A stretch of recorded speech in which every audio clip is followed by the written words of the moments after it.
Welcome back to the RLCS APAC Open 1 versus 1. My name is Boyoroyo and I am joined by the great HailMonkeyman and Quanzek. How are you both today? It is a fantastic Sunday, Championship Sunday. I'm loving being back. Early in the morning, we just leapt over here in the United States an hour sooner to get to you guys. Yeah. So that's going to be a fun time here, Boyo. But Quanzek, is it brutal on the West Coast side of things? Having to wake up even earlier, dude?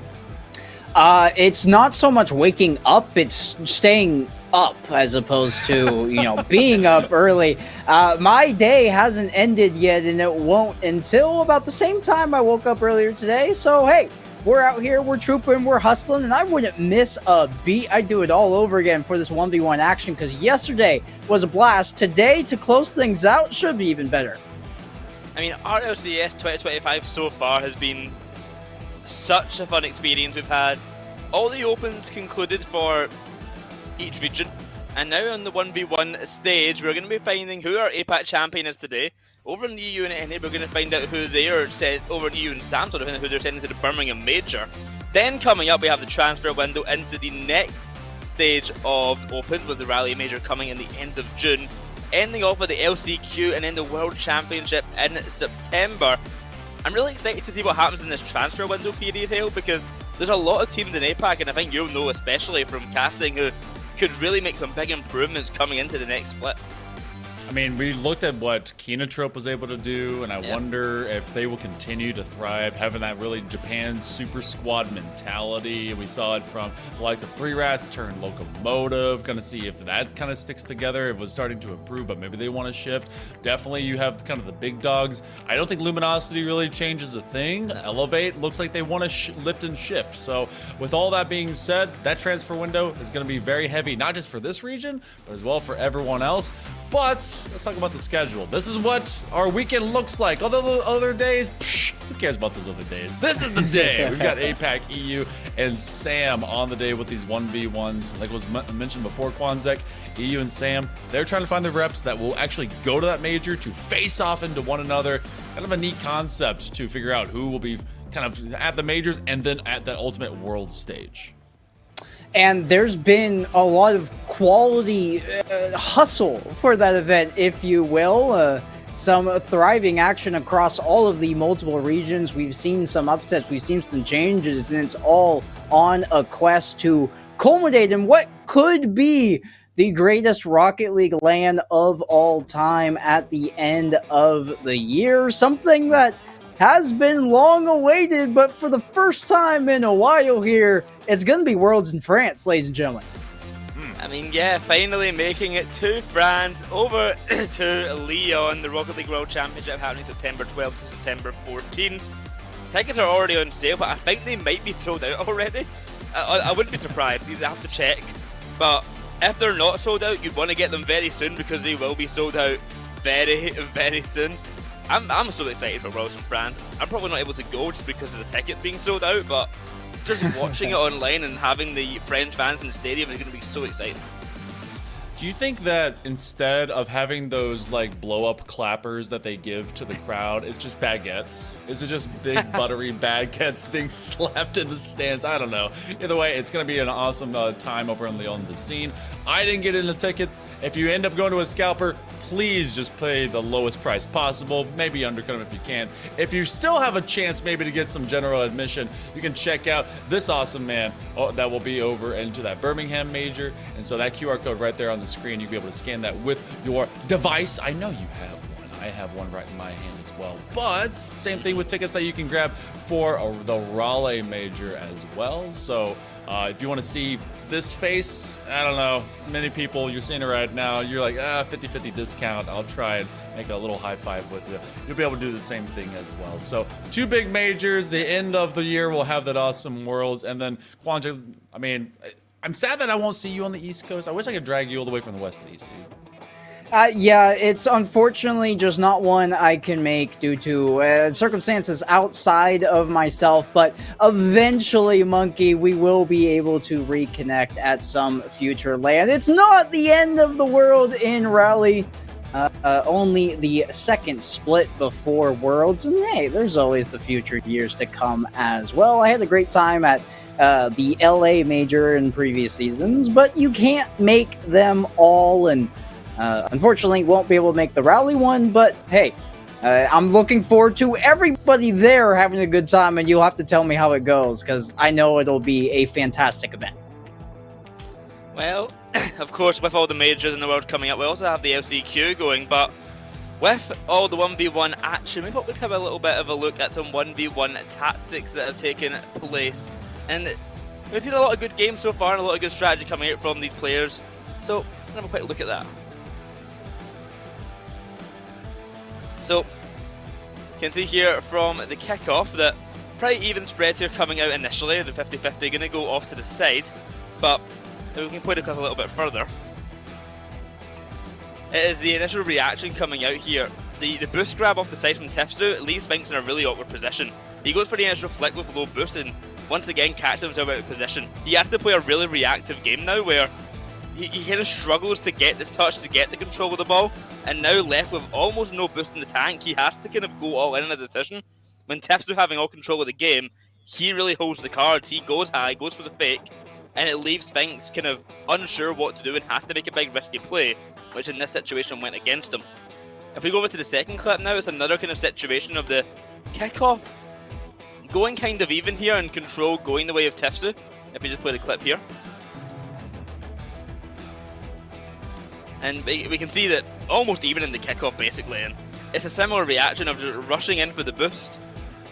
And the control, once again, it's Sphinx trying to take control of the ball, this time going off the ceiling play because left awkward at the back line, he has to make these risky decisions, something that Tifsu is well aware of. Finally, Sphinx is able to make that connection and take control of the ball, denying the chance, but still stuck with zero boost was a very consistent issue that Sphinx faced in that game. He played it off really well though, but unable to get the goal out of it meant that he was kind of stuck in an awkward position and had to go for some more risky plays, like getting that demo, which is what eventually got him the goal. But it's a lot of thinking on the fly in 1v1s. You have to be aware of what your opponent is doing and what kind of you can do with the very little boost that you have, and Sphinx played that basically perfectly to the boost number after getting in a really uncomfortable situation off the kickoff. Seeing all that, we got to see so many evolutions of what not just the overall kind of early game, but even less to the kickoffs that were either delayed. Got to see some change ups, and honestly, that bled into some amazing competition, which is going to be into our Saturday recap as well, as we'll be coming through that. So all those tactics ended up evolving into what ended up being our bracket coming into today, but there was a lot of action that ended up happening through our 4 matches that we got to have. Quanzek, of everything that happened yesterday, I feel like we started off with a banger to go into it. It was a full Game 7 for our very first one. It felt like a feature-length film, and I had to get some popcorn for it.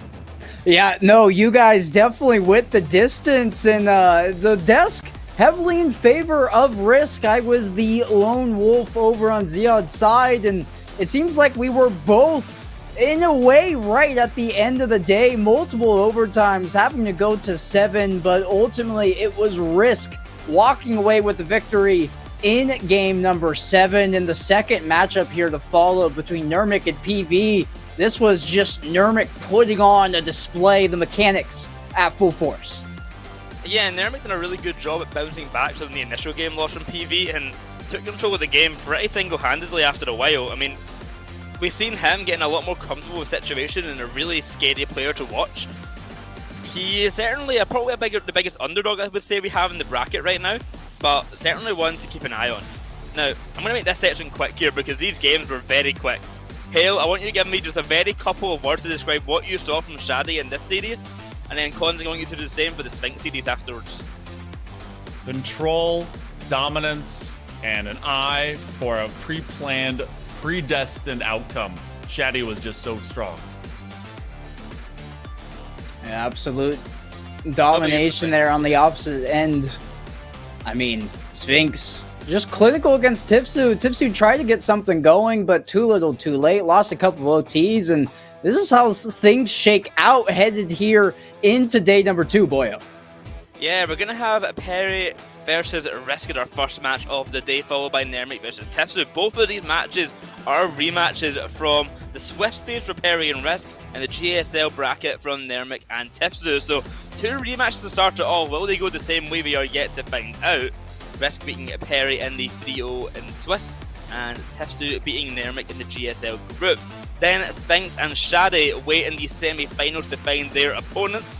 And of course, we'll have to see who goes to the grand finals at the very end of the day and will be crowned the APAC 1v1 champion. Good old cash at the other end of the day, though. Remember, for the APAC side of the 1v1 championships, they don't go to the Birmingham Major. Everything is settled online, on the court, right here, right now. Maybe that chair will be pulled up to the table later on, but for right now, they at least get a bundle of cash to go alongside it. So I love that they, this is culminating into a very hot finish. This was your top 8. Ziad, PV, they were eliminated in that lower side of the bracket in that first round with Nermic and Risk, as you were able to see, advancing forward, having now their quarterfinal matches coming forward. This is going to be so telling for what we get on the day. And, I mean, just like it was mentioned before, we know at least our first 2.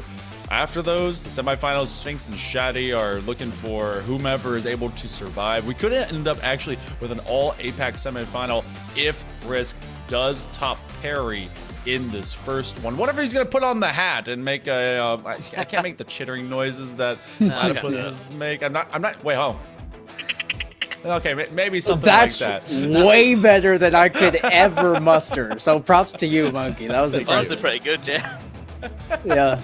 That's my secret weapon. I have that in my back pocket. I've been working on that since I was 8. No one would play with me, so I make noises. That's how it works. We've moved forward. That's just a sad tale. Well, as you mentioned, Monkey, the first match of the day is going to be Risk versus Perry with that brilliant platypus impression. But the question is, more so, who do we think is going to win today? Because Perry versus Risk is a match that happened before, but at the end of the day, Perry's coming from the upper bracket. He ended up winning out in his GSL group, only losing his final match against Shadi. Not against Shadi, sorry, against Sphinx, I believe. And then on the other way around, Risk early on drops to Sphinx, goes through the lower bracket, only losing to Sphinx and Shadi so far as well. So Risk may have the upper hand in previous results, but I mean, I don't know if he's going to be the definite favourite here just because of how good Perry has looked all tournament long. I can see that, and you guys will be able to tell us as well. Hashtag PERY for Perry, hashtag Risk, RISK. If you want to spell it, well, it's going to be risky business no matter what. Personally, I feel like Risk definitely took his time to establish pace, but he wanted to create so much control yesterday, and I feel like Risk still be able to do so. He definitely showcased that. He knows he'll be able to take these longer series and have a nice gut check. So he'd take a Ziad. I'm here with Risk. Quanzek, are you much the same? I'm leaning Risk as well, and I think it may be Shadi giving me a little bit of rose-tinted glasses, jaded after that matchup, just because he made Perry look so rough that Risk, in the grand scheme of things, in my mind, should come out better, but maybe it's just Shadi being too good that it overshadowed what Perry can actually put out on the pitch. We shall see, but I'm leaning Risk. I mean, simple for me, but I always go for the APAC boys. I'm going for Risk here. I think he does have what it takes. I think he is the second best APAC player at 1v1, so I think he really is a contender in this series. We've got the sweep for Risk on the desk, but what did the people in Twitch chat think as well? Let's pull up their little votes in a second. It is 80% in favour of Risk, to 20% for Perry, so we've got an APAC audience here. For good reason, they're going to vote for the APAC player, unsurprisingly, but I wouldn't say it's an 80-20 chance for Risk. I would say it's like I'd lean more like 60-40 for Risk in my eyes. Okay, all right. We had like a pseudo Finnish, if you will, advocate in lieu of Rhino not being here. So I appreciate that from you, man. So we'll see if that ends up all panning out. It will, in fact, be myself and Quanzek onto this first matchup. So we're gonna let you enjoy kind of this first break here, Boyo. So Quanzek, let's jump into it. We've got our first one on the day. It's time to go into our quarterfinal, and my dude. This one, there's a lot of expectations. I feel like Risk is going to be here to meet it, but are we underselling what Perry can really do in this matchup?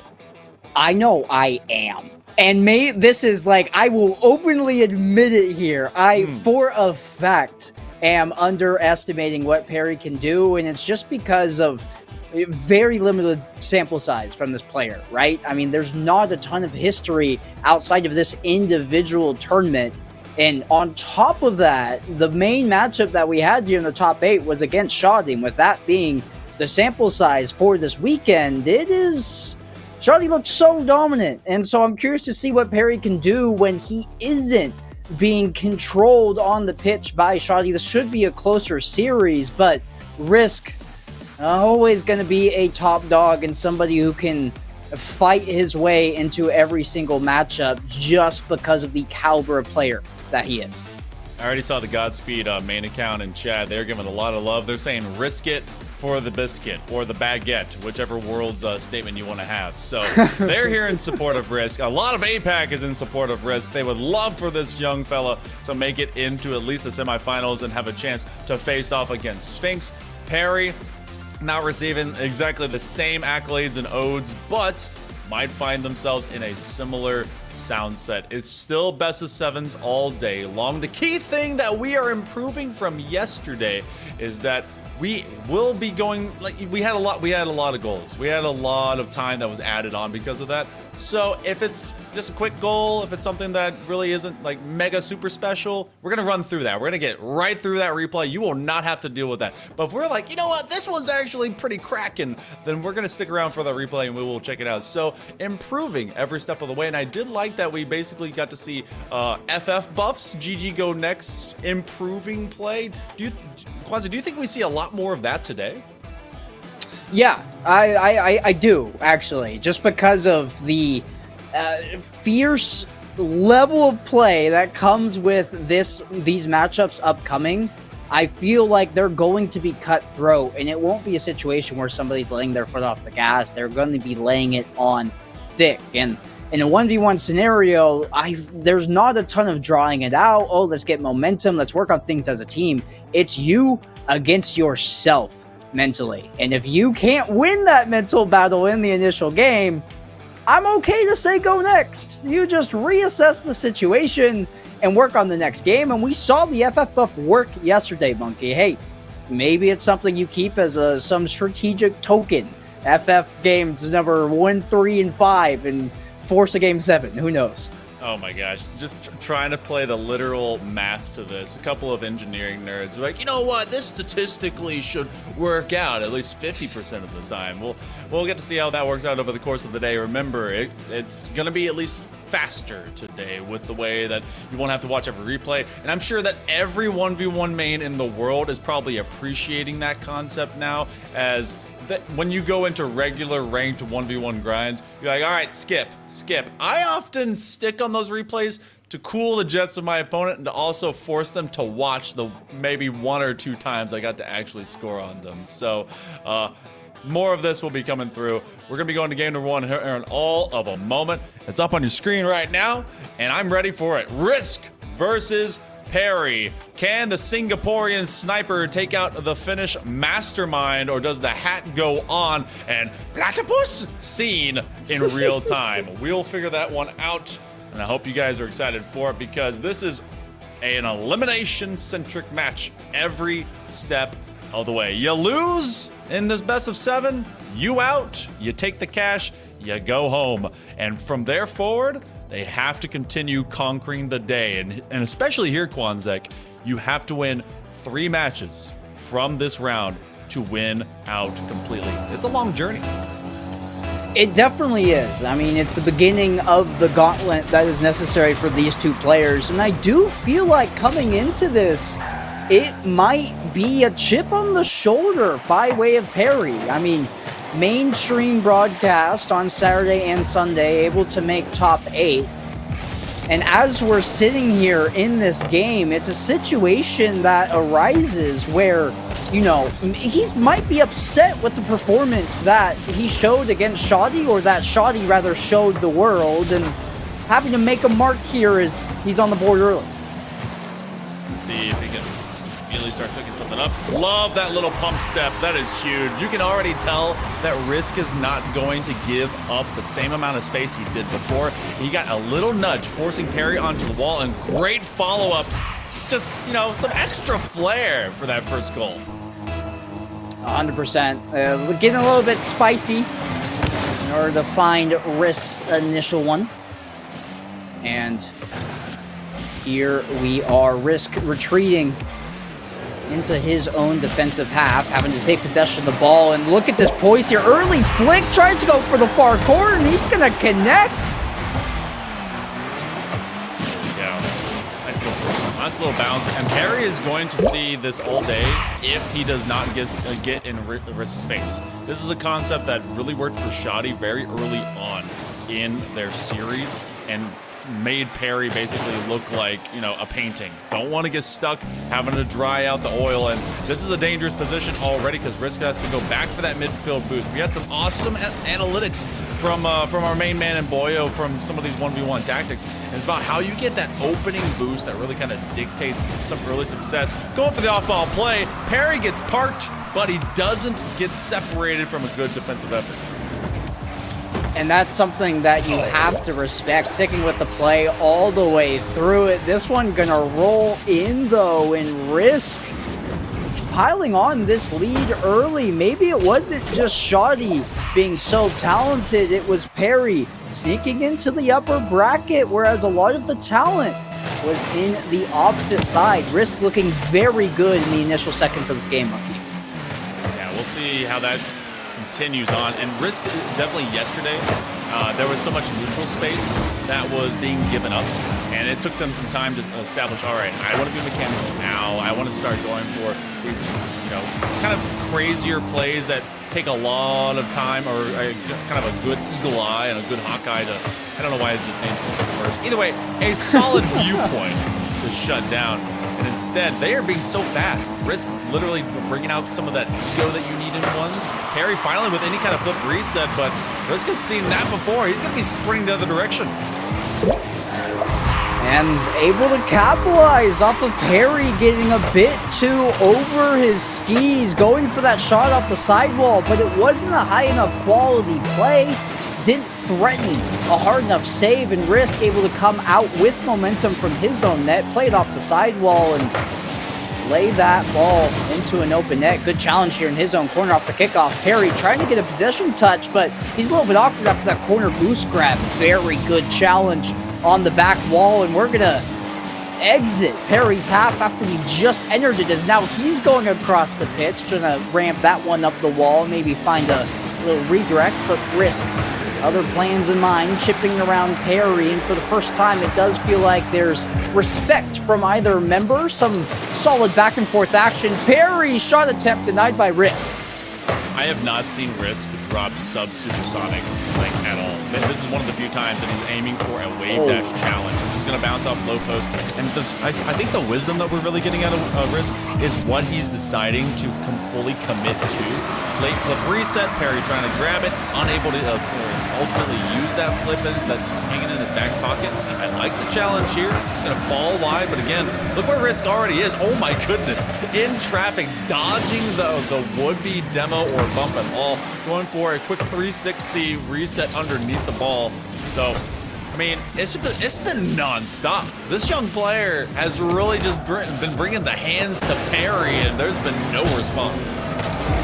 Yeah, Risk forcing Perry to be very risk-averse, not just in the gameplay sense, but player sense as well. Perry doesn't want to have to deal with Risk at all.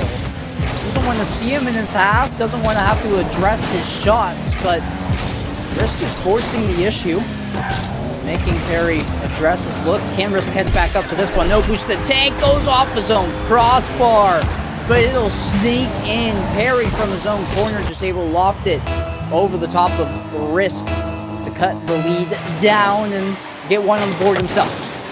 One of those few moments where you finally see kind of a much wider gap. This is going to be straight from the rip, so 2 turns in a row. This one coming up here, Quanzek, so you get a couple and you got to start to build if you are Perry. They find a moment, they find an opportunity, they got to do it twice more. There's a late momentum here behind Perry's sails, and did get help from a little bit of a kickoff goal, but the first one for him on the board was one that was called. The air dribble bump attempt here. Risk fantastic challenge and That one will be ladled into the back of Perry's net. Disciplined from the youngster here. Nice little takeaway. Recognizing that Perry was starting to gain some momentum, there's no reason to start getting fearful of any of the would-be challenges coming up. You gotta still continue to just delegate and delineate space. Risk, there ain't no space. Dude is glued to Perry, and he is taking this ball away. He's just snatching it and taking it home with him. Yanking opportunities away from Perry time and time again. Risk showing, and even in the face of pressure and a mounting comeback, he deserves the spot here. He has earned it.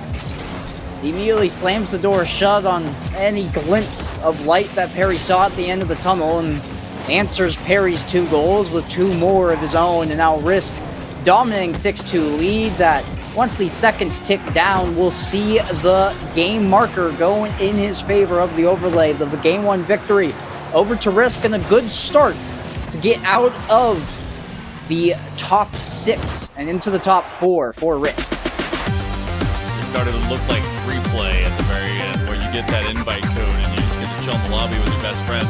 Well, Risk is not going to be treating them friendly for too long in this series. Establishing the pecking order early, it was 4-0 to begin things, Quanzek. And even with a couple the other direction, that was just a couple of pockets that eventually were all sewn up. At 10-6 shot differential, and even having more saves, Risk was just all over the pitch and taking away any opportunities from Perry. It's just the efficiency time and time again, right? The looks that Risk had nearly always went into the back of the net. He was secure defensively, and when he did find those saves, they turned into long rolling shots, looking at an open net into the back of Perry, the Finn's blue twine. And hey, there's one way to start, Monkey. That is it. Risk on top of things and didn't look like he was going to slow down in that game, let alone the rest of the series. Yeah, no, this is definitely Risk of taking a complete 180 on the way he started yesterday, because it felt like, you know, I understand the pressure situation. He doesn't really know what he's going to get into when it comes to Ziad, and he's like, all right, how do I want to kind of go against kind of the Ethernet cord right now? And for this match in particular, he was like, you know what, pull the ripcord, let me fly for real, let me go out there and just continue to bear down upon Perry. So good looks, good works. You gotta, if you're going to play like that, you can play lights out. Feels like you're going to have to burn a lot of energy, but you know what? This is the best time to do it. Guarantee yourself berth into that semifinal. We go to game number 2. Beyond Forbidden Temple. Again, I have that early boost, making sure that you have a neutral fare. So let's see how this first 15 seconds goes. Perry, if he can get an early goal, get the driving force behind his car, that will be the difference maker here. Quite literally. Driving force as Perry parks his nose behind the ball and bullies his way. It shows he's been hitting the gym, muscling through Risk 50 in order to open up scoring just under 20 seconds. It's been the early reads that Risk has really been kind of finding purchase from, and then just because of that solid early game, he sits Perry down. Perry's going to have maybe all of a single pad. He's going to go for a bump, but it's a good over-the-top defense.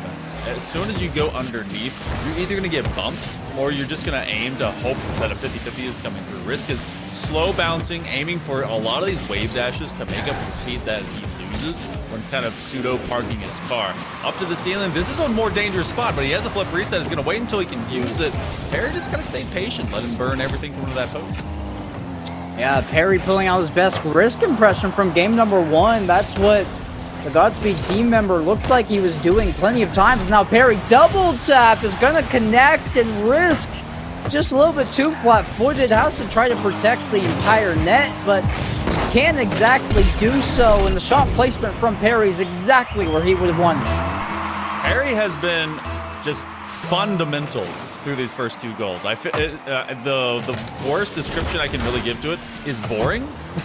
And that is Risk, who is been kind of squared up in the net. That actually was a strange position. Perry, don't. Okay, there you go. All right, pick that one up. Risk will take his corner boost. But now you have a sprint away. He actually might be able to just kind of turn this nothing into something. Yeah, this ball is just sort of rolling lackadaisically around the arena. Good shot attempt here from Risk. He tried to go for that far post, but got too steep of an angle. Ended up wide. Did collect the demo. Tried to find the bump up the respawn. It'll turn into a backflip shot. Perry finds the first. Won't find the second, however. I try to backflip like this, it always goes sour. That nice little turnabout and then the confirming it and just pushing it to that near side post.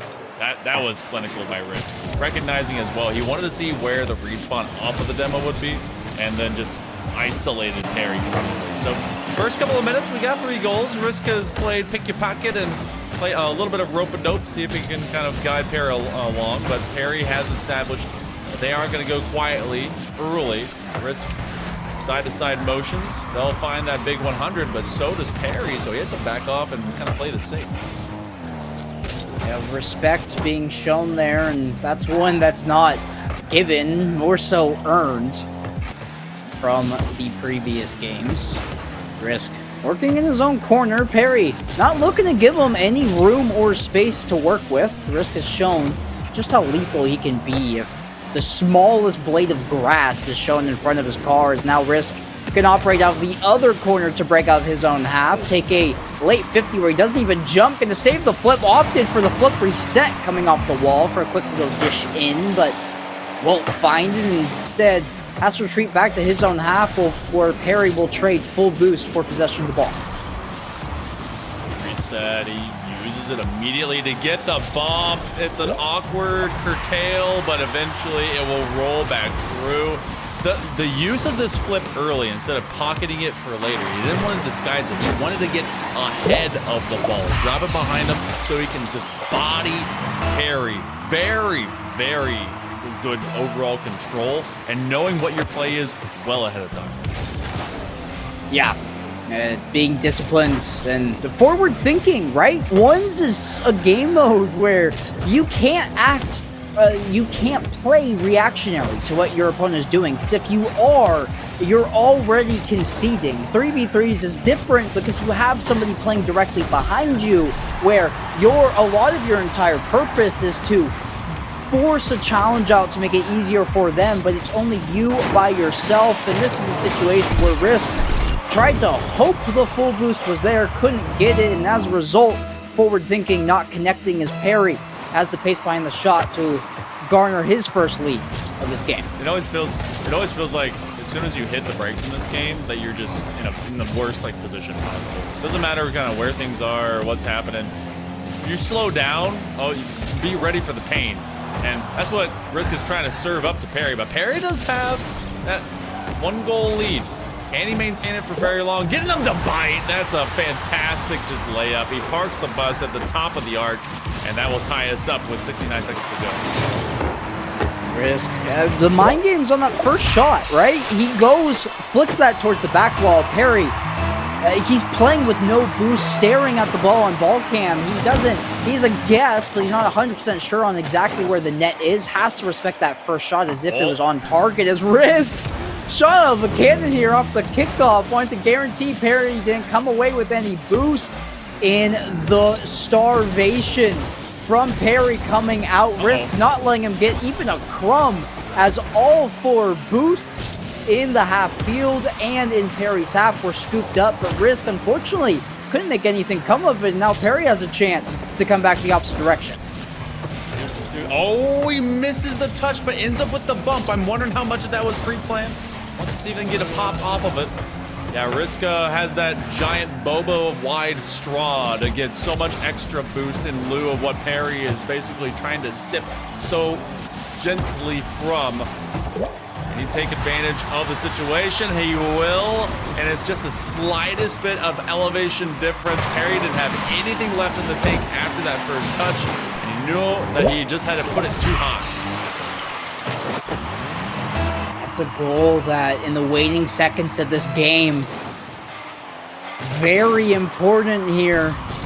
Risk actually might concede off the kickoff. Couldn't get back in time. Ended up getting a penny in his tank. 12 boost was enough with that slow rolling shot from Perry. So now Perry on the back foot, but does have a tank full of boost. Risk coming to challenge. Perry has the full boost and the ball. Risk gonna match with his own tank and meet him at the point of contact with a fantastic challenge to secure game number 2. Think you own the skies, Perry? Nah. Risk comes zooming through, will own everything in that airspace above his own net. So, 2-0 to start things off. A completely different score line, but not a different outcome from what we got in game number 1 to the second set. We'll go to game number 3 with Risk in a a pretty controlled position. This one, though, it had the starter kit for Perry getting a lot more success. There was that key demo that really was highlighted yesterday with some of these players in the way that they wanted to kind of up in their competition, and it played for some favor here. But I mean, Perry was just playing very fundamentally sound. He's got to feel good that he was able to start at least that well, but it didn't end how he wanted. Yeah, and tale of two halves, right? Perry started off the game hot, was on top, looked much better than he did in game number 1, but Risk able to lock things in and extend his lead time and time again, just in the nick of time, scoring with 18 seconds left and putting on a little bit of a defensive masterclass in the last seconds of that game to make sure that Perry didn't force a late equalizer. But playing calm, playing with poise, playing with composure, and that's what's got to be accounted for now from Perry's end, because you're down 0-2. These are best of 7s. Don't want to have to deal with just coming back from a complete 0-3 deficit. We've seen teams that, they make their way through some longer series, and they're like, you know what, reverse sweep ain't no thing. It's okay. I can get it done no matter what. However, eventually your ego's got to be in check. You got to have a realistic idea of what you want to do. Risk has still full boost. Should be able to field this one pretty well, and there was actually so much space given up by Perry. He was like, all right, this is going to end up getting popped up. I need to back up, but Risk played that so close, you never know which card is coming out of the deck. And this one, it's going to be a quick challenge for Risk. Perry sniffs it out, though, and grabs that full boost. A quick flip. What a save from Risk! Folding along his whole goal line, tries to beat Perry out on the quick transition play, but Perry was supersonic the entire length of the field down, and what a good 50 by Perry. Shows the muscle, struts the guns, and he didn't wiggle on this challenge. It was all because he had the finish going from back to front, just flipping down. He didn't actually have a full flip, but it was the slam of all of that of the car landing to the floor. That 50 was much firmer than what Risk was trying to get off of the spin of his Octane. So the Fat Finnick finds purchase, and the first minute ends up having at least that first goal. Risk will take out corner boost, but Perry preserves so much left in the tank. And some of these 50-50s are actually playing a bit tougher for Risk to handle. Perry will bully him away, and now he's on an island. He'll steal all this boost.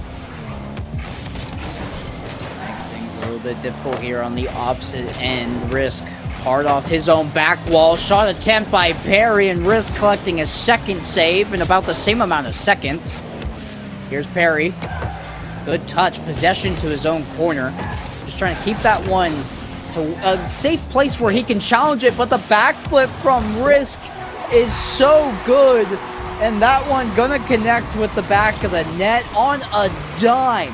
He flips forward, and Perry not expecting the quick transition coming by way of Risk.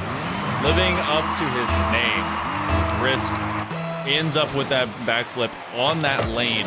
When you do that, you are hopeful that first you're going to have the better connection over the top of your opponent's car, and that you don't get demoed, depending on how they are running that. So high risk, high reward, and currently just tons of rewards. He gets 2 in a row deep in blue territory. This one galloped at by Risk early, and just the challenges that Perry isn't expecting. He had a lot more space by Shoddy yesterday. It was a very disciplined defensive game, lots of shadow defense coming out. Risk coming in like a screaming bat on every single look that he has on the ball. It's caught Perry off guard multiple times, multiple separate occasions, and both times it's occurred this game. That's what's given Risk this lead, this advantage. It's been the swift play that is just turning on a dime. Nobody's expecting it. It's stifling any sort of breakout that Perry can have, and it's leading to this long extended pressure like we're seeing right now. My Sunday nightmare fuel for the day, screaming bats. Don't want none of that. don't need none of that in my life right now. Big flick with a little in the boost tank as Perry will receive. Now, Perry was actually taking away that opposite side wall full of the 100 pad boost, and now it will be Risk's chance to do the exact same thing. Perry opting out as he wants to go and find the corner spawn. That's going to early rip, and Risk is not going to be able to reverse that right back between the pipeline. 2 minutes to go. It's still just a 1 goal difference, and as Risk drops down, Perry will begin to push. Perry hoping to just knife his way forward, get a little jutting edge into Risk defense, because he hasn't entered this orange half many times this game. Good dunk there by Risk on the waterfall challenge, and Perry says, you know what, I'm done. Here's the ball. I'm going to make sure I have boost because I know you're coming my way. But Risk actually gives a gift over. A concession of possession leads to this foot reset. He holds it, uses it for the wave dash, but Perry can't sneak it in the post. And can Risk take it down the length of the field? No. Perry's back in time. Perry the platypus, more like Perry the platypus, because he just could not get on his toes fast enough to actually complete the rest of that flip. He had a chance to get this one tied up, but unfortunately all those efforts go for naught. Outside angle, hook shot doesn't pay off. Risk has to take this one, sky it upwards, looking for some midfield boost. Not going to find much in the way of at least the big pass. He goes from midfield to perimeter. Risk going to take this one from near side, and Perry's just trying to force his way in. This is a detrimental position. We'll go down the other length of the pitch. We'll elongate this lead by 2. And you guys start thinking here, Quanzek, with the 2-goal lead, Risk is looking to get to 3-0 and match point in a very fast way. Yeah, and it has to be such an incredibly frustrating series from Perry. Like, Risk has played these games close, and he's been efficient on scoring opportunities, but this game in particular, he's recognized the win condition, and it's not stacking up goals as much as he would like to. Perry is timid, exiting his own half, hasn't had a lot of space to operate with, and this is the reason why. It's flying challenges by Risk over and over and over again as he's going to execute on fantastic shot off of Perry's own back wall, and this game 4 is all but assured with a 3-0 lead in favor of Risk. Risk is posterizing Perry right now, turning him into a montage. There's going to be clips abound just from this game alone, let alone the last 2 that are paired with it. 3-goal lead, not enough time to make it reasonable. Chrono says it's time to send this one packing. And, I mean, one more for the Gipper. That one's just going to be a yipper as we yip over into game number 4. The first 3 have gone to the back pocket of Risk. It is now the most difficult thing to have to do. Not just a reverse sweep in a best of 7, but doing it by yourself. Perry's got his work cut out for him. Risk has made this one easy. Just 1 to go before semis. And it's a similar situation that we saw yesterday with Perry against Shoddy. There aren't many silver linings that I can find. And usually, Monkey, I'm a glass half full type of guy. I'm on the optimistic side, but it just doesn't really exist for me this series. Risk has outplayed Perry in every single facet across the pitch, and I don't think that slows down for game 4. We had a lot of expectations out of Risk. Obviously, a very youthful player, a great, just mechanical player, and they were playing so well throughout the season when they were on Godspeed. I'm wondering how, transfer windows and maybe change-ups in rosters overall, and if that team will get even stronger. But the experience, the veteranship now of being able to kind of keep your mental kind of landscape good to go and the gut check to play through a long day is being simplified by this young man, because they're like, you know what? Doesn't matter if it's 3 matches. Let me get it done in 4. Let me Gen GK this thing today, and let me see if I can get this one going. So, game 4, Perry's got a lot to do. They've got 5 minutes to at least get the first steps to do it. I will say, back against the wall, Yesterday against Shoddy, Perry was able to find a Game 4 victory and force a Game 5. Risk learning from the errors of other people competing in this tournament, though, twirls his car around, feigning 3 different shots before finally settling on the flip reset, and it comes with pace off of his nose into the corner of the net. Risk looking to slam this door shut before it's even opened in this Game 4, not tempt any further attempts at a comeback by Perry. Perry just gives up the possession of the ball. He doesn't have anything in the boost tank, and he knows that his corner and his side has been stolen out, so he has to exist with small pads. It's going to be a giveaway, but it's only Risk that will pick it up. And again, he's been forced to cycle from this backwards quad. Not going to be giving up his corner. He has literally lived on sips of air. The submarine has been going down, and he has that little pocket. He's starting to run out of the old O2, but is that enough? Oh my goodness, quick bumper cars, and he finally grabs 100. Let's see what Perry can do with it. It's been a luxury in this game to find a full tank of boost as Risk goes for a little pop shot. The second that ball hits the turf, going to use the momentum of it coming off the ground, but actually hit it too quick and ended up above the bar. Here's Perry from the sidewall trying to posture for a late dunk, but not able to connect, and instead just going to filter this one back into his own corner where he'll look to go again. Nice long toss. Perry's feeling good about having some boost to actually handle, but then he gets up-ended by Risk, who's now going to try and run this one down. Doesn't have too much, so he's got to be wary of that. That's why he's looking for some off-ball play, looking to sweep Perry from off the sidewall if he can. Powerful flick will come in. Risk will use everything that's left in the tank, and he will have enough of a chance to go to this corner.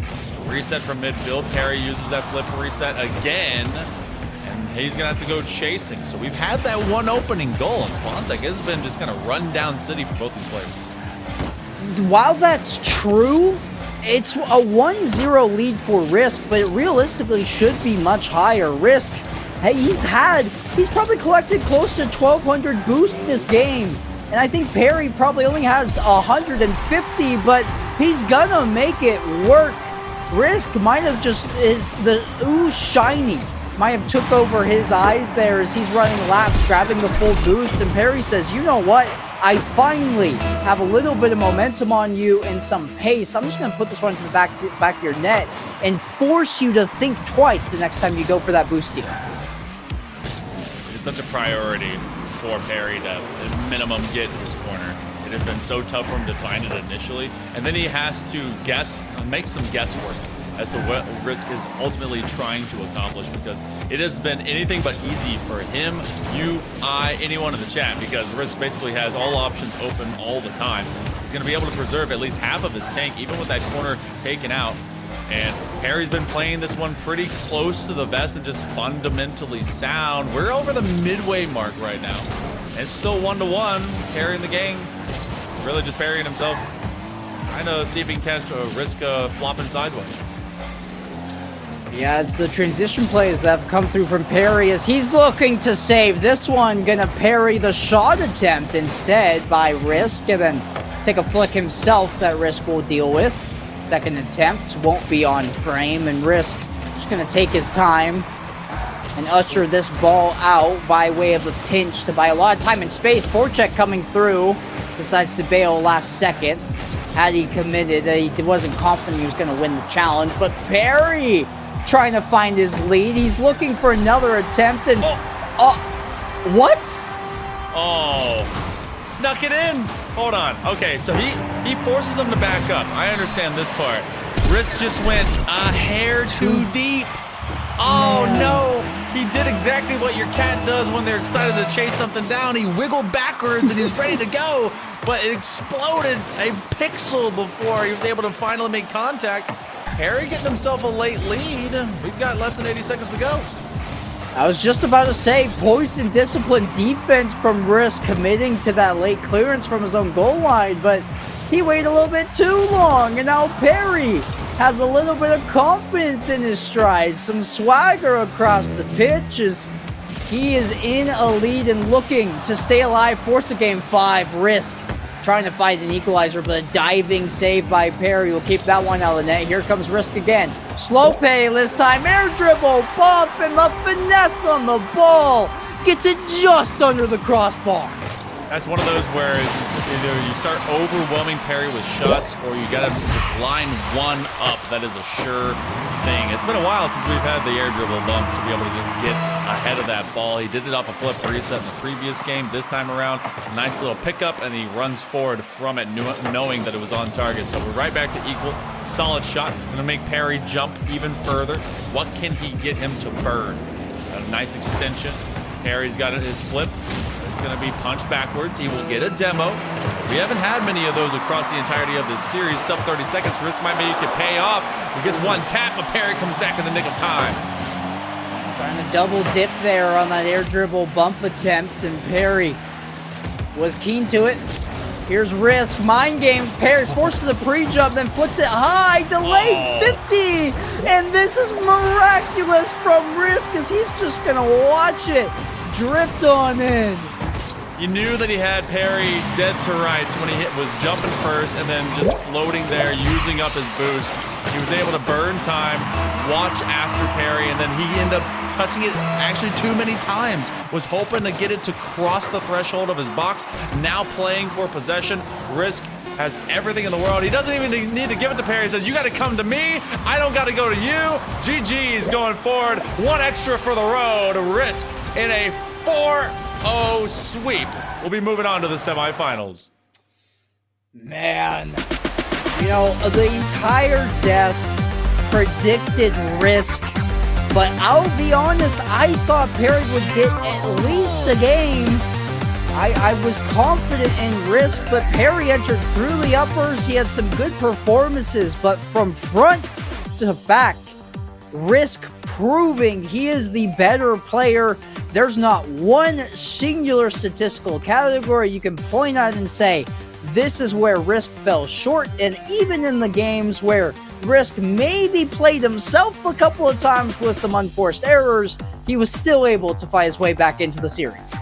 Definitely a completely different style from what we saw Risk play in the early games of yesterday's series against Ziad. It was such a tedious affair for that full Game 7 situation. This time around, Risk let it all hang loose. Every single play came out, and I still think there are pages into that deep, deep book. It was Perry that found a couple moments that made this stall out, punishing where some openings were, but ultimately Risk had a very calm mind walking into this matchup, just looking for chances everywhere that they ever could be.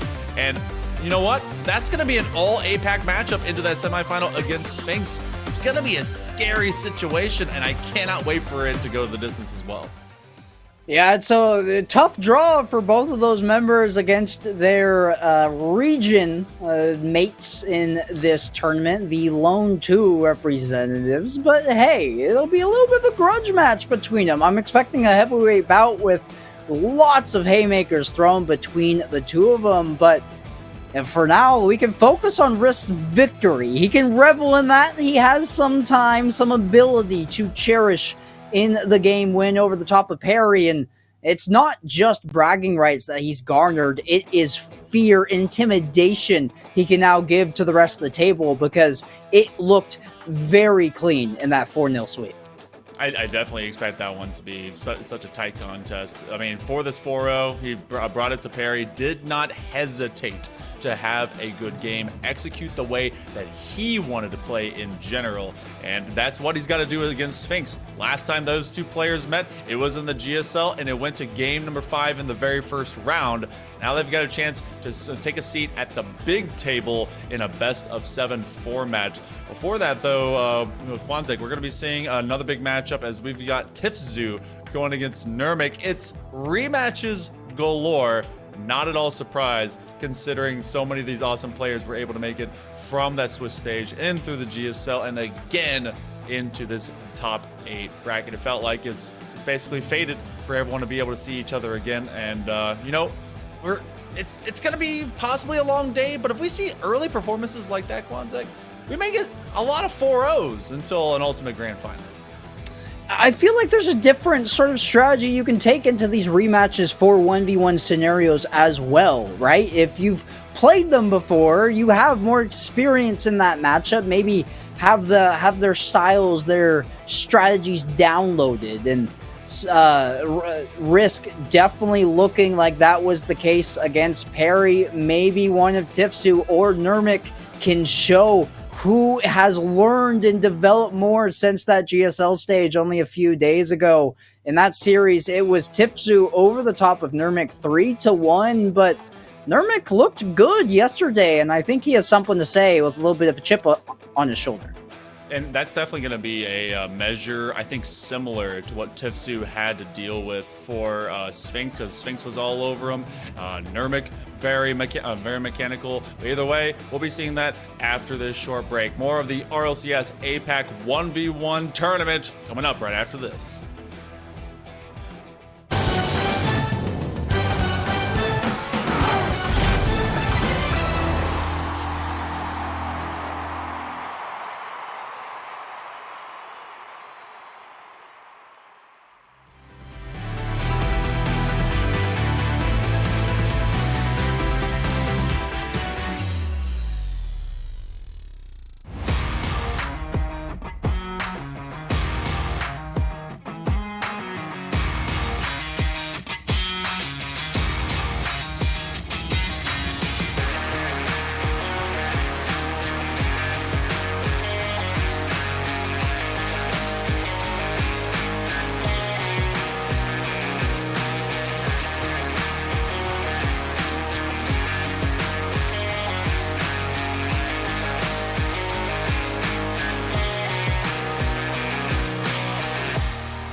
Well, that was fast. That was a very quick match then, wasn't it, guys?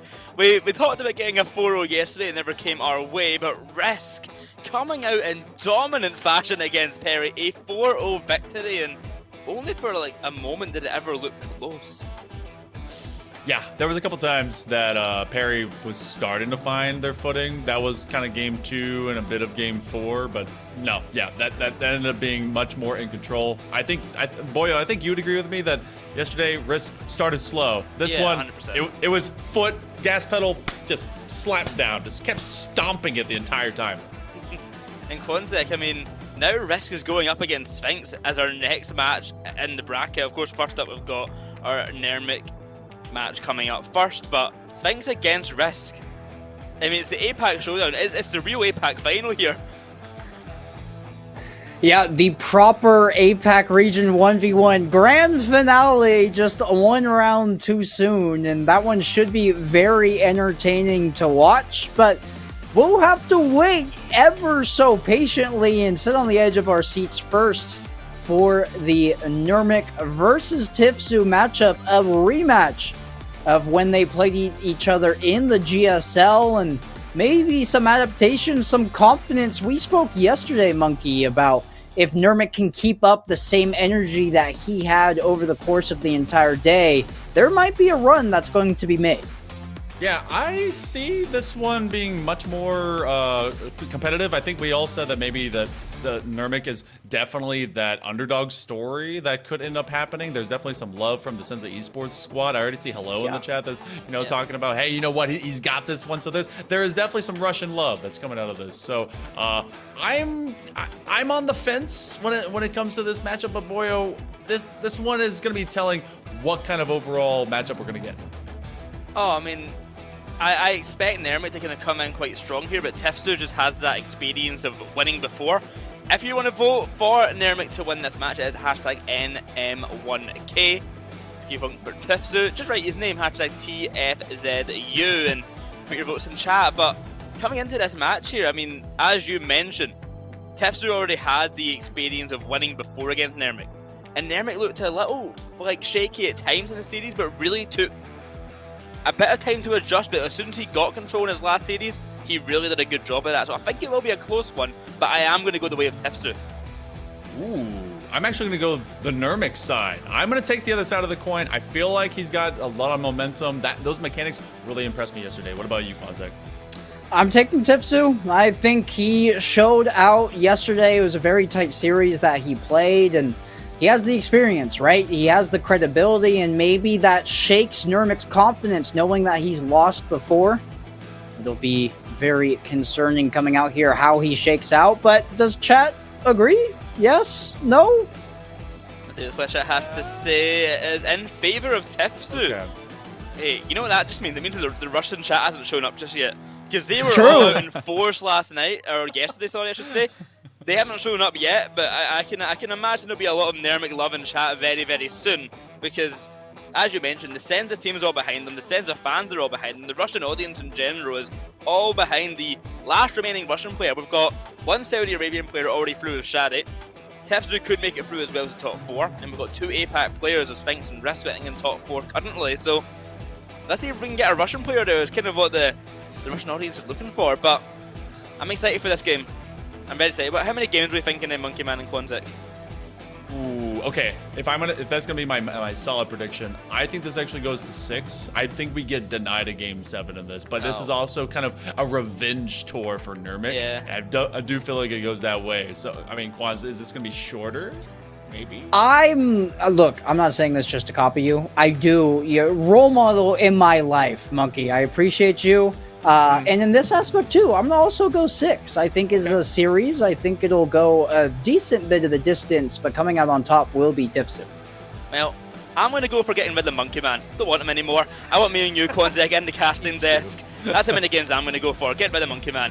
Quanzek, let's take the casting. Get rid of this guy, this ginger beard looking guy over there, and get into the game. It's Nermic versus Tifsu. Players just in the warm-up lobby right now, testing out the lobby. Let me tell you, the ping is pretty much the same, 120 each, so it's an even game with a high ping, but I'm excited to see how they perform here. As you mentioned, Tifsu with that experience of, first of all, just being Saudi Arabian, they're just good at ones. Let's just make that really clear. The MENA region is just really good nationality at ones. buff. Even in Europe, like, obviously not Saudi Arabian, but two of the top contenders are from Morocco, which is North Africa. So MENA in general, it's just really good at 1v1s. And I think that experience from the inner region players, you know, some of the best 1v1 players come from the Middle East. It's going to help Tifsu a lot in that experience aspect.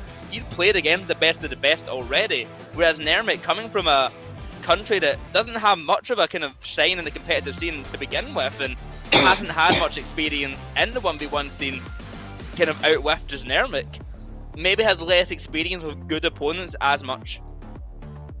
Yeah, it's kind of a goofy sentiment to really lean into, but I 100% agree. There is a certain flair that comes from MENA players in 1v1s that we've grown accustomed to. It's expected from players of that region. They play with swagger, with poise, they're on top of their game, they're controlled, and it has been an epidemic in that region for just how prevalent 1v1s are, and Tifsu, he has been molded by it, if you will, and Nermik, maybe not so much, but he came out confident yesterday. If that isn't shaked, he might give Tifsu a run for his money. And one of the things I've kind of said a lot about the Middle Eastern players is they're really good on ping.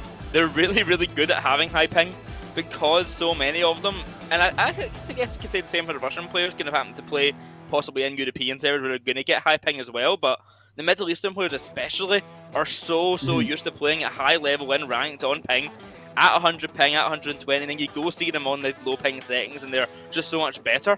But they're so experienced on this ping that I don't think it will really cause much of a disadvantage for Tifsu. For Nermik, on the other hand, I don't know his experience in playing on ping and his experience playing on a kind of on-stream stage. Of course, we saw him yesterday and he maybe started a bit nervous at the start but looked really good as time went on. So it's all about the start for me. If Nermik can kind of maybe let the nerves go and kind of get into the series really fast early on, he could surprise Tifsu and really challenge him. Otherwise, I think Tifsu's going to feel very comfortable.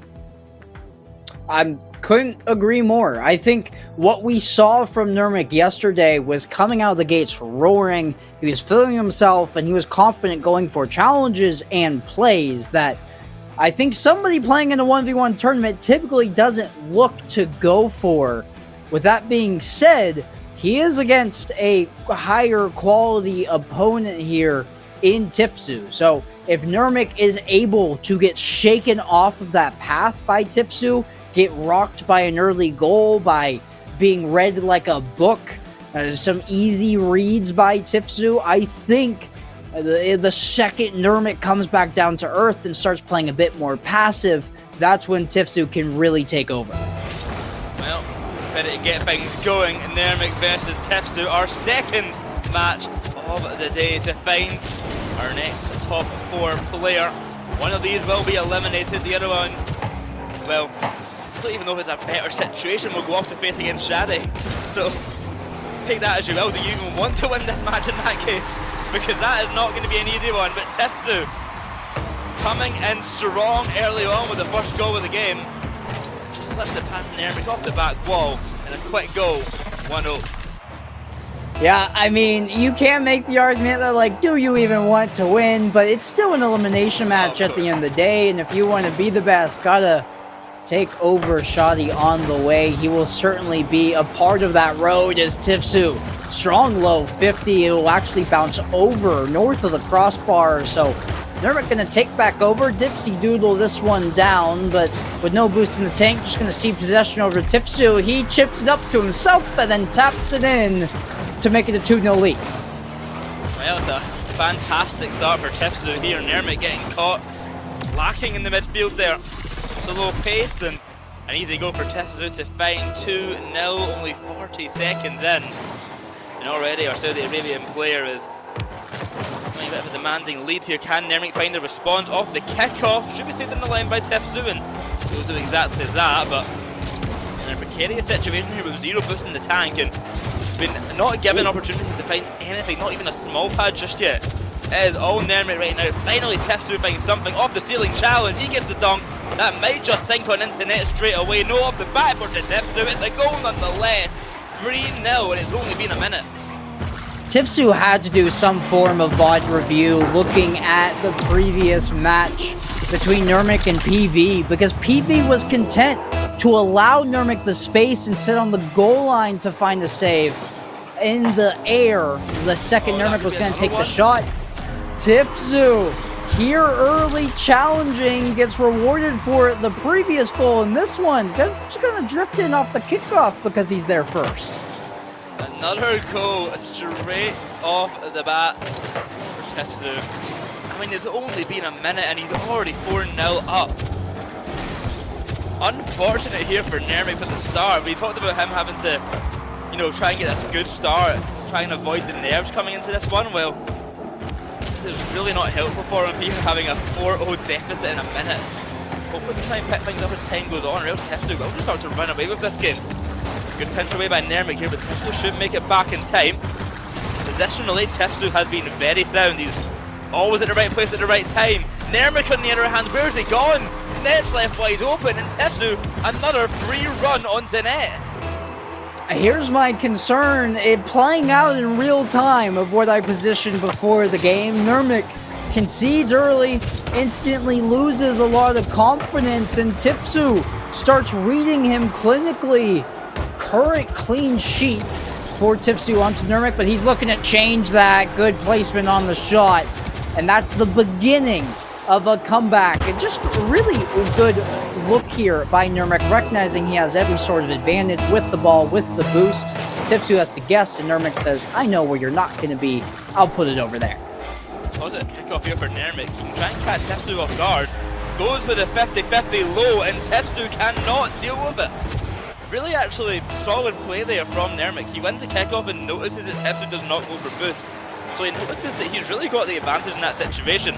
He can go straight forward with the ball, put some power on it, and Tifsu kind of has to just put his body on the line and hope for the best, something that in that situation just did not work out for him. Nurmik starts to claw back at this game, but it doesn't take long for Tifsu to win a goal of his own. Yeah, this is the treatment that Tifsu's showing, saying, hey, I will bend, I will not break, however. It's going to take more than that to find a crack in my spirit, a chink in my armor. That demo is going to help out Nurmik, though. Tifsu did regain his 4-goal lead, but the little chip in from Nurmik by way of demo pulls it back down to 3. I mean, you saw Nurmik there also give me a bit of panic. He went for the wave dash to try and get the goal faster, and just missed the wave dash, so he had to wait a little bit longer. Off the kickoff, Tifsu may have got demoed, but his car touching an inch of that ball sends it just off course of net and saves that shot. I mean, he really put a leg into it there. There's no other way to describe it. He put his foot in before getting taken out and barely making that save in time. Down the other end now, Nurmik will try, but Tifsu once again going to pounce, going to find another goal, makes it 7-3, and every moment that Nurmik gets a chance of a comeback, Quanzek, he just gets it taken away. And that's what Tifsu has to do. The second he starts leaning into Nurmik, getting momentum, feeling good about himself, he has to slam that door, otherwise things get away too quickly. Tifsu hits the crossbar on the shot.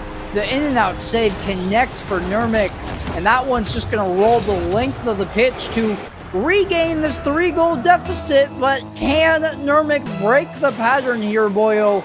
Every single time this happened, Tifsu has found a goal to yet again make it 4. This is it off the kickoff. Well, Nurmik get ahead in the game, and a kickoff win will make this one a little bit closer, boost the confidence for sure. 7-5 now for Tifsu, 1:47 to go. Tifsu's lead growing more and more thin as time goes on. He's got to be cautious about it. Off the ceiling, Tifsu, what can you do, my son? Off to the top corner, saved by Nurmik. A brilliant idea from Tifsu, but just not enough to get past Nurmik this time. Challenged by Tifsu, earns him a lot of open space, but he pre-flips past the midfield boost and ends up coming to a screeching halt. Somehow this is still worked out. Oh, and he finds the ball, he gets the demo, and he's gonna tick away all these precious seconds off of the clock. And so much pace found immediately there on that challenge, and Tipsu, I thought it might have fallen apart once he missed that midfield boost. He proved me wrong very swiftly. You can tell that Tipsu is playing a little bit more cautiously in regards to Nermic's possibility of a comeback here. And Nermic gets another goal with for good reason that Tipsu did that, because he slowed down the ball on that last shot to give Nermic less time for a comeback, something that I think if you were feeling utterly confident that you're going to win this game, you would not be doing. You would just be scoring and going for more. So Tipsu is aware that Nermic is a good player and that he can make a comeback here, especially only being a 2-goal difference, make that 1 after Nermic getting a fantastic musty off the side wall. It's a brilliant effort here from Nermic, and Tipsu, I mean, he's got to really get his head in gear here and make sure that this comeback is denied. Yeah, he's maintained to a multi-goal lead throughout this entire game, number 1, but conceding late here, and that bump's not going to help. Nermic has positioning, didn't jump for the ball, though I think he could have with enough boost in the tank. Decided the play wasn't worthwhile. Here comes Tipsu now. Nermic reads it perfectly. Tipsu is just going to back check and play this pass to himself off the sidewall. Can he catch back to this off the ground? Nope. Instead, opting for that corner. Chip a little bit too heavy on the initial touch. Lots more weight behind it than he originally anticipated, but Nermic was concerned for a challenge there. Tipsu kind of toying with them, and it seems like he's content to just play defense and bleed out this clock. He's going the opposite direction of the ball. He's going to pull Nermic into him and then just go coast to coast. Oh, what an intelligent play there. He sees that Nermic isn't challenging, so he just stalls the clock for as long as he can. The reason he went all the way around the world, it was just to let the clock run out more. Only 5 seconds left now, and Nermic needs 2 goals. He'll need 2 kick-off goals in a row to win this one. And it's not happening. The kick-off goes the way of Tipsu, and that will be game number 1 going in his favour. It got close and dicey at the end for sure, but he gets himself calm and collected there. Tipsu, great work. Little bit of sweat that I'm sure Tipsu collected on his brow, but a sigh of relief at the end of the game. Good poise at the end to control where that ball went, to lead the clock and whistle in the finish of game number 1. Tipsu starting out on the right foot, but Nermic showing there's some dog in him. Absolutely even in shots, and Nermic, although he got 3 more demos than Tipsu, he still was not able to find the goals off the back of it, and still Tipsu came out on top 9-7. It was a very good win for him, and as I mentioned, good work from Nermic. He had a really slow start, and I think if that kind of initial 4-goal lead didn't come the way of Tipsu, this would have been a way more dangerous game for him, because Nermic in the latter half of the game was shooting with nothing else. Yeah, looking good here for Tipsu. Nermic did have some answers, but I think they came in a little bit too late. I mean, we saw the rallying comeback, the effort put forth, and maybe you add an extra 30 seconds into that game, Nermic's able to find it, but instead Tipsu holds on. With this momentum shift, though, can Nermic start off on a better foot to put himself in a position, pole position for game number 2? Well, it's been probably one of our closest games yet, I would say, even though maybe it didn't start off that way. But can Nermic keep this up?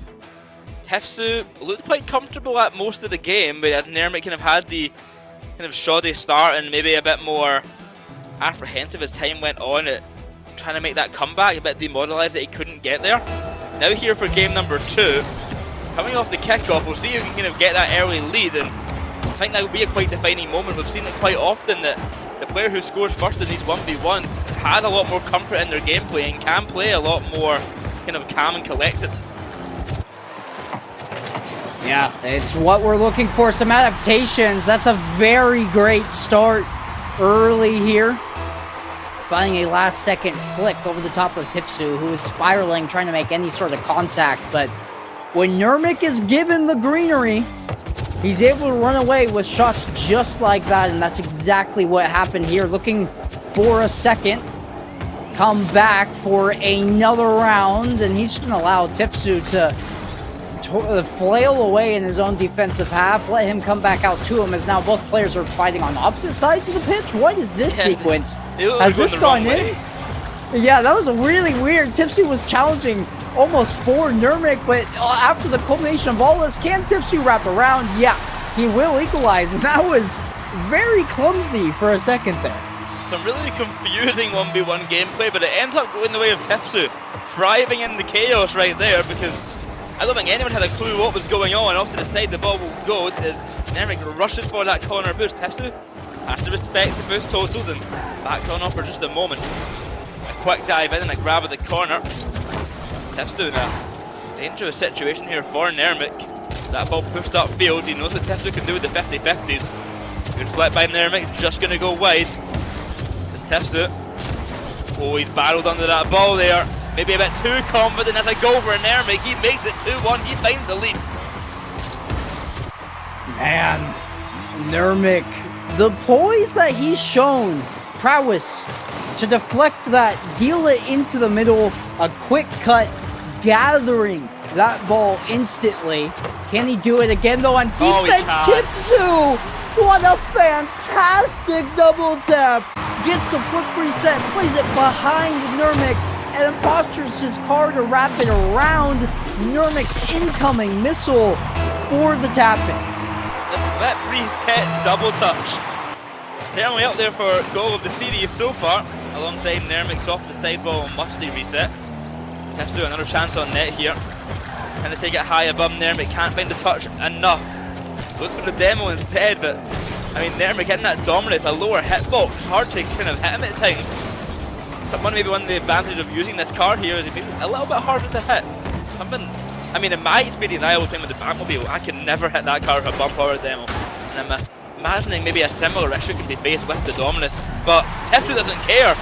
He's got the bigger car, he just barrels through with a 50-50 and a easy goal on net. Yeah, Nurmik just doesn't time the flip well for this 50. He hits it as his car is basically mid-air, mid-twirl, spinning away from the momentum of that ball, the adjacent spin that it had. And the contact that Nurmik found was just not enough. An easy goal for Tipsu, but he's conceded it instantly. Nurmik has been so swift recognizing when Tipsu draws himself too far out of position into the corners, and that's the third time that Nurmik has scored, or the second time, sorry, that Nurmik has scored from that exact same spot on the field. Ceiling, though. He's got the flip as well. Oh, I knew it was coming. Sometimes you just can tell, and it was that exact moment. As soon as he got to the ceiling, I just knew Tipsu was scoring this. He just has some kind of comfort around him here, and off the ceiling, reset. I mean, a great goal for Tipsu just to instantly take that tied up game from Nurmik away from him. I was concerned about the defense for Tipsu, but hey, if your offense is as good as you showed it is, maybe you don't need to worry about getting the saves on your own end, as here comes Nurmik trying to match Tipsu's mechanical play, and gonna have a little awkward bounce here off the sidewall. Both players misread that. It ends up being a little bumper touch, bumper kiss by Nurmik as he comes off his own back wall. Tipsu retreating, recognizing he has a little bit of time, swirls his car around to make sure his tail grabs 2 pennies, then gets the full, and here comes another shot from the sidewall. Uses the flip, grabs the reset, goes for far post, and it's clinical.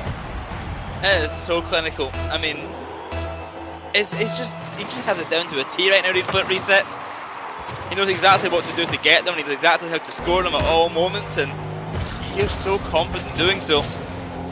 I mean, that was the basic goal for Tipsu at this point, and that was one that'd be going in my highlight reel, let's put it that way. Nurmik, a reset past Tipsu, but he can't get the follow-up touch here. Tipsu's quick with the boost grab and rushing out to the corner, avoiding the bump from Nurmik. He gets himself in a good position to get a clearance out. Low on boost, but takes this ball high. This is dangerous for Nurmik. He's not up in time. To the back he will go, but Tipsu, sorry. He just does it again. Quanzek, he can't be stopped when he's in the air. He looks like Nurmik yesterday. Nurmik could not be stopped by PV every single time he took to the air, and now Tipsu's saying, hey, anything you can do I can do better. He's stashing these goals in his side pocket, and here he goes again, recognizing this has been working. Oh, no. And Nurmik is so scared that fortunately doesn't go into the back of the net. But the second Tipsu is jumping now, so is Nurmik, and Tipsu sees that. He instantly goes back to the ground to play this, and Nurmik, it's a collapse in front of our eyes, Boyo. I mean, Tipsu just keeps playing pure disrespectful Rocket League right now. The fakes that he's going for, the slow touches onto net, he is a competitor through and through. He is here to win. But, I mean, quite often we see ones being really defined by the ground game. This is fully by the aerial presence from both of these players which defining this series. Tipsu has had the aerial superiority for this whole series, and Nurmik has really had not much to say about it. No. And anything that Nurmik is trying, Tipsu is adapting to. I mean, we just saw Nurmik instantly pre-jump on the last look for Tipsu, and Tipsu says, okay, I'll just take it back to the ground, and you just wasted way more boost than I did. You had 50 in the tank, you're now down to 12. I'm still sitting on 60 boost as here comes Tipsu again to the ceiling, and he's going to opt for a ceiling pinch. Ends up high of the bar, but I do like the creativity and the vision. Had that gone in, I would have had quite a loud reaction here in the booth. I mean, Tipsu just going to run that clock down. He knows he's already won this game. It's a 5-goal difference with 20 seconds. It's a celebration lap right now. He'll be going 2-0 up in the series. Avoids the bump by Nurmik. He's going to dribble this ball around, stall for some time. Not even give Nurmik a consolation goal. Make him feel down in the dumps about it. Seems like Tipsu's plan right now. But a game that maybe about 2 minutes ago was 3-3 all tied up, ending 8-3 in favour of Tipsu. I mean, he just took the latter minutes of this game to a different level. Yeah, Tipsu played the first half of game number 1 very well.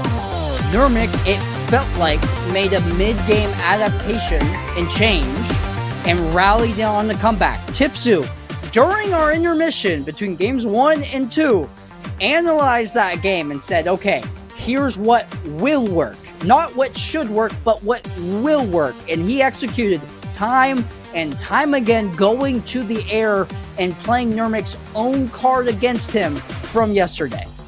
One thing I want to note is that in a lot of these games you see quite even shots between the players, and maybe it's just that one got more saves or one maybe just hit the post a few too many times.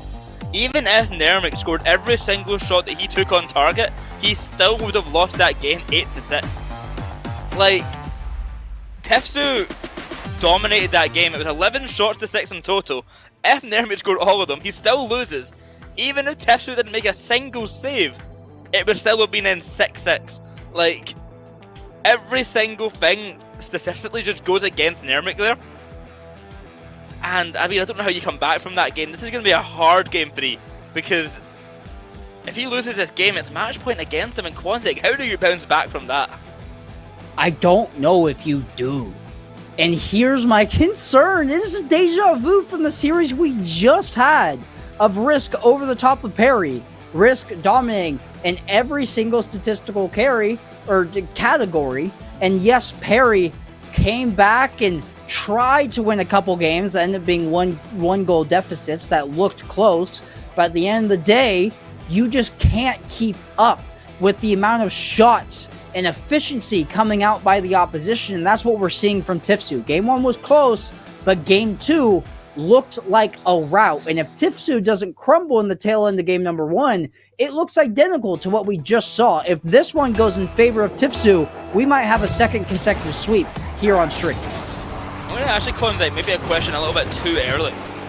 If Tipsu keeps up this kind of aerial presence and aerial superiority, do you think he fares quite well against Shadi, considering we saw him have a more solid ground game, but didn't see much of his aerial presence against Perry? It was a very ground-focused game with the flex and the general 50-50 going positive for Shadi.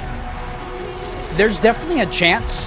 My hesitation before I fully commit to saying yes, Tipsu, I think can rival what Shadi's putting out, is you have to get there. You can't go from the air to the air over the entire length of the pitch. You have to go from the ground up the wall at some point. And I think that would be Shadi's catalyst to deny that opportunity before it rears its head and manifests itself. But Well, we gotta finish this series first. I appreciate the speculative question, but Nurmik saying, hey, don't forget about me. I'm still here. He's gonna cut the lead in half. I'll lead quite well into what I want to ask next. Is with Nurmik kind of struggling in the aerial positioning against Tifsu. Tifsu always kind of being faster to the ball in the air, always winning these challenges in the air and kind of pulling out the flip resets when Nurmik is struggling to defend. It feels like it would benefit Nurmik to, even though his aerial game seems to be his better side, to try and focus more on the ground game and try and kind of win in the more fundamental side against Tifsu. Even though it may not be his strong point, it seems like he should try and adjust into that kind of gameplay. Yeah, there's definitely room to make that shift and see how that transpires. Tifsu, I'm just swallowing up all the room. Nurmik has to retreat into his own net with 0 boost. There's not many options. Has to hope for a good 50, but Tifsu had all the momentum, all the power behind him. Force equals mass times acceleration, and Tifsu just on top of the board there. And here he comes off the ceiling for a challenge? No, he's thinking better of it. Just going to opt back for the ground play and then challenge. Nurmik wants to use the boost, but look at that air dribble bump. That is textbook. I actually wonder here, because the way Tifsu kind of moved in the air, I'm going to kind of watch this replay.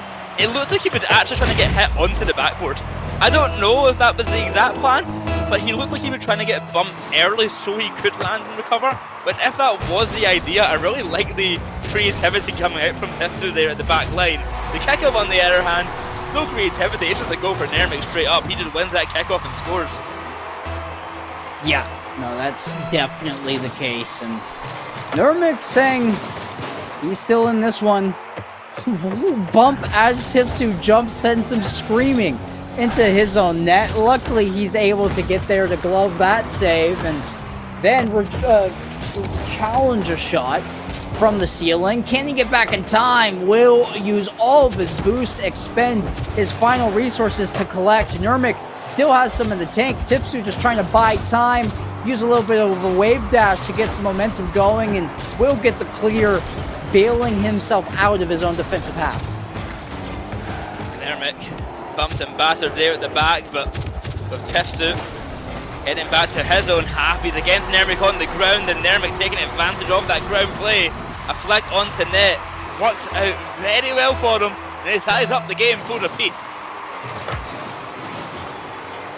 Nurmik, if having to fight tooth and nail for every single bit of the pitch, but it is working to his favor, not allowing Tifsu to have time or space to either find the boost or the possession of the ball. That's a good challenge by Tifsu, racing out of his corner, and now that one fluttering over to the sidewall.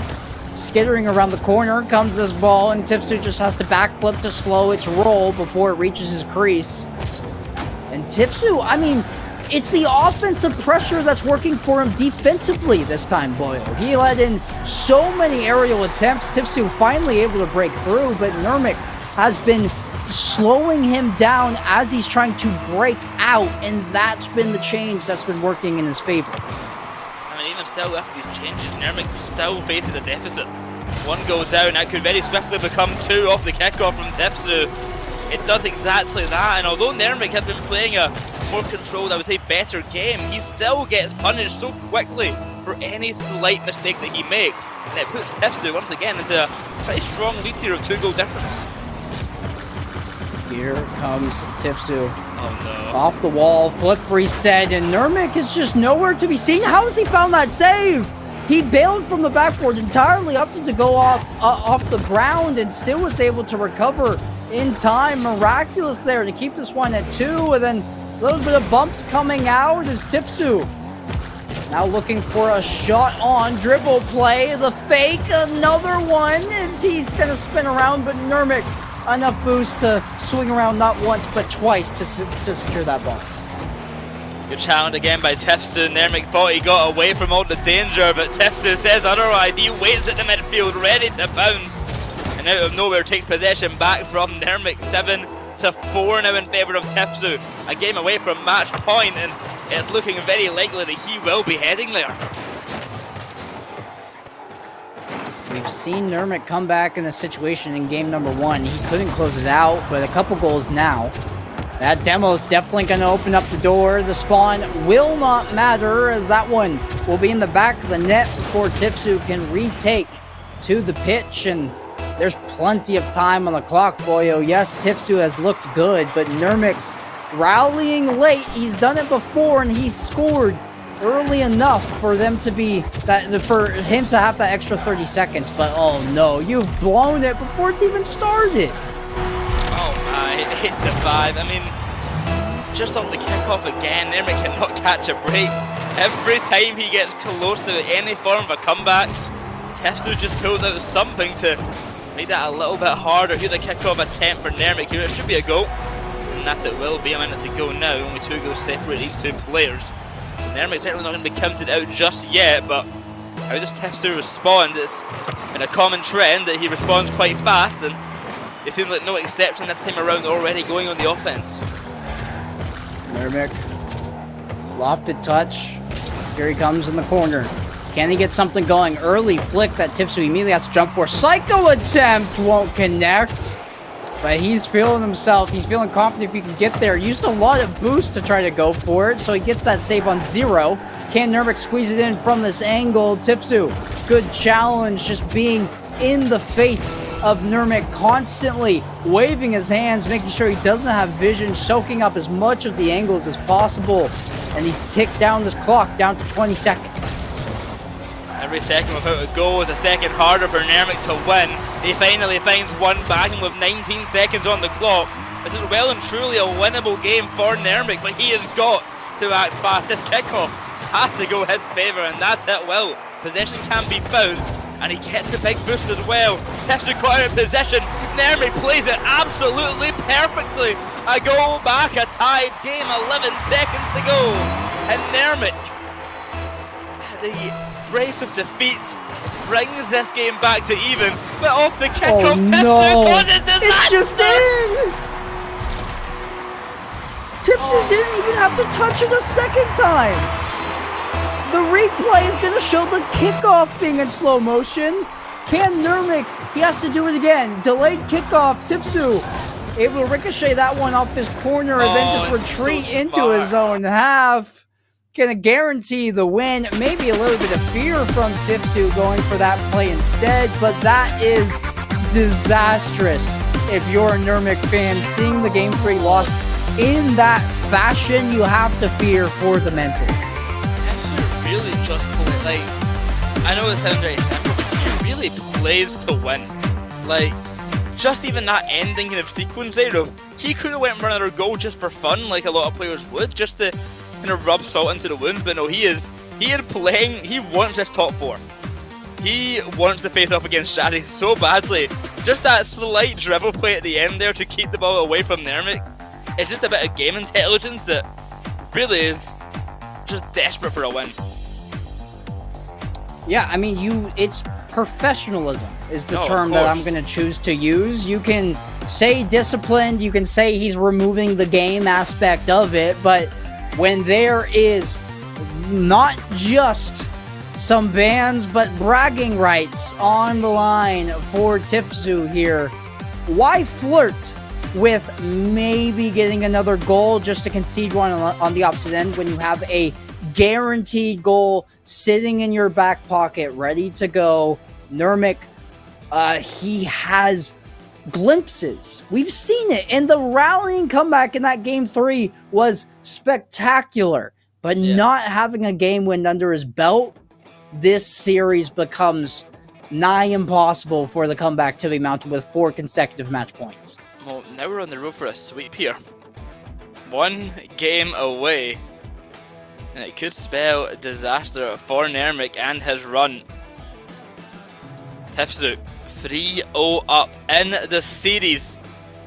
Whereas Nurmik, he has to go 4 games in a row against Tipsu, a player who he is yet to take a game against today. A player who every single time just takes him out. Tipsu, challenge from the corner, has the pace. Nurmik feigned his boost totals. He actually disguised that he had boost, retreating as if he doesn't, then finds the demo on the opposite end. Just gonna tap that one in. Good play, good sequence there. I like the mind games. He's retreating, not using any boost at subsonic speeds, and still able to jump up just in time when Tifsu's thinking he has the edge over the top of him. This is the change from Nurmik as a Cuxer pinch. It might be too high, but Nurmik starting to get back in the driver's seat. He's feeling himself. Don't concede though. That's a good save. Second attempt, Tifsu denied by Nurmik. Keep in mind that the last time these two players played in the GSL group stage, it was a 3-1 victory for Tifsu, so Nurmik was able to take a game last time. He's looking to try and do even better this time and take 4, but he's got a long road ahead of him. Shot to net off the post. It's a good start for Nurmik, though he's showing a lot of aggression and a lot of pressure against Tifsu. Caught awkward at the back line, but a brilliant save from Tifsu. Reaction speed on point. He'll win the 50-50 challenge and take possession of the ball once again, but it won't be for long. Nurmik comes barreling downfield again. He is holding nothing back in game number 4. Another demo for Nurmik, which should be leading to a goal. This man is out for blood here. Physicality coming through, and it's working in his favor. Both goals on the backs of demos, and that's not his only reliance, though. He's been on top of it. He's looked better, the driving force in terms of shots. He's snagged these opportunities, faster on the boosts. This is the first misplay that we've seen from Nurmik in this game. Number 4, underneath that challenge, Tifsu allowed to carry it over the top of him, and Nurmik still has work to do, even though he's looked good. Tifsu. Oh no, here he goes to the air again. He's been lethal from this position before. Taking slow Pogo! That's gonna hit the back of the net. No way, Tifsu. That's so gross. Go take a shower. The reset into the Pogo to get better position, and then Nurmik just, he dives by but too low. I mean, how do you read the Pogo coming out there? But Tifsu pulling out the mechanics when it matters most. Off the side, he's going for it again now. He's going for a neutral bump this time, fakes the reset, but Nurmik not going to be dissuaded from the attack this time. Down the other end, shot to net, saved by Tifsu, just in time. 2 minutes gone on by, and this game, the general amp of this game is heated up big time. Everyone is going for everything, and it's giving us a real showing right now. Nurmik up for this ball now. Tifsu, he's back, but he doesn't go. He's hesitant, and the ball just sinks into net. Nurmik floats that one in. It's just gonna drift in off the crossbar. Tifsu, I mean, I guess he's the gambling man. He wanted to preserve the boost totals in his tank. Didn't try. He thought it was off the crossbar. Wanted to position for a better challenge, but it goes off the bar and in. He says it's okay though. Here's my redemption arc. It's gonna take a whole 4 seconds for me to find that goal that I just conceded, and we're back to where we were about 10 seconds ago. 3-3, and after a blunder from Tifsu, a good goal comes in to tie the game up once again, this time off the kickoff. You'll find goal number 4. Nurmik will be kicking himself that he couldn't get more goals early on, because Tifsu's already found the comeback and now found the leading position. Nurmik, he's going to start doing it again. He's got to go all guns a-blazing, looking for any goal that he can find, but Tifsu's woken up. He's not allowing it to happen. Nurmik finally gets the touch. Tifsu can't make it back in time. A tie game once again. 2 minutes on the clock, Quanzek. These players at a deadlock right now. There is hairs difference. You could split a hair between how these two players are playing. They look so deadlocked. In for the long haul, trading blows back and forth. Tifsu just gonna say, okay, yeah, you take the boost. I'm just gonna work this in your corner. Nurmik does grab that full boost in his own corner, as well as Tifsu just being a little annoying. He continuously tapping this one. There's this patented backflip challenge that's happened a few times this series. And how has he done this? He's been on 0 boost since the kickoff. Nurmik nearly sitting at a full tank, but Tifsu still finds the goal. What? I mean, Tifsu is so good at that low boost situation. As you mentioned, the backflip challenges have been really, really good for him. And he's making some really strong plays and some really strong challenges when working with absolute scraps. The thing is, he's just even scarier when he does have boost, except when he misses a challenge like that, because that was really bad timing. 90 seconds, 5-5, and Nermic keeping himself in this game for as long as he possibly can. Nermic, he's not been here once before, not twice, it's three times actually, and it's another kickoff concession. And this unfortunately has been par for the course for Nermic. Tipsu gets this down to, concedes enough goals, or Nermic earns them, whichever way you want to look at it, to get an even scoreline. And then Tipsu, either through kickoffs or grittier goals, ends up with a last-second lead, and Nermic might have made a grievous error here. He's going to concede off an unforced mechanical mistake. And Tipsu, this 2-goal lead could be the difference. Oh, Nermic will be so upset about that one. Just a goal that should not be getting scored there for Tipsu. But you'll find that he'll make this lead to 2, and Nermic, in a situation he has been in for 2 games now, almost 3 I would say, but I don't think there was really a chance of a comeback in game 2. Tipsu, on the other hand, has been in this position before many a time as well. He has the lead, he knows how to stall time and how to win. So confident that ball not going in, he goes for the corner boost. And what a decision that was, already taking possession back, making things difficult for Nermic. The clock just keeps on ticking. The longer Nermic goes about scoring, the harder this game will get. Tipsu opting to go for lockdown defense here. He doesn't win the challenge, but he gets a monstrous bump that puts Nermic out of this play. He has to wait till it's his turn again off the sidewall, and Tipsu happy to soak up this pressure. He's 2-goal leads. He's up 2. Even if he does concede, he still has a 1-goal lead, and now it's the 3rd time this series he's pulled this out of drawing Nermic into his own half, forcing an awkward challenge because he's just going to toy with this on his own back wall, and Nermic has to press the advantage. Tipsu, so knowledgeable about the game state, and he's going to walk away with a sweep. It's a 2nd consecutive one on stream. We have flipped the script from yesterday, Boyo. Oh yeah, we have indeed, and Tipsu will be feeling very happy about that one. A 4-0 victory now, where Tipsu to face off against his Saudi Arabian compatriot of Shadi. Nermic, unfortunately, eliminated in the top 6, but a good run nonetheless. Still making it to top 6s, no easy feat. No, I mean, you've earned your flowers here, Nermic. Oh, yeah. Top 6, congratulations. You are here for a reason. You looked good, and genuinely, a couple different bounces go your way if you're warmer maybe in game 1. Man, we are still going in the series for the long haul, but instead, Tipsu able to lock it down by better game knowledge, strutting his stuff, making sure to burn the clock when he had the opportunities to. Good challenges, recognizing what worked in the air, and front to Tipsu. I mean, able to get the job done, and outside of that goal in particular, where he let it float in, he looked like he could make a run here, Boyo. Oh, 100%. One thing I find really impressive about that game is, in that last game there, Nermic had 5 demos to Tipsu's 0. And usually we see them quite even, or whoever gets demos, like more demos, you usually win, or it will be close in demos. This was kind of a domination in the aggression standpoint, and Tipsu did not bat an eye at it.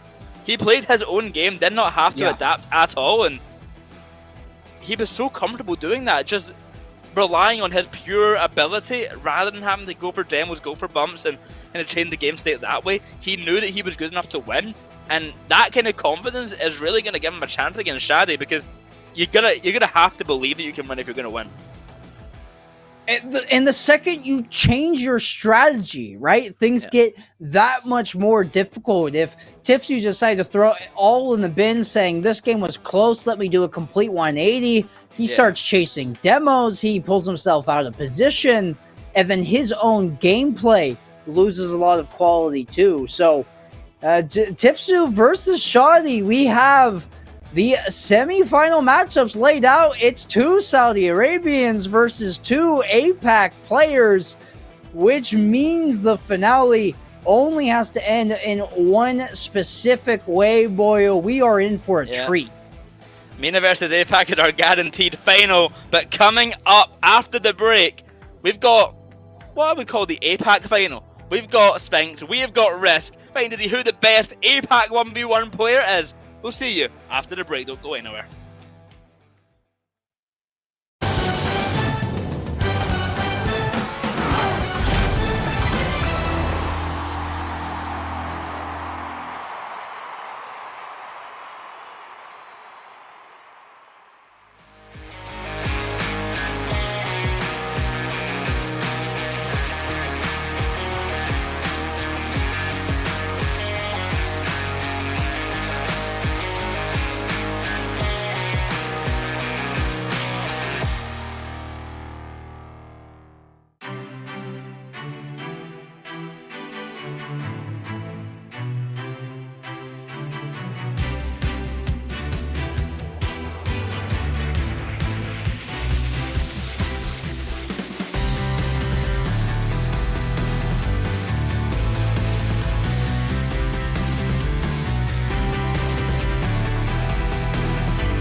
Another quick match and another 4-0. I mean, we are speed running today, everybody. I am Boyoroyo, welcome back as well, HailMonkeyman, and of course Quanzek on the desk, and another 4-0. We are 8-0 in games today. We've had 8 games played. This series was faster than one series we played. These two, sorry, were faster than one match yesterday. It is an incredibly quick day so far. Now we're in the semi-finals, and HailMonkeyman, we have got the APAC derby happening. Oh my goodness, this is the one that a lot of APAC hopefuls are looking for, to try and find if the king of APAC or if the up-and-coming rookie of it is going to find his way to the table. That previous matchup, I said in the chat and I'll say it again, it was a so close but so far situation for Nurmik. Some great success, but overall the game management out of Tifzu was so clinical, just keeping it at arm's reach, kind of a little bit of bullying happening. But you know, you guys had a good cast overall, and it was a fun bit of cinema, but still a 4-0. Yeah, that being... Oh, Wendigo, sorry. No, that I just wanted to chime in there. That is my apologies, but that end result, I mean, it's not what any of us expected necessarily for two swift sweeps, but now that they've happened, I can't say I'm surprised. No, I mean, Tefsu looked really solid all throughout, and I thought he was going to have this win, and maybe not in a sweep fashion. And Risk, I mean, he looked excellent in his matchup, and traditionally has always lost to Sphinx, but I mean, he certainly could challenge him this time around. As we see with the bracket, we have Sphinx versus Risk, we have Tefsu versus Shadi. Our first match of them will be the Sphinx Risk match, where we talked about it being the kind of up-and-comer of APAC against the new top dog, but I mean, it was only maybe a couple months ago where Sphinx was classed as that up-and-comer position, so things are moving fast at APAC already, and Risk challenging for that throne in the 1v1 aspect for sure. But if you want to vote for Sphinx, hashtag SPNX in chat. If you want to vote for Risk, hashtag RISK. Now, I don't want to ask for your guys' predictions just yet. I want to ask who you think the chat's going to go for quickly, Sphinx or Risk? Oh, okay, wait. Who the chat's going to go for? Oh, I think chat man. is going to go for Risk. I think that there's enough who of are you a going for then, performance there. Monkeyman? I feel like I'm gonna go for Sphinx, but I think chat is like, you know what, Sphinx needs to go down. Risk stocks are up. What about you, Quanzek? I Sphinx or Risk think for you, and what for the chat? For the chat, I think they're going to go by way of Sphinx just because of the waves Luminosity has made. And they're going to the major. Sphinx is recency bias in everybody's mind. I personally am also going Sphinx. He has a throne to defend. I don't think he lets it up to somebody who's playing in the same position he was just a mere few months ago, as you said it, Boyo. I'm going Sphinx as well. I think the chat will go for Sphinx here. I mean, Godspeed was in chat earlier supporting Risk, and I saw a lot of support for him as well, but the general APAC crowd, they all love Sphinx. I mean, they love Risk as well, but the players can't stand him. He's got too much, like, 14-year-old brain rot. That's all I've been told all the time by Risk about Risk, so I'm sure the players are on Sphinx's side here. They don't want to have to listen to Risk saying skibbity toilet in their ears or whatever later on, so I'm going for Sphinx. I think everyone else will be, but let's see what the chat has to say. We will make our predictions. We're up for Sphinx, and so too is the chat. 80% to 20% domination on the side of Sphinx, and I think pretty well deserved here. I mean, he's got a great track record, doesn't he, guys? He very much does. He's won the last two, the Open and the Champions Road, and that 1v1 side of things has really just been dominated by Sphinx, and we're going to get to see it all over again, but this is kind of your all APAC grands inside of the semifinals, and Quanzek, I mean, before we depart, we're going to leave you to go hang out, have some, maybe a late breakfast or dinner or whatever. Do you think this is going far? This was Game 5 and a best of 5 last time. Do we hit the distance this time? We've seen 2 sweeps. We're done for the day. Every series from here on out should be a banger. It's the APAC final, it's the MENA final, and then it's a grand final. Cut the brakes on the train, because we're going off the tracks, and it's going to be a trip. Well, we'll have to go wait and see here. Getting the players into the lobby now for a little test, and we'll get things underway very, very shortly. But as Hail said, we're going to be saying goodbye to Quanzek. Me and HailMonkeyman taking you on this journey for the provisional APAC final, I'll say. The 1v1 of Sphinx versus Risk. The Malaysian versus the Singaporean. Who comes out on top? The 17-year-old v the 14-year-old. That's where we've got to now here with APAC. It's 17 years old v 14 years old. You combine both their ages, they're almost as old as you. Oh man, they'd be basically a co-worker, but I'd still be their elder, especially coming in the next couple of weeks. This is going to be a great matchup. Both these players very mechanically inclined. If Risk is playing up to the speed that we saw him earlier, Sphinx has a lot to have to deal with. And it's funny that you mentioned, they're like, oh yeah, we just knew Sphinx. He was kind of the new flavor and maybe the new phenom of APAC. But how quickly do we age and become elderly in Rocket League? It feels like you turn 17 and you basically got to start getting prepared for your 401k of retirement. It's just going to get wasted. But this went to Game 5 for a reason during the GSLs. Both these guys play just kind of lights out and with a lot of great attitude. I mean, yeah, they're both really mechanically gifted players, really, really strong presence on the pitch. Both, I would say, really confident. I mean, Sphinx, we know, is so confident. And I think Risk, I mean, I've not really seen him nervous in any 1v1s. Maybe in his one against Zyad, but otherwise he has seemed extremely confident at all times. It's a really promising match here. I think we are going to get a good one, like I've kind of alluded to. Yeah. Well, hey, you know what? It's the king versus the counter. Can the up-and-comer, can the challenger to the current throne dethrone and make way for a new idea and a new identity of APAC 1v1 domination? Luminosity with the eye above will be watching in their main man and Sphinx, who is handing over to that Birmingham major as representative for APAC, and Godspeed will be striking lightning down to the land that falls around Risk to see if it ends up going. Now, I asked Quanzek if this is going to go. He said it would go the distance. I'm starting to trust in him because that other one with Tifzu as well as Shadi is going to be probably as much of a barn burner. Do you think this deceptively goes short? Do we have tight games, but maybe an actual shorter series? I'm going to go a shorter series because I want it to be long. So either I'm right or I get what I want. So I'm going to go for a shorter series here. I think this is going to be a 4-0, 4-1 in favour of Sphinx, but I do think it'll be some really close games here. I think Sphinx is going to be good at the early game and kind of getting his groove very fast, whereas Risk maybe taking a bit of time to get into it and pull out those mechanics, where I think it may be too little too late, but really close. You know, I vibe with that. You know, betting against yourself and then being able to win no matter what. Exactly, it's great. That's a smart move. That's how you know, we get some extra cook of the books. But I feel like I'm going to sit into Quanzek's camp, but so far it's kind of gotten sideways whenever I've agreed with them. So, hey, you guys can tell us as well. Will this go far? Will this not? And you know what? Just be as loud as you can in the chat because we have only bangers left for the day. Game 1 will be right around the corner. It's going to be the Malaysian Stallion versus Singaporean Sniper, and I feel like this is going to be such a tight contest.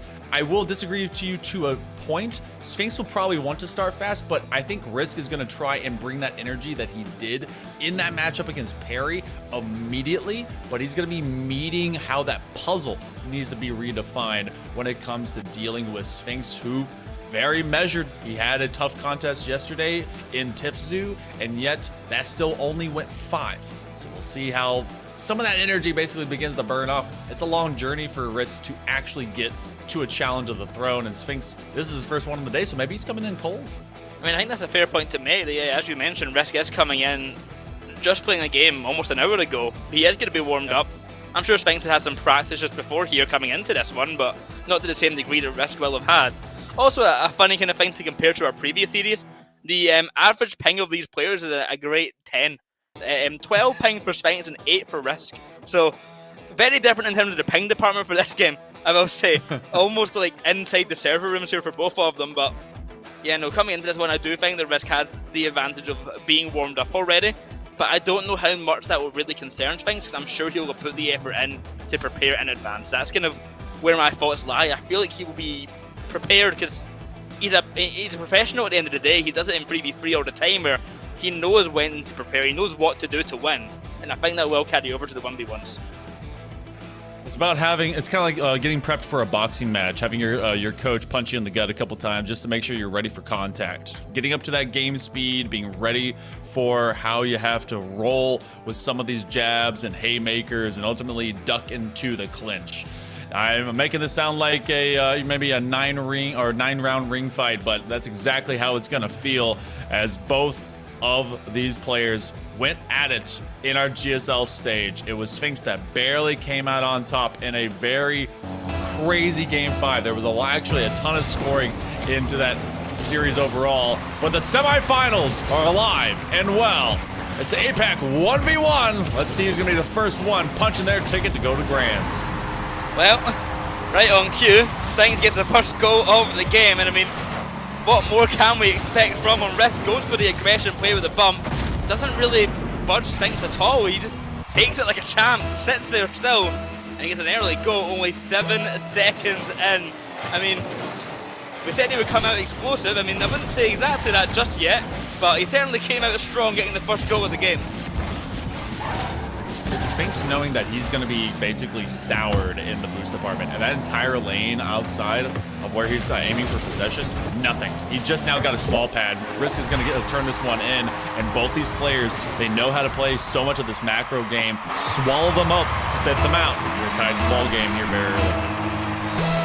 Even against Tifsu, Sphinx was often caught on 0 boost. He was actually really good at dealing with being on low boost, but that was maybe his biggest shortcoming, was boost management in the 1v1 was really not his forte, something that Risk is really good at. He's a really fast player, he's really good at getting in your way and stealing your boost.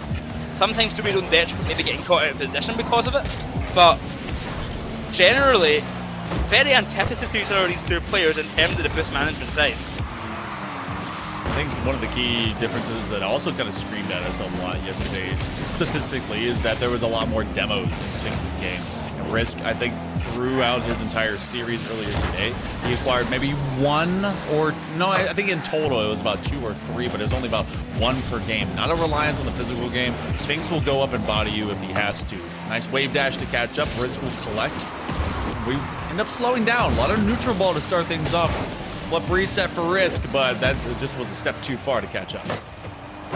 Pass down back to Sphinx once again, cuts in center, shot hit the crossbar. To take his time here, a slow dribble towards net, off the backboard again with a bump onto Risk. Looks for the demo, won't find it, and Risk actually survives really well, gets that corner boost, gets himself back into a playable position. Both of these players have had so much experience playing against each other, I'm sure, in scrims and ranked and tournament as well. So they know each other's gameplay very, very well. It's just a matter of kind of causing mistakes here, catch each other out of position and really push to do something they can't really expect or can't really predict. And key difference from what we saw Risk having to deal with in Perry earlier, it is definitely Sphinx that is eyeing to cut the line of the rotation from that outside perimeter corner. They want to take that inside lane, get a bump onto you, and maybe even get a demo. Flight Risk here. He's trying to just go from end to pipeline. Oh, nice little cut. It's as simple as that sometimes, Boyo, and that will be the one that gets Risk a lead change. Yeah, that's a lovely little cut there. And honestly, one of our quieter 1v1 games we've had all tournament. It's a 2-1 scoreline at half the game to go. This feels more like a 3v3 match with this current score. And both of these players playing really reserved, to be honest, kind of not wanting to mess up, probably due to the respect that they have for each other as competitors. That they know that if they make a mistake, the other one will pounce, just as we see here from Risk. Like, going for these risky plays is maybe a bit more apprehensive for the players.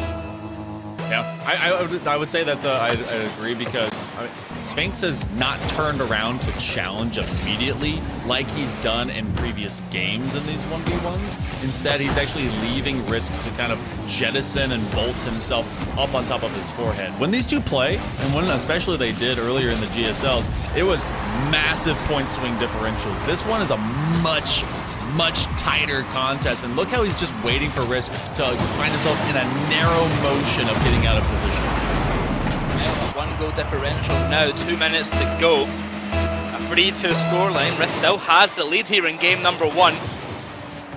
It's the APAC player showdown to find out who's our representative in the grand final for APAC in the APAC Open. Currently, Risk has this game in his favour, but can he hold on to it? Sphinx has the experience, he's the reigning APAC 1v1 champion. Risk looking to maybe take that throne for his own. Moving up from this fight in particular into the grand finals, that's a $1,000 upgrade as well. So you got to think that some of that starts to, you gain 750, or rather some more of that just getting to this motion. But you'd love some extra cash. What a save! Oh, but there was still some momentum there for Sphinx. Good backflip even when he didn't have too much boost. Risk, it was so close. That ball just had other plans. Inches away there for Risk, and a really good attempt. Minute 27 to go now, and both of these players are playing a quality game where it is just a matter of who will make the mistake. It's a big demo onto Risk here. It's an easy goal for Sphinx. And nothing Risk can do but watch on the respawn, and Sphinx finds himself in a leading position. It was right off the rip, too, that you had Risk go to the midfield big boost, and Sphinx had gone all the way to Risk's half corner to get a grab boost, and then swam and sharked him from behind. So now another lead change. We've already had 3 into this. I'm expecting far more, but depends on what late turn possession that we get. Being conservative with what they got in the tank. Sphinx trying to just bide their time and force Risk to have to take less sound maneuvers. They get the first one. He parks himself out. This could be a breakaway, and it will be. We're going to be tying up again. Now keep in mind that we always talk about Sphinx being the APAC reigning 1v1 champion, but one player in that tournament did not include was Risk. Not present for that tournament. I'm not sure if he was actually allowed to play the tournament at the time. He might have been still banned from playing RLCS at 11 years old. I can't remember, but be it for whatever reason, he wasn't there at the top cut. So Sphinx may have got that championship, but Risk maybe thinks that if he was there, he could have won it. You know what? That's what he's probably been training for. It's like, you know what? I took my punishment. I was behind bars, but now, you know, break the chains of .jpg. I am free. What can be done here? Trying to dethrone the current king. That corner boost, gone. Looking for small pads. Risk has to definitely capitalize on this motion. He gets the demo! Deletes him off the pitch! I did not think he was going to make contact on Sphinx, but surely, now it's 5-5. These 10 goals, we may only have room for a couple more. Not long left now. It could be a case of next goal is the winner for game number 1. Sphinx going high, gets the reset, goes for the wave dash shot, instead tries to fake out Risk, but he is not going to budge. He defends that near post really, really well there. He knows exactly what to do defensively, fundamentally, and he makes it a great decision. Shot towards net here. Sphinx has to save this one off the post, top corner. It's a goal for Risk, and with a second to go, Sphinx needs a miracle off of kickoff, and Risk, he just has to send this ball to the ground. At 45, treating Risk so well. Risk! He's gonna shove it over him. Oh, he misreads it. He has to get away from Risk. Trying to just body him, and the block is enough. What a crazy turn of events at the end of game number 1. You and I, Boyo, we are being gifted with a treat for this one. Risk comes out by the skin of his teeth. I'm trying to figure out what the benefit of Risk not going for that kickoff was, and I think it was genuinely a pure confidence like bait play, where he wasn't confident that he would kill it on kickoff, so instead tried to just make Sphinx go full power, knowing that he'll hit the backboard with that. Which, if that was the strategy there, I mean, that is brave. Because if Sphinx just hits that ball a little bit softer, that's the goal. If that was the strategy, then that is commendable to go for that. I mean, imagine ripping that out of your playbook right in the face of Sphinx, who is confident, who is that player that everyone is basically measuring themselves here from APAC. And that 45 right now, that ringer, that is such a tough gong to have to hear if you're Sphinx, because that was overall a decent defense. If any other, like 90% of the time, it goes to that upper 45 and into that pipeline, it probably bangs out, just comes out and looking for something. But that bent straight in. And you know what? Risk is letting it all hang loose. They did in the first series. This one in particular, no doubt, no time to wait, no hesitation. Let's hit the next 5. The player's eager to get into the game and joining as quick as possible, and Risk already scoring 8 seconds in. I mean, the confidence that must have came from that game 1 win is certainly being shown on the pitch already from Risk. But Sphinx, he's got a few kickoff tricks up his sleeve, goes for the delayed kickoff, gets a goal straight off the bat. Hail, it's only been 13 seconds and already 2 goals scored. Ramping up the pace. You and I are going to have to really get seatbelts for our desk chairs, because we are being strapped in for a heck of a series and a game. Sphinx is trying to collect. Oh, but he's outplayed for the corner boost. Risk will have a moment to move upfield, but that midfield boost, even a huge pop, he's going to force him to draw up more. Still conserving what is in the tank. And that's a freebie. Sphinx is making Risk bite, and he will carry this on his forehead the rest of the way. And lead change again. I need to start looking how many we're going to get of those. Another one found for Sphinx, only 30 seconds gone. This game is more what I was expecting from them. A lot of chaos, a lot of goals early on. That's exactly what we're getting now. Oh, Sphinx with a fake on the sidewall! Makes Risk come flying in, and I'm sorry to tell you, Risk, I'm making you watch this one. the fake from Sphinx with that flip there keeps it to the last second, gets himself faster to the ground so we can reach the ball faster, and plays Risk for an absolute fool. Okay, I was wondering if we were going to get it back the other way, but I mean, that was good poise by Sphinx, because he brought that from the wall, knew that he had ultimately a fake to try and deliver, and has been now ringing the bell. School session is right up in the classroom here for Risk, and he gets right in front of it. There was no way for him to get an attack on that ball. No, not at all. I mean, Risk tries his best to outmaneuver Sphinx and really good ideas behind it, but like a homing missile, Sphinx could not be avoided. Now though, for Risk dribbling close to net, he had the boost to play with, but decided he didn't want to kind of overcommit there. He was scared of maybe a dunk coming out from Sphinx, sending it down the other end. Has to end up playing back instead. Sphinx, he's going to do what he does best, the aerial game. Off the ceiling, goes for the ground pinch, nowhere near on target. I mean, lovely idea, Sphinx, but like that was so far off target. That one's in at least.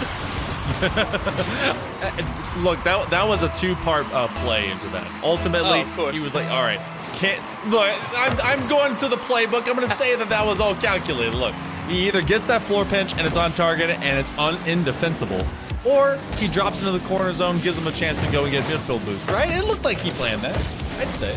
I'll give him the benefit of the doubt. I'll say he planned it. He does have zero boost once again, though, as Risk.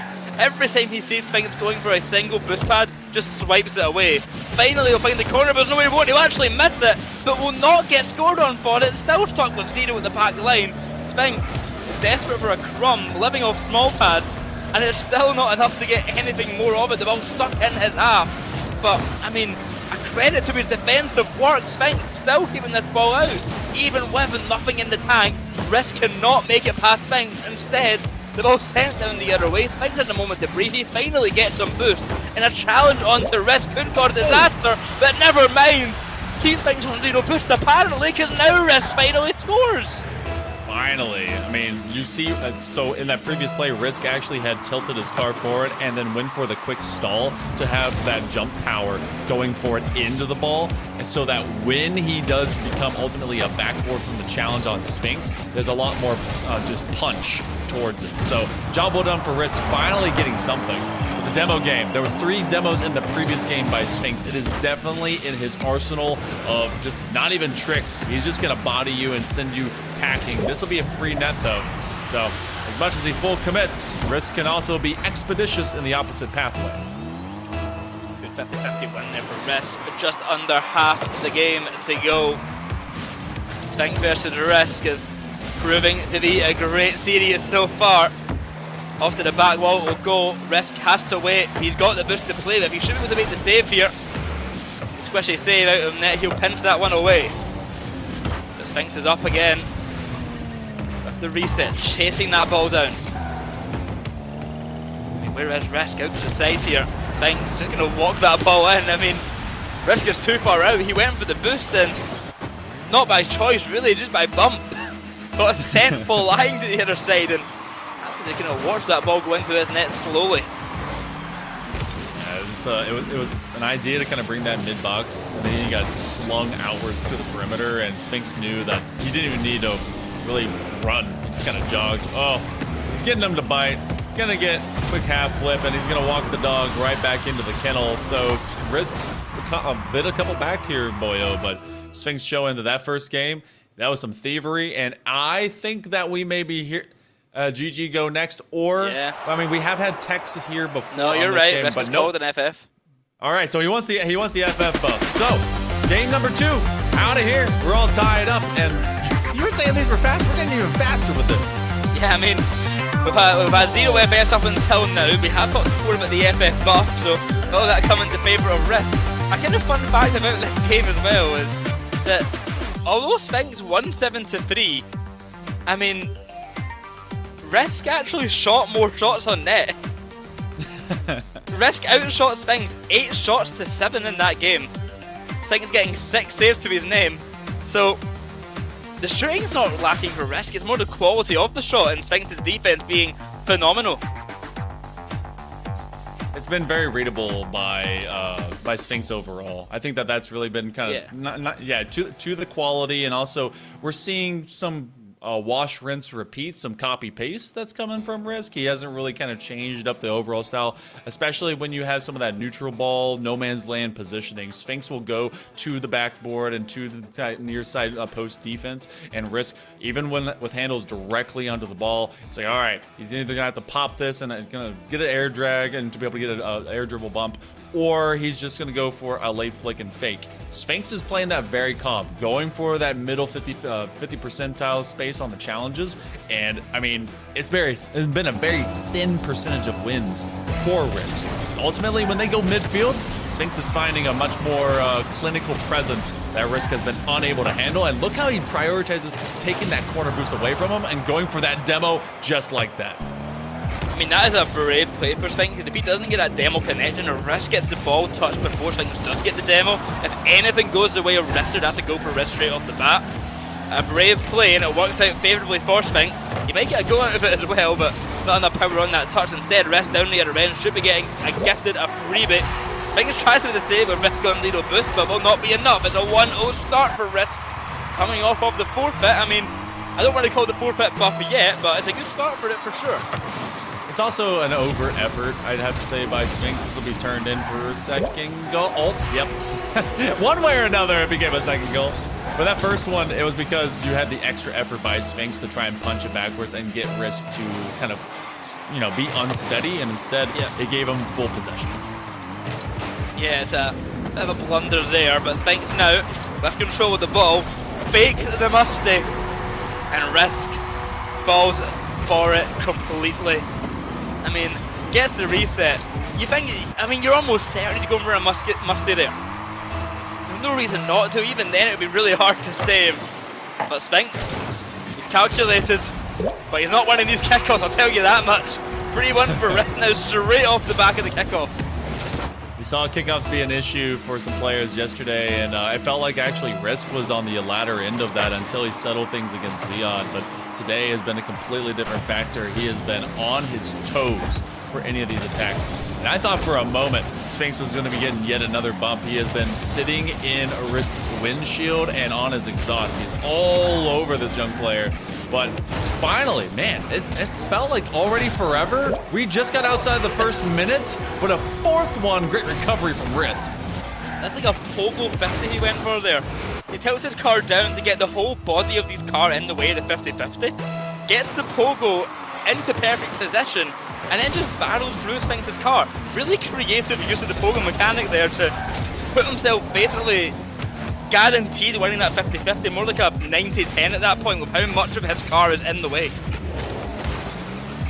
Sphinx supposed to be underneath this. Remember how many times we talked yesterday about Sphinx basically keeping his flip reset hidden for as long as possible. Doesn't happen this time around. This become a shooting gallery. So, in your opinion, we already saw Risk. He wants to kind of shorten these games if he knows it's out of reach. Sphinx, is he at all that kind of player? Does he play to the final second regardless of score? I mean, in this situation, I don't think there's a reason why, well, he can't yet anyway, that's the reason why he would, even with this current scoreline. I think he's got plenty of, ability in him to bring this one back, but I do think if the game did maybe get a little bit more distant, it is beneficial to go GG, go next, avoid maybe getting a little bit more tilted if the game's just not going your way. Maybe just kind of going next and getting into the future games, a reset of the mental maybe would be beneficial. I think Sphinx would be aware of that. But for now, I do still think that with how long we've got left, there's still plenty of time for a comeback here. And it'd be a bad idea, even at the halfway mark, to forfeit this game just yet. I mean, very true. And he can anyway, because we have at least 30 seconds before the rule comes online. Sphinx also feels like one of those guys that makes you earn every drop of a victory. So I could see him, even if we were at 10-1, maybe having Risk, have to go through this journey with him. He has all the boosts in the world. Risk has to come down from off of that post. Even with everything in the tank, now he's gonna at least have an extra shot. That one off pipeline, and Risk still finds a better part of the ball. Risk is fighting hard in this game. Coming off of that forfeit, he is determined to disallow Sphinx a chance at anything. And finally at that halfway mark, Sphinx is on the attack. Here's his best chance for a goal in a while. and finding the angle, but not finding the goal until the second shot comes around. A brilliant save early on there by Risk, just catching it on the line. Follow-up from Sphinx is enough to find goal number 2 and keep himself in this game. Risk decides to go for the corner boot on kickoff, and he gets beat for Sphinx completely. I don't think we'll be doing that again anytime soon. Gotta keep him tripping though. I don't mind that with, you know, a 4-goal lead, Risk is doing some, you know, high risk, high reward type styles to at least keep this a contingent for later. You gotta condition Sphinx, otherwise he's gonna condition you to his flavor that he wants. No boost, lots of problems right now for Risk. He will be outpaced, and now he's being outshot. The first half was all Risk, second half is going a different way. 6-1 turns 6-4. And things get a lot more scary on the side of Risk with 2 minutes to go, and control for Sphinx to make it 6-5. I mean, the young player must be getting quite nervous now. 2 minutes to go, and this could be a Sphinx comeback of all comebacks. We were talking about him possibly forfeiting this game. Now he's almost tied it up. What lead? Oh my goodness, and what boost. Sphinx is dominating this one. He's gonna try and put that straight at the goal line. Takes both corners, looking for small pads, see if he can get right back to it. Ceiling reset, plenty of time to do whatever he wants with it, and he's gonna try and drop it in, and he does! That is 5 in a row in the bucket here, Boyo. Wow, he has sat Risk down. It's pure creativity coming out for Sphinx there. He has so many options coming off the ceiling that Risk has to kind of take note of. And the crazy thing is that Sphinx actually takes none of those options. He just lands on the ground. He goes for the simple play of going on the ground and shooting, and you know, Risk has to cover these 10 different possibilities of where Sphinx can send the ball from the air. Of course you're not going to consider the fact that he might just not shoot from the air. And Sphinx is taking pure advantage of the options that he's giving himself. Now in the air, flip reset, he's going to go for the 50, fakes out the shot again, and wow, I mean, it's pure option play from Sphinx right now. If he gives himself the choices, Risk doesn't know what to do. He's purely Doctor Stranging this. He's seen 14 billion options, and the one that's going to work out every single time just ends up landing in his lap. Risk has no foresight to what's happening on the other end of things. So we will land into an affair where it's been 6 in a row after what was Risk in a much more dominant feature. That entire storyline has been rewritten, whited out, and now maybe a chance to try and drag it back in. Sphinx is on a tear. Look at a menace on this pitch. That's goal number 7 unanswered. Keep in mind it was 6-1 for Risk at the halfway mark of this game. In 1 minute 30 seconds from then, Sphinx has scored 7 goals unanswered, and Risk has now finally just found 1. Got 1. If he didn't get that 1, I was going to be sad. And I'm pretty sure he was going to be mad, and he may actually tell them to just kind of roll tape, roll clip, roll credits. But maybe so. Even so, okay. So we've had some now that these kickoff goals are starting to come through. This is when you really start to have that mental head shake. And 16 goals, what a total at this game. I mean, if you're Risk here, coming off of a 6-1 lead after forfeiting the last game, honestly, I think a part of it, you might be thinking as Risk that, oh, maybe I shouldn't have forfeited this last game, because if Sphinx can make this kind of comeback, why couldn't I? And 9-8 now, Sphinx is still ahead. It is a close affair, but I'm sure there's going to be some doubt coming in the head of Risk here. Still with only 38 seconds, a very winnable feature. If Sphinx loses any kind of speed, Risk might have a chance to take advantage. He's showcased that he can do so, but Sphinx is operating at a tick rate that is just unmanageable for Risk. He's able to get to 10 in its purest form, and he's just going for this honest shot. He is not waiting for Risk to decide whether or not there's all these other options. He's just executing on his gameplay. Let me tell you, I'm sure Risk isn't happy with this one. 10-8 after a 6-1 lead. Make that 11-8 off the back of Sphinx's goal here. 20 seconds to go, and Sphinx, I believe, sorry, not Sphinx. Yeah, okay, it has been confirmed. Risk has called it again. Yep. I'll let you know in chat because I'm in the lobby right now. Very much to Sphinx's dismay, he spammed though afterwards for Risk outside FF. Wow. Sphinx, what a bounce back. That first game, just so methodical. Game number 2, opened the ripcord, going flying down straight to earth, and it made Risk just put up his hands in an X and say, no, I don't want to deal with any more of this. Let me get out of here. A 6-1 position. I think we were about like, what, 2.5 minutes left to go, and we're like, all right, you know, I've been posting up, maybe we should get out of this game. Sphinx says, nah, there's a second chapter to this story. 15 shots to 9 for Sphinx as well.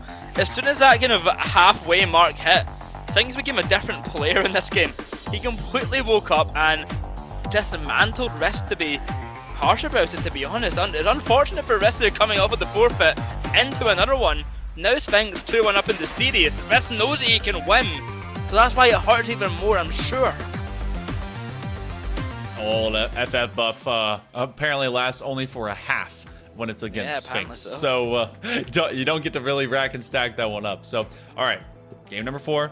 We are guaranteed at least 5 in this one, Boyo. Risk, I mean, he's had the early forfeiture, he had a later forfeiture, that one went away. He's got to find a mental kind of a pipe dream to live in to get his comfort factor back, because his confidence has got to be pretty shot. Got to take some deep breaths in this moment. I mean, yeah, honestly, I know APAC players seem allergic to the idea of it, but I would have recommended a timeout coming off of that game. APAC players hate their timeouts, and that is a case for always, but if there was any time to use one in this 1v1 event, I think they would have been there for Risk. Coming off of 2 forfeits in a row in games where you really could have won is going to be a tilting experience, and is going to really mess up your mental if you don't take that second to kind of breathe and think about it. But I understand the kind of notion of wanting to get back into the action quick because you know you can do it. You want to just get there and get that win and fight for it. Is that the ultimate buff, Boyo, to have both a timeout buff and a forfeit buff? I think so. That'd be like a double buff. Just seeing if you can use every single buff in the book going to that next game. And so far, Risk is seeing Sphinx super buff. Came right out of the gym, swole as heck, and he's already got 2 goals very early. Now both of them pretty predominantly from a kickoff kind of rotation in general. But Risk has not been able to do pretty much his same game plan. Love the catch there on the spoiler. So he's picking up where Sphinx is leaving behind. I mean, any moment he can find a chance, he will take it, and for good reason. Little opening brought to him by Sphinx as a goal back for Risk now. Makes this game a little bit closer. Of course, very early days in this game, and we've seen how these early leads can either mean a lot or mean absolutely nothing going against game 3 here, but game 1 and 2, we saw the early leads have massive impact. Might be able to walk away with this one. Sphinx brings it to the wall, and that second connection, that is what I was looking for, because if he'd left anything else other than that, it was going to be dusted, and Risk would have been able to tie this one up. But this first minute now is at least signed and sealed up. By the time we were here last time, Boyo, I think we had like 5 goals, and majority of it was Risk. Yeah, I think at this point it was actually 4-1 to Risk, if I remember correctly. Now instead it is 2-2 with Risk getting equaliser against Sphinx, so maybe similar in goal tally, but definitely not similar in the outcome. 2-2. If Sphinx wins this game, he'll be heading to match point, 1 game away from the grand finals. If Risk can win it, we'll have a guaranteed game 6 on our hands and a tied up series of 2 apiece. But Sphinx, on the other hand, he isn't here for game 6. He's here to get this over and done with and go to the grand finals, and this is the right road to do so. Oh my gosh, right over the top. Nice little slap to get that air dribble bump, and that's still always a threat. Omnipotent between any of these players. And Sphinx will get their lead right back, but Risk will equalize, and it doesn't matter what mechs there are. If you just win a solid kick and then you're able to separate, I mean, this one goes over the head of Sphinx, and I think he even tossed him to the sidewall to just get a free look at the net. Well, the kickoff being the defining part of this game so far. This time it will go even. Sphinx for the 5th day with Risk. Instead he gets a demo. Risk does get a piece of the action first on the respawn now. Risk challenging fast, but Sphinx is up off the backboard, double touch off the reset. Oh, when he's in the air, how do you stop this man? He is exceptional aerial gameplay coming out from Sphinx constantly this series. With 2020 hindsight, I would have said, okay, Risk needs to jump a little earlier. But if you do that, then Sphinx will drop sooner, and then he'll be able to just get that shot in a different kind of parallel. So Every single thought process, he's just, you know, a supercomputer, and he's operating at a much higher velocity than and a greater thread count than what these guys are able to deal with. Risk is trying to body into Sphinx, and he just keeps pushing him away. That's actually a very strong position, but he did not collect the ball along the way, so he will be stuck with just kind of carrying this ball. And even with small pads, Sphinx is in an optimal position to win that challenge and just turn it right back the other direction. I mean, both players on that approach stuck on 0 boost basically. Sphinx, as you said, picking up those small pads. I mean, we've seen on almost every game that Sphinx has played, his low boost gameplay is sometimes better than his high boost gameplay, the things he throws out. Off the kick-off, it will be a goal back for Risk, so that 2-goal lead lasts a matter of seconds. But yeah, I think we're going to keep an eye more on Sphinx on low boost, because it happens a lot and he's always really controlled in those situations. That's also why he's such a great utility player, and as well as just a phenomenal striker when he needs to be, playing on Luminosity. Look at that challenge right at the goal line. To continue my point, it's because he knows that he can free so much up of the field to, you know, both of his teammates, and then he can do so much with so little that they're like, okay, I can trust him to basically do whatever, and I don't even have to share. That's great. Only child syndrome. I'll take that. Now Sphinx going to extend his lead here off of the dribble. The flick goes top corner, and Risk just unable to find a touch on it. And hell, I'm getting worried here, because we've had games of 2 and 3 end in similar fashion before, but from Risk here. And I think if Sphinx keeps getting maybe 2 more goals in a row, I think that could tilt Risk enough to cause another forfeit, which would be a real shame if we saw a 3rd one in a row. Yeah, I mean, you're seeing, because what? Risk grabbed that first game with 1 second to go, if I remember correctly, and that was a 1-goal ball game in difference. Risk is going to sit him down. He's throwing him on the stool. He's like, you get the uncomfortable chair. And Risk, yeah, we are in a risky situation for that. But to that same talking point, I feel like he plays the rest of his game out. He's been putting out too early. I hope so. It's been booming his mental. He's not been able to outplay Sphinx the way we've seen him play before. I think it is a wrong decision to forfeit this game here, especially after getting a goal at that. But yeah, I think fundamentally he should be playing these games out now, because he needs to get the possibility of a comeback for one. After you mentioned game 1, he made a comeback to win that game at the 1 second mark. Game 2 and 3, game 3 was basically over, there wasn't enough time left, but game 2 he had so much time, and here in game 4, he's making good use of that time. A 2-goal difference now. Risk finally starting to claw back at things and make something of game number 4, giving himself a chance, giving himself an opportunity to take down Sphinx. Waterfall of chances, and it's starting to just not be from a sprung leak into an absolute downpour. Can Risk bring further pain? Sphinx will be behind this ball. He's going to use a wave dash to try and catch up, and look at the threat. Sphinx goes high to dodge it, but because he gets behind him, that's going to be a freebie. He knew when he ended up traveling from that outside lane, if he lost any speed, Sphinx was going to be able to steal that shot. Well, 9-2-6. Sphinx extends his lead once again, but it's certainly not a comfortable one. We've seen what Risk can do, but Sphinx in the air is so hard to deal with. A great bit of saving work there to keep that out of Sphinx's grasp. The bump will find it, lands back on the wall. Great recovery from Risk, and another goal comes his way. I mean, he fails the touch initially here, going for the bump on Sphinx, but the recovery off the touch to land, get the ball at the back of his car and tap that into net. The car control into ball control. Excellent from the young player. He ended up ahead of Sphinx on that wall, and Sphinx got trapped having to push it towards his own box. Oh, and another kickoff. It is a game filled with starts from the face-off that just never go the right way. And this one, much the same for Risk. 2 double-digit games in a row for Sphinx, and he keeps this still to 3 points in his favor. Sphinx goes for the delayed kickoff, but Risk reads it perfectly. He's got the boost to play with. Sphinx avoids the bump. Corner boost grab, avoids the demo as well. Another bump attempt there, but it doesn't work out for Risk, and I have a feeling this could be game. I'm not listening to be called. You called it. Oh no. Oh, there it goes. That's another one. Oh boy. All right. So we will have another GG go next. Hitting the magical 11 apparently is just too much of a mental boom for Risk. So Sphinx will be to match point. All right. There's no more. Well, I guess you could FF if we get to the other end of this next game. Risk has no more extra lifelines. He's got to win forward. And that the only one he got the entirety of this Boyo was by one single point. Sphinx, man, he's just not going to let that happen again.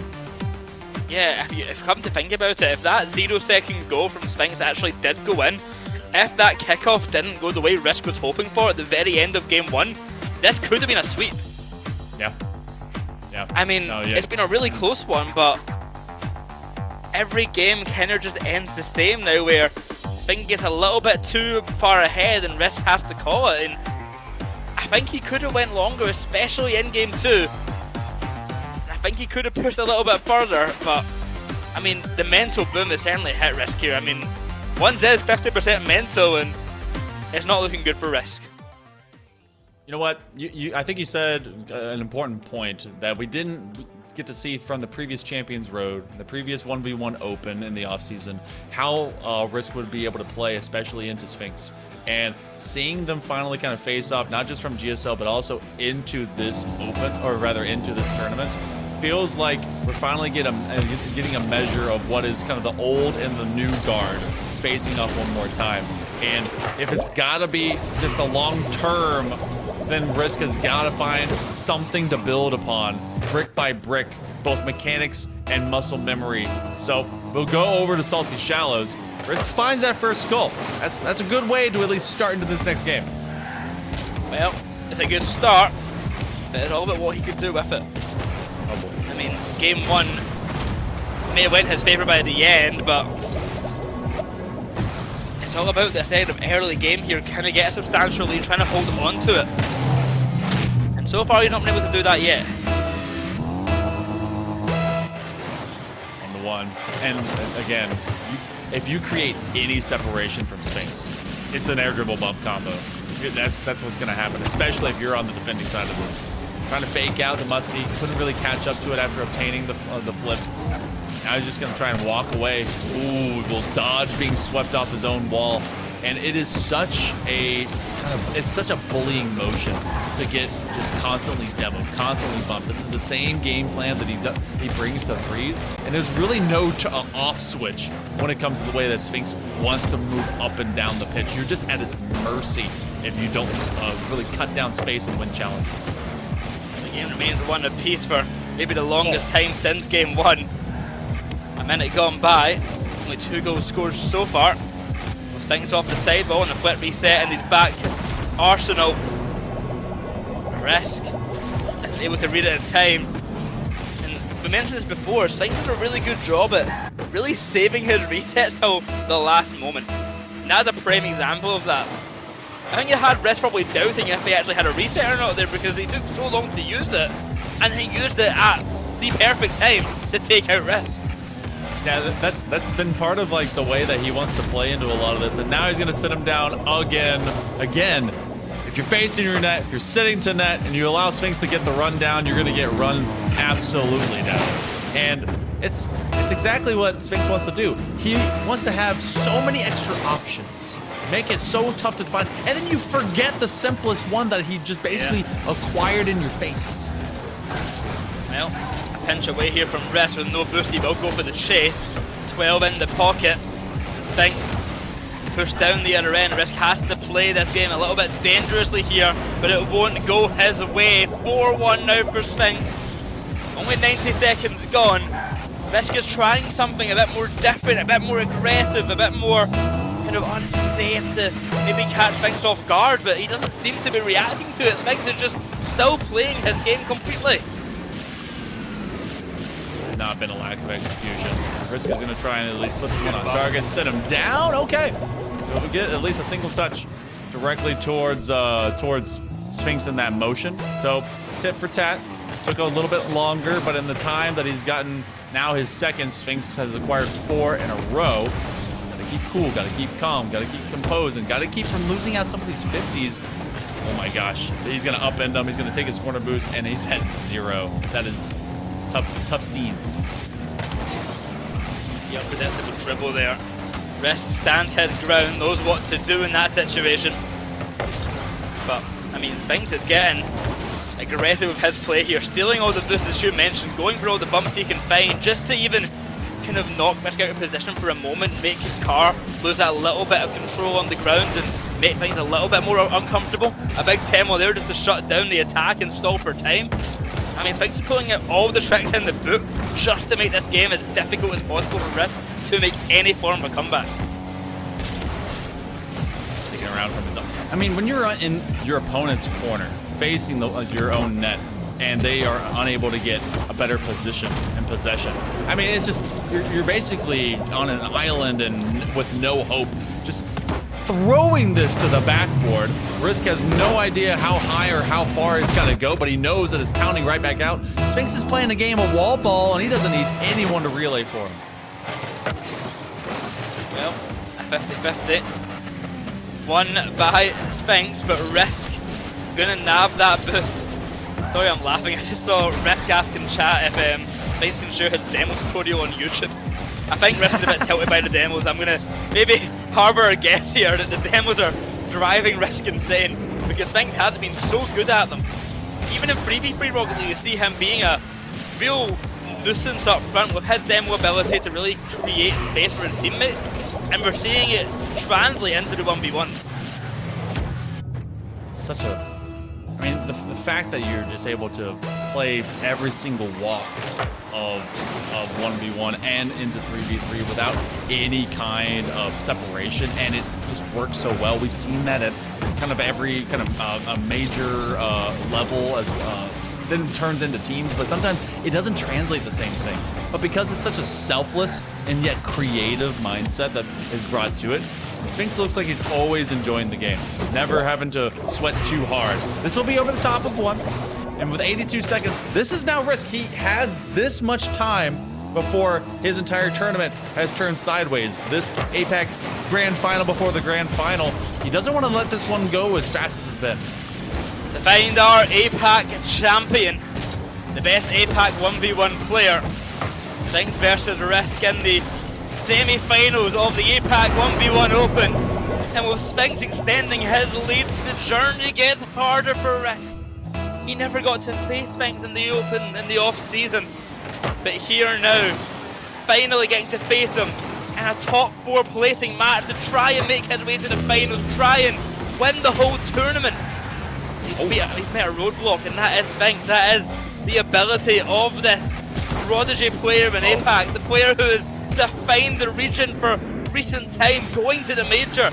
Risk, he's the up-and-comer. He looks up to players like Sphinx, looking to take him down now, but it's a difficult task when someone like Sphinx is just so good, just so difficult to play with. And Risk, with another attempt at field hail, will just go for gold, but will he find it?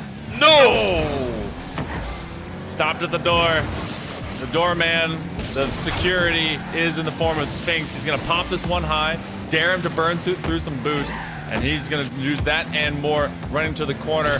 Must score with time remaining, pinning it to his forehead, pre-jumping there, and just takes it away. Risk cannot bludgeon it down. He has seconds remaining before this one is unreachable, and that exactly is where it will remain. Top 4 is as far as Risk will go, but Sphinx once more, for the 3rd time in 3 tournaments, will be going to the Grand Finals for 1v1 to try and defend his crown. I mean, he is the best player in APAC for a reason. My oh my. Sphinx comes out on top 4-1. Game 1 could have went his way as well. That's just how close it was. 3 forfeits coming out the way of Risk, and only that final game played to the whistle, and it was not enough hail. I mean, Sphinx has made it to the Grand Finals. It's where we expected to make it there, but Risk did put on a show all tournament long. Give him some credit for that, for sure. I mean, we're going to be seeing these highlights, and we're going to see Sphinx really kind of just putting his thumb onto the top of Risk's forehead and just telling him, look, you tried, but that's about all you're going to be getting. Unfortunately for him, Risk had kind of an early start, but grabbing this first one, Sphinx gets 4 in a row. Just felt like at times it was uncontested, and that's one of those where he kept that flip just hidden forever. It's almost impossible to know what the next weapon and next idea is going to be.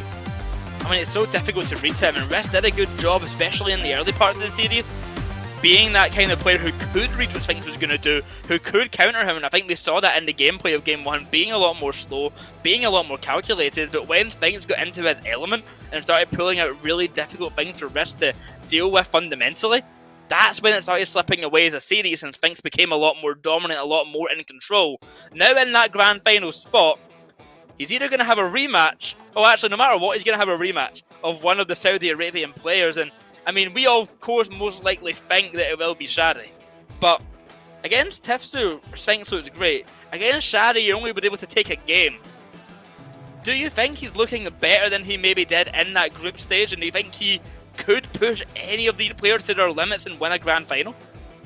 I feel like there is the potential from what he has learned, and if I have seen Sphinx do anything, dude is all about learning. He probably went back, reviewed the tape, recognized, all right, I came up short in some of the ways that I challenged, maybe kind of hung things loose, because, you know, when he went against Shadi in that GSL Group B match, it was, you know, both players were going to qualify. Didn't matter which side of the top 4 you were going to be, so the stakes were not as high. Sphinx shows up when the stakes are put at their absolute pinnacle, so I feel like that one will be an elongated series, but that All-Mina matchup will definitely give him a good idea of how he has to play, and regardless, Sphinx is definitely going to be trying to bring this to the table and have a great fight for us.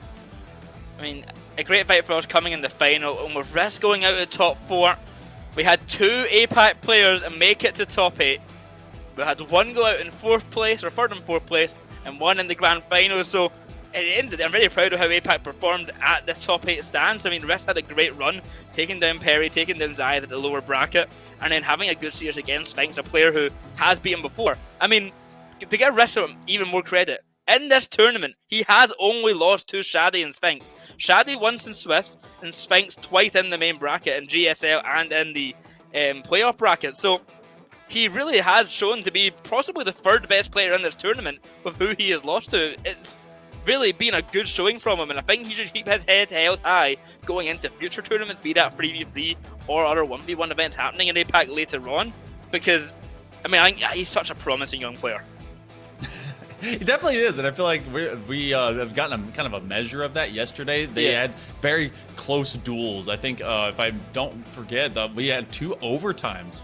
You know, they ended in the very early interims, but very close. 3 games came down to 1 point between Sphinx and Tifzu. The first couple felt like blowouts because it was like a 9-5-ish separation in both, and then they chilled out, went to the next few, and it was very, very close. So I'm curious how this next semifinal is ultimately gonna be, and you know, I feel like Shadi, he's made long salt mine runs before. Definitely, I think at this point he feels like the favorite into this APAC momentum rush, and especially if he's going against his fellow countrymen, that's gonna have a lot of flavor to it. And I actually kind of am excited to see what comes on the other side of that matchup.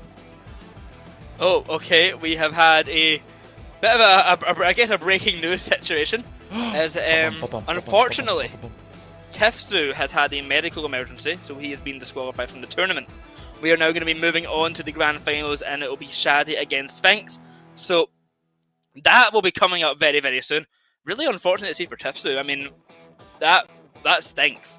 But we have our grand final match like ready to go now, basically. And I mean, wow.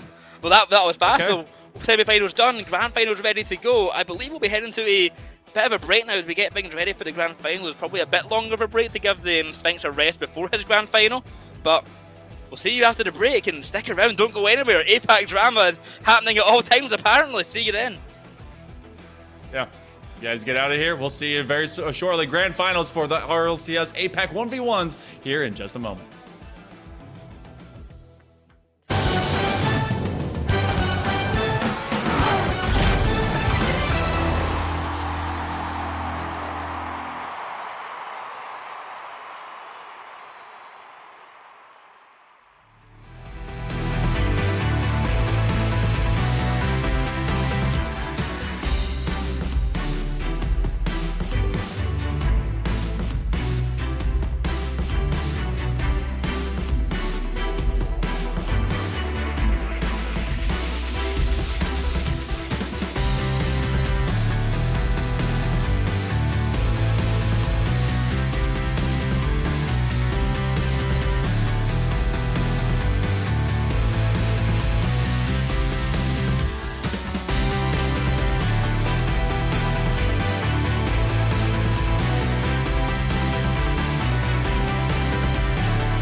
Welcome back. Well, today has been chaotic in many regards, fast for some matches and some more drama coming our way with some situations. But first of all, big win coming out from Sphinx here against Risk, winning 4-1 in that series and making his way to the grand finals. And Boyoroyo were joined by HailMonkeyman and Quanzek. But getting more big news coming into it is, unfortunately, due to a medical emergency, we have had a forfeiture from Tifsu coming into the bracket, meaning that coming up next will be the grand final against Sphinx with Shadi at the other side of it, getting that free win against Tifsu just because of that forfeiture. So wishing the best for Tifsu in that regard. But with the bracket now though, grand finals coming up, and guys, I mean, it's who we expected to make it here of Shadi and Sphinx, and exciting to see.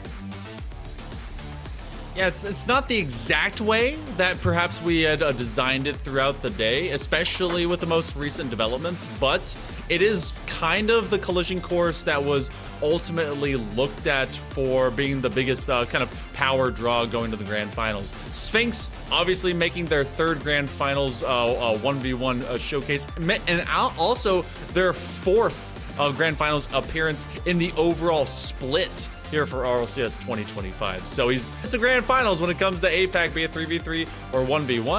And Shadi on the other side of things, I think he has something to prove. And I mean, Quanzek walking into this grand final, there's actually Sphinx now up to snuff and up to speed competition-wise. Shadi hasn't played a game, at least in this bracket today, and the first time he'll be playing is in the grand finals. Does that lift and shift him at all?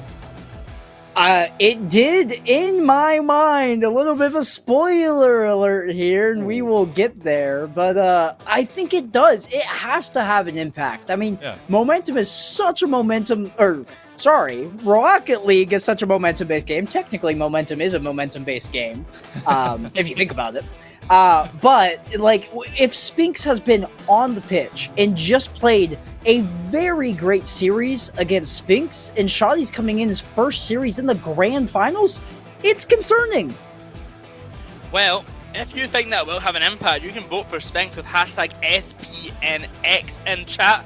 If you think Shadi is going to win, hashtag SHDI. I mean, coming into this one, we've got the context of these guys have played before. Shadi won 3-1 in that GSL group stage. I think even more importantly, Shadi won, well not won, he got top 6 in Saltmine Europe. A very hard tournament to place well in. A tournament where all the best 1 players basically will be playing, and he got 6th place. For all of those reasons, I'm going for Sphinx because he's an APAC player, and I always pick the APAC player. So, unlucky Shadi, I'm still going for Sphinx here. I think this is going to be a tight contest. I feel like Shadi obviously is coming in with a lot of pedigree, a huge resume, but in APAC, the king is wearing his crown, and his neck is firm enough to be able to hold it. I am also going with Sphinx. I think he's looking for a third 1v1 title. I'm gonna concur with the both of you there. Heavy is the head that wears the crown, to piggyback off of you, Monkey. And I said a little bit of a spoiler alert earlier, but my initial thought was Shadi. But due to the FF and numerous reasons, after pondering on my prediction a little bit more, I'm gonna go ahead and go with my boy over at Luminosity. Sphinx, he's feeling warm.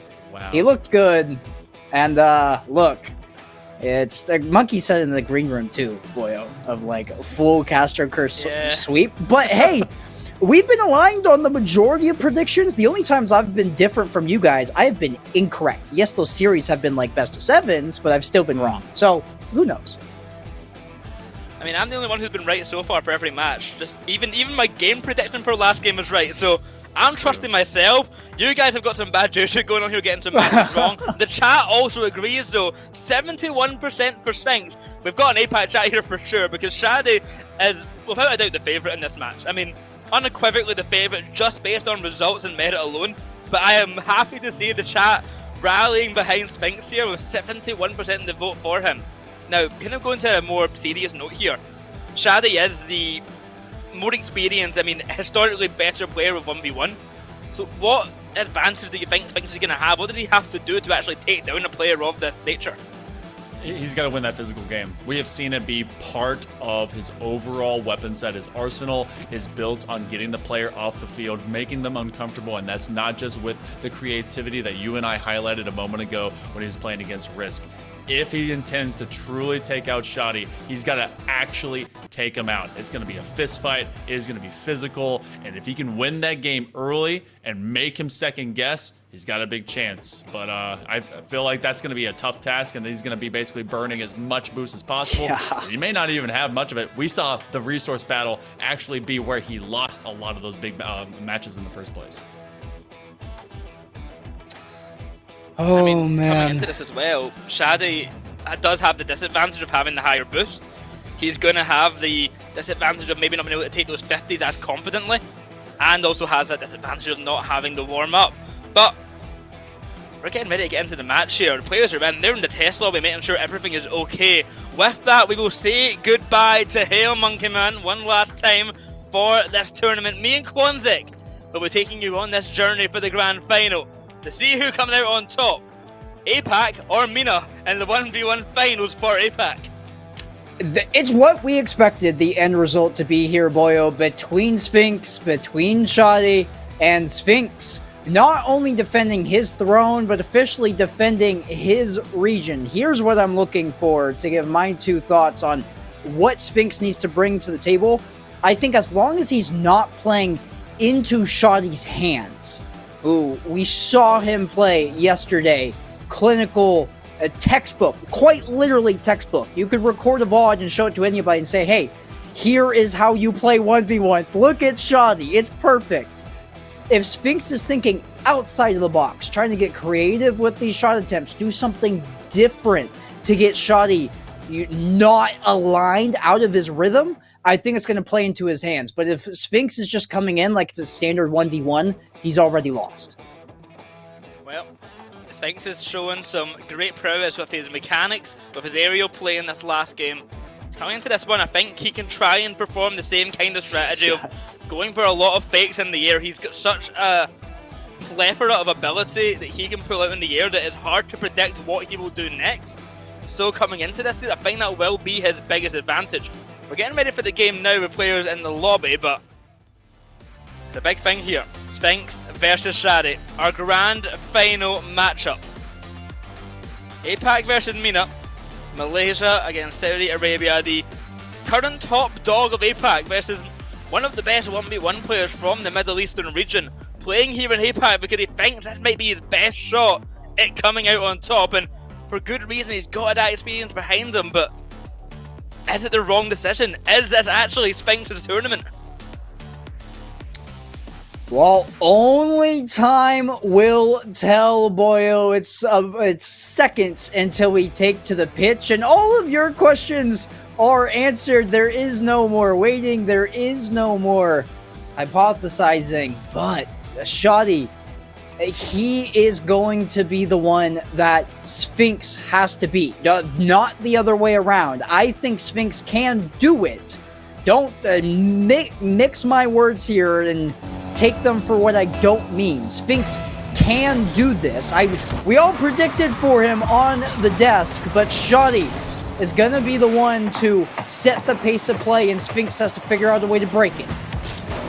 Without further ado, many games, many series, and many goals have led us to this moment here. It's the APAC Birmingham Open 1v1 Grand Finals. And starting off early on is Shadi with the opening goal of our series, our Grand Final for APAC. Sphinx will try and bounce back early on. We know Shadi can run away with a game so easily. We saw it just yesterday against Perry in that upper bracket. And Shadi's so hard to hold down for a moment. Big save there by Sphinx early on, but he's got to get that ball away. Here it is, Sphinx's first real look. It's a good challenge by Shoddy, and Sphinx, not a ton of boost left in the tank. Can he get back in time? Cuts his angle ever so slightly to manage that, and then sending that one into the corner, posturing himself still on net for a second attempt, but Shoddy chips it over the top, and Sphinx on the ropes early here. He has maybe about 15% of the possession so far through 48 seconds, and that might be me being a little bit generous, as here he comes off the kickoff, has to concede once more to Shoddy, opting for the back wall defense. Good challenge there, and here Sphinx comes out of the gate. Can he get something going? Sphinx onto net, to be saved by Shadi on the line. Sphinx goes the wrong way here. I mean, he elects to go for boost, but leaves a net wide open. I feel like he could have got a bit of touch on the ball here instead. Just the wrong choice completely, and a free goal for Shadi, 3-0 already. Only a minute gone by. Yeah, I'm going to second your notion there. I think if Sphinx just goes to the ball and plays that to his own corner, he still comes away with possession and the ball. That one going to go off the post, and Sphinx, I mean, he just got done playing. A lot of the reason I was so confident in this pick is the momentum base, but I'll be honest here, Boyle, he looks nervous. He's jumping, he's edgy. You can tell on his sticks he's a bit fidgety with how he's coming at these balls. The fifth one will be conceded off this kickoff. I mean, you've got to think on the other side of that, you know, Sphinx probably was expecting a bit of a break coming off of a series, time to relax, time to kind of get himself back in a good mindset to start the series off, and having to then come straight into the grand final after that one, didn't have much time to react. And of course, if Shadi, you know, did play a series, he'd be in that same situation instead, so can't blame it too much on that. But with 90 seconds gone on by and 6-0 for Shadi, Sphinx has to get his head in gear because he is certainly better than this. But so far, Shadi is really disallowing him to do anything. Finally, a goal comes away with Sphinx. Maybe a momentum shifter here for a moment, but it's taken its time. It's a start. That's all you can ask for at this point. You've already conceded 6. Sphinx is still playing, still competing, and we know how the script goes in 1v1. Sphinx is a talented enough player to connect on this comeback against Shoddy, as he's gonna connect with the shot into the back of Shoddy's net, immediately finding 2 unanswered, cutting the lead down to 4, and Sphinx playing confident, winning his first kickoff of the series, ignoring the ball, top for the full boost, and look to isolate Shoddy in his own half. Shoddy up, Sphinx gets that back corner, quick reset, Shoddy does not make the connection, Sphinx good save, and a goal down the other end should be coming here, yes it will, 6-3 now. The Sphinx claws his way back at a comeback. I mean, he certainly has got his head in gear now, starting 6-0 in favour of Shadi. Finally Sphinx getting some action coming his way and able to make some plays happen, but with no boost off the kickoff, he plays a little bit cautiously there, finally getting a piece of it, getting that mid boost and going high. How does Shorty deal with the aerial gameplay of Sphinx? Tries to go for the fake, the musty flick onto net is goal number 4 for the young Malaysian. There's been 0 defense in the series at all for either side. Whoever takes the shot off the initial kickoff just scores. Shoddy had the early possession in nearly every single initial kickoff, but has since conceded to Sphinx with now 4 unanswered on the board, trying to make it 5 as Shoddy towards his own backboard, gonna bounce off of it in careening fashion. This one jammed forward, a little bit of a slugger towards the net. Sphinx able to get there in time, and now on the back foot, ever since he found the 4 unanswered, a double jump save with nothing in the tank. Avoids the first one, he uses the sidewall to climb the ladder for that one. Might have bought enough time for the full boost, and he gets back for the trifecta. A quick savior medal defensively, and Sphinx showing why he's here. Brilliant defensive work, and that might just be an own goal from Shadi, but it barely goes wide. 2 minutes to go now. Sphinx will catch it. Bumped off the ball by Shadi, looking for the bump again, but the touch goes wide. Shadi avoids that demo. Sphinx has to rush back. He's got no boost. Out to the corner, he'll run. Finally finding it. A defensive masterclass coming out from Sphinx, but he still has to find 2 more goals. Up to the ceiling, he'll send it. Look for the reset. Can't get the bump on Shadi either. Recovery's fast from Shadi. Can Sphinx get involved in time? Rushing back, but no. It's a goal for Shadi, 7-4. He had about 20 shots on net, and only finally it goes in. It's a goal from Shoddy that proverbially puts a cork into Sphinx's comeback, but there's still plenty of time. It's just Shoddy has now silence the crowd of Sphinx fans in the chat. That's a quick transition. What a save by Shoddy. The knowledge to find a pinch off his own post, and Sphinx had stopped playing. He was so sure that ball was going in. I mean, it looked almost certain, but a brilliant save from Shadi just keeps it out in time. 8-4 now.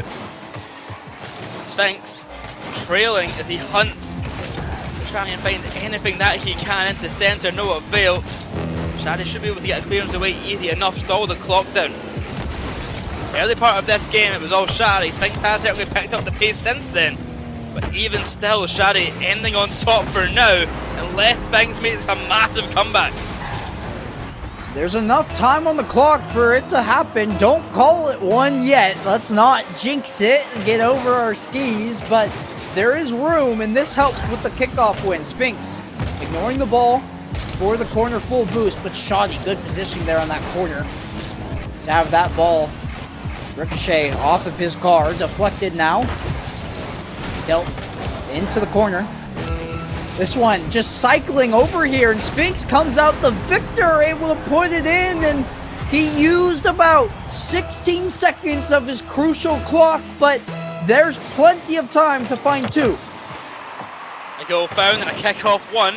Sphinx, with 20 seconds approaching, with realistically have to score now. Starting off too slow in this game is going to make it a difficult task here, but there was a lot of promise coming off of this game. Shadi may be looking to win it by the end here, but for the last half of the game, Sphinx has been the winning player. He has been the better player for the last 2.5 minutes, ever since that 6-0 scoreline. Sphinx has been on top. Something to keep in mind again for future. Sphinx could have come into game 2 with that momentum. It could be a real different tale. I couldn't have said it better myself. This game, we can look at a tale of thirds. The middle third was Sphinx's. Start and end, all Shoddy. But Sphinx, it looked like he came in nervous. He wasn't really actively playing this game until a minute and a half in, Boyo.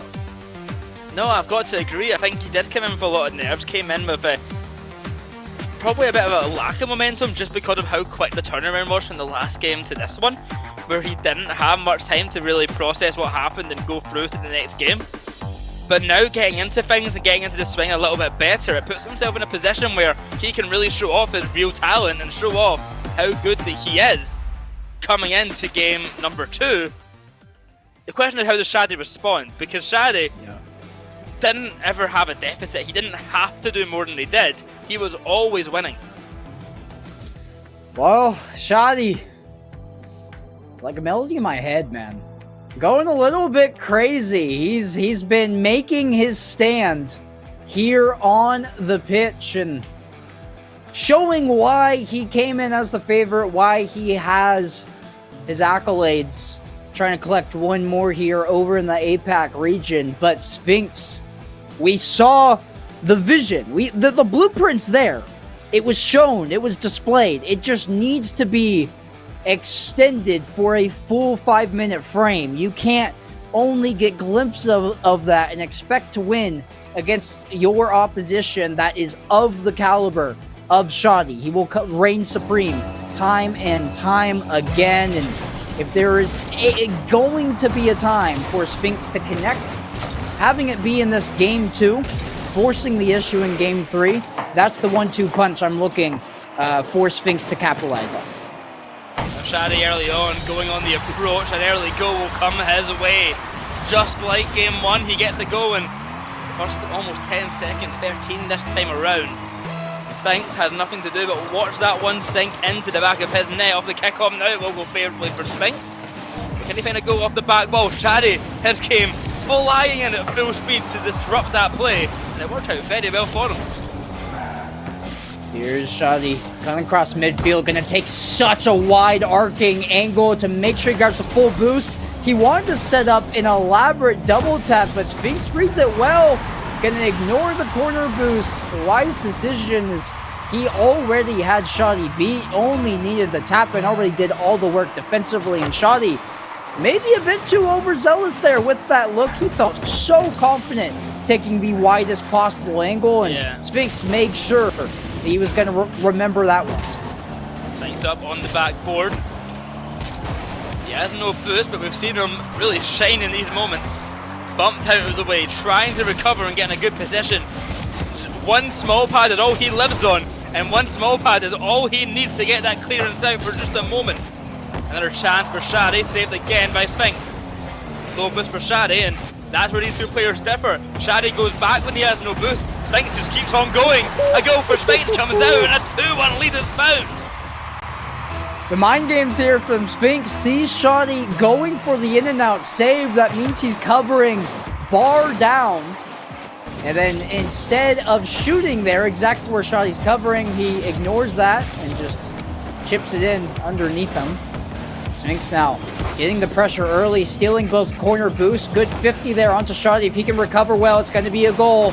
And he's done just that. Noticing that Shadi's really struggling in these low boost situations, something that Sphinx is usually quite good on. And I'm seeing Sphinx maybe adjust his gameplay a little bit more to force Shadi into these more uncomfortable situations for himself, where Sphinx, you know, can play well without boost and with boost, and Shadi really struggling when he gets in that kind of starved situation, backs off and plays a lot more conservative at that moment. Something that Sphinx is seemingly taking advantage of and trying to push Shadi to his limits in that regard. In the midfield now though, Shadi flailing around trying to bait in Sphinx. He might have done exactly that, with Sphinx barreling past. An incredible save though, flying from the heavens. Another one on the line. Sphinx is a brick wall in these 1v1s at times. He does so much with so little. You highlighted the zero boost as he might have been caught out here trying to find some more pads. Shadi, high chipping flick, but Sphinx once again, the zero boost hero. As he's coming off the ceiling now, diving in like a Predator Falcon, finally. He will concede. You know what's funny about that, Boyo, is that goal goes in once he's found boost. Yeah, it's a common thing for Sphinx, is he'll be in defense making these incredible saves. He'll finally break free, get 100 boost, and then instantly get scored on. I'm convinced he's just better with no boost at this point, or playing on small pads only. It might be a strategy for him. He barely misses out in the bump on Shadi here, and that will be a goal down the other end. A game leading for Sphinx off of one small, not even mistake, just one small miss of a bump there has cost him the 2-goal lead, and now, even half of the game to go, and it's absolute deadlock between the two players. That might quickly change though, for Shadi playing it safe, going back to his corner, back where he likes to be, with boost and with ball control. Somebody get Sphinx a pair of horse blinders. Have him ignore the full boosts along the sides of the arena. Because every time he picks them up, I mean, he accomplishes so much on zero boost. Won't happen this time around because Shadi gets physical, bumps him off the ball, and is able to collect a 4th goal, which means it's his first lead in this game number 2. But Sphinx has shown he can score from anywhere. Here he comes again. Oh my gosh, that flick is to the moon. I don't think even Sphinx thought he'd be getting that much power, and has to retreat to make sure this one doesn't turn into an opportunity on the opposite end. An insane flick, but he has to do some insane defensive work. Goes the wrong way. Shadi caught him awkward there. Unfortunate for Sphinx, after making a good offensive play, just sent back to his own half and struggling there to find that save. Still though, the game is close, only 2 goals between it, just like it was in game number 1. Both of them get demoed there. Nobody's and on the field. benefits Shadi here, kills time and gives him ball possession. Yeah, does favor Shadi. Benefactor, as Father Time is not on Sphinx's side. Here comes Shadi from his own back wall. He connected on a couple plays on like this yesterday against Perry. Good challenge though by Sphinx, but not enough power on that shot. He was relatively flat-footed, and Shadi able to retreat back on the back check as Sphinx uses the ground to his advantage to ricochet that one into the corner. Now curled to himself as it's one-touch possession, and Sphinx, I felt like he had the entire right side of the net open, but he drives it at Shadi, almost playing a game of chicken, and it was one that Shadi won. I think he's trying to break through that rock-solid defense that Shadi presented to him there, because he's scared of Shadi being able to quickly cover the right and left sides of the net from his position. It was an idea which, in theory, could have worked out really well for him, but in execution, it's just Shadi's car rock solid in net. They're not letting anything pass. A free jump from Shadi ends up meaning absolutely nothing here as he quickly drops back down. And Sphinx with the flip reset, can't get a touch on it. Both on 0 boost, but Sphinx can make it in time, barely for that save. But the issue is, there's only 10 seconds left, Quanzek. He'd have to score now and then get a kickoff goal, and it's not happening. A big save from Shadi basically just wins the game. Yeah, Sphinx. He started out this game the way that they want, that way that we wanted here in the booth. And here is my vision of what I'm seeing, and you can tell me if my assessment is correct. Last game, he really only played in the middle of it. We saw him get 4 goals unanswered before Shadi finally regained control. Here, he burst out of the gate. So it was a rocket headed out of the atmosphere. But then he let off the gas. He enabled Shadi to get back into the game. You piece those two together and then close out the final seconds of regulation time. And Sphinx is going to play a clinical front-to-back game, but he has not shown up for an entire period yet. Yeah, it's the consistency in this game, and part of that will come down to just how good Shadi is playing a more disruptive style. It doesn't allow the comeback to happen or allow that consistency for the whole game. But also for Sphinx here, he's really got to figure something out basically now, because match point is on the horizon for Shadi. If he wins this next game, Sphinx has to start the comeback in the series, or else this could spell disaster. Yeah, it's a must-win game. If you give Shadi 4 consecutive match-win points, it's doomed. I mean, it would be quite the comeback if that were to happen. You just can't expect, one, yourself to play at least 20 minutes of Perfect Rocket League, and 2, Shadi to let you play 20 minutes of Perfect Rocket League. So getting a game victory here in game number 3 opens up a lot of options that are otherwise unavailable should Shadi win and put himself on match point. Well, with game 3 coming underway, Sphinx has been close 2 games in a row, but close is not how you win. He has to find that finishing touch, he has to find that leading position, only having it for a brief moment here in game number 2. Game number 3 coming underway. Fennec is out. Sphinx is here to see what he can do. He's in the pink car. Maybe on blue team, but he's rocking pink. Going for the early musty on net. Shadi will make the save. Bumped out of net. Sphinx has time and Sphinx has a goal. Man. Sphinx. Here we go. He's executing on what he succeeded on in game number 2. Keep this up and then don't let up. I want Sphinx, you need to get back into this game. Keep your foot, pedal to the middle, foot down on the ground, glued to the floor of your Fennec. That's going to be a good start here. 2 goals unanswered immediately, and punishing gets a little chip, a bump onto Shadi on his rotation out, and that gives him the space to find that long sniper goal. Like finding the car change buff, perhaps. Over this lovely pink Fennec, and certainly starting off well for him. Going high with this one, looking for the reset.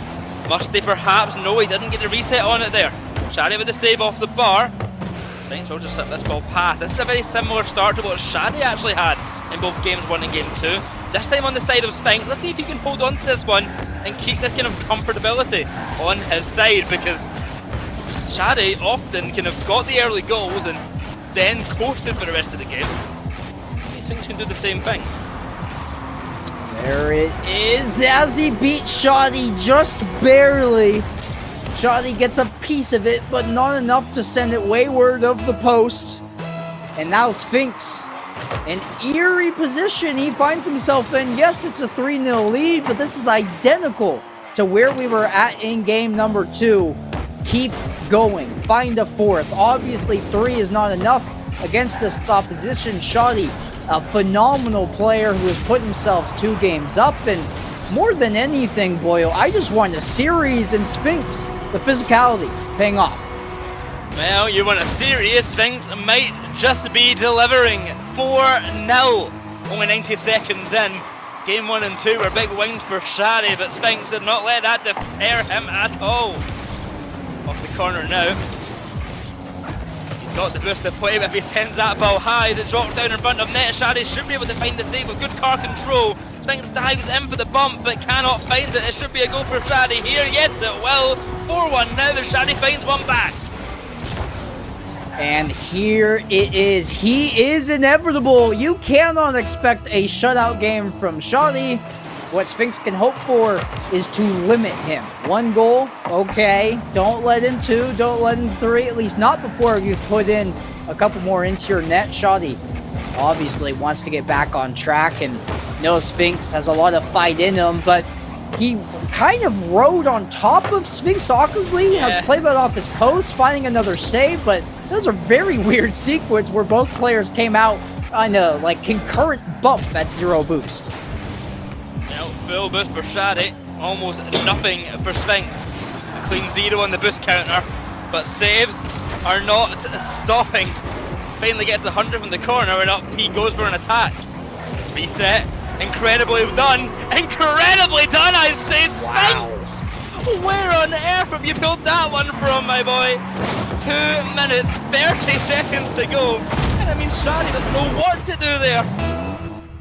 It's a flip reset where he gets 3 touches on it as he goes underneath the ball, and if Shadi wanted to jump to find that save, Spinks on the tail end of his flip was underneath the ball, so Shadi had to bump through Spinks to find the save. That's ball protection at its finest here, and Spinks firing on all cylinders, looking for a 6, won't connect on that. Actually, he did. He used it for a wave dash. The ball got a little bit too far away from him, but he sends himself with way too much velocity into Shadi's corner and just turns into a long goal for the Saudi Arabia. Shadi's got 2 goals back. Both of them very simply mistakes being made from Spinks where he pushed up too far, being a bit too aggressive. Spinks, on the other hand, is running this game right now. I mean, maybe I'm biased because I'm wanting Spinks to win this one, but he is running this game around, and it's Shadi just playing so well off the mistakes that Spinks is making. Spinks kind of cleans up his general aggression and maybe reins it in at the appropriate times. This will be a really comfortable series for him as time goes on, because right now he's looking so hard for Shadi to deal with up front. For Spinks, 1 miraculous save will not lead to a second. Plays that off his own crossbar, and Shadi, he has inched his way back here. A delayed kickoff to secure possession. Spinks gonna bump him out of the way, and this may work against Shadi. The shot doesn't have the necessary pace, doesn't have the boom behind it. Here comes Spinks. Has to avoid the bump. He's done well there. Actually ends up with that boost. Shadi missed it, flipped around it as he ignores the ball, going for a bump. Does he have the boost to catch this? I don't believe so. Oh, he does! I didn't think he'd get there, but it's off his own post, and all of this will be for Dodge. Shadi still gonna find the 5th goal of his own to make it 5 apiece. Spinks has to go for the dunk there, has to predict where Shadi will go, makes the wrong choice.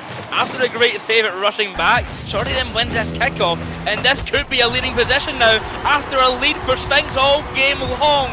This series, the game turned on its head. Shadi now up, a minute to go, 6-5 in his favour, and Spinks, after an incredible start, has to start doing it again, has to start pulling out these incredible goals once more. Shadi had made this so much more difficult. He fakes the first shot, Shadi doesn't budge, but it does not matter, Spinks is there to score! The clutch gene coming through for Spinks, and we're entering golden goal territory. Yes, it's ones, and there's plenty of time for multiple to be scored, but the next one that goes in the net could be the straw that broke the camel's back. Shadi has missed it. It's an unforced mechanical error at best. He just whiffs on the pre-flip, and Spinks turns on a dime. Despite Shadi getting a piece of it, still goes in, and Spinks has regained the lead. With the mid boost in his control and Shadi a heavy touch, Spinks can put some pressure on. He's playing carefully, knows he's been punished for this position before.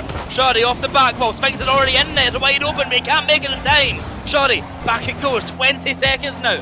The clock keeps on ticking. If Spinks can win this game, he'll avoid the match point for Shadi, but he's up, and Spinks goes high. He can't recover it, and time is all tied up once again.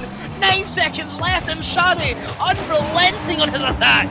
Sphinx had to avoid the bump while getting the ball. He got the smallest bit of it, but not enough meaningful contact to turn it aside. Sphinx parks in front of the ball, does end up getting the demo. That might be a fortunate one, as Shadi was perpendicular there. Sphinx air dribble bump won't connect, and we have overtime in game 3 in the grand finals for the open 1v1 and APAC kickoff goal.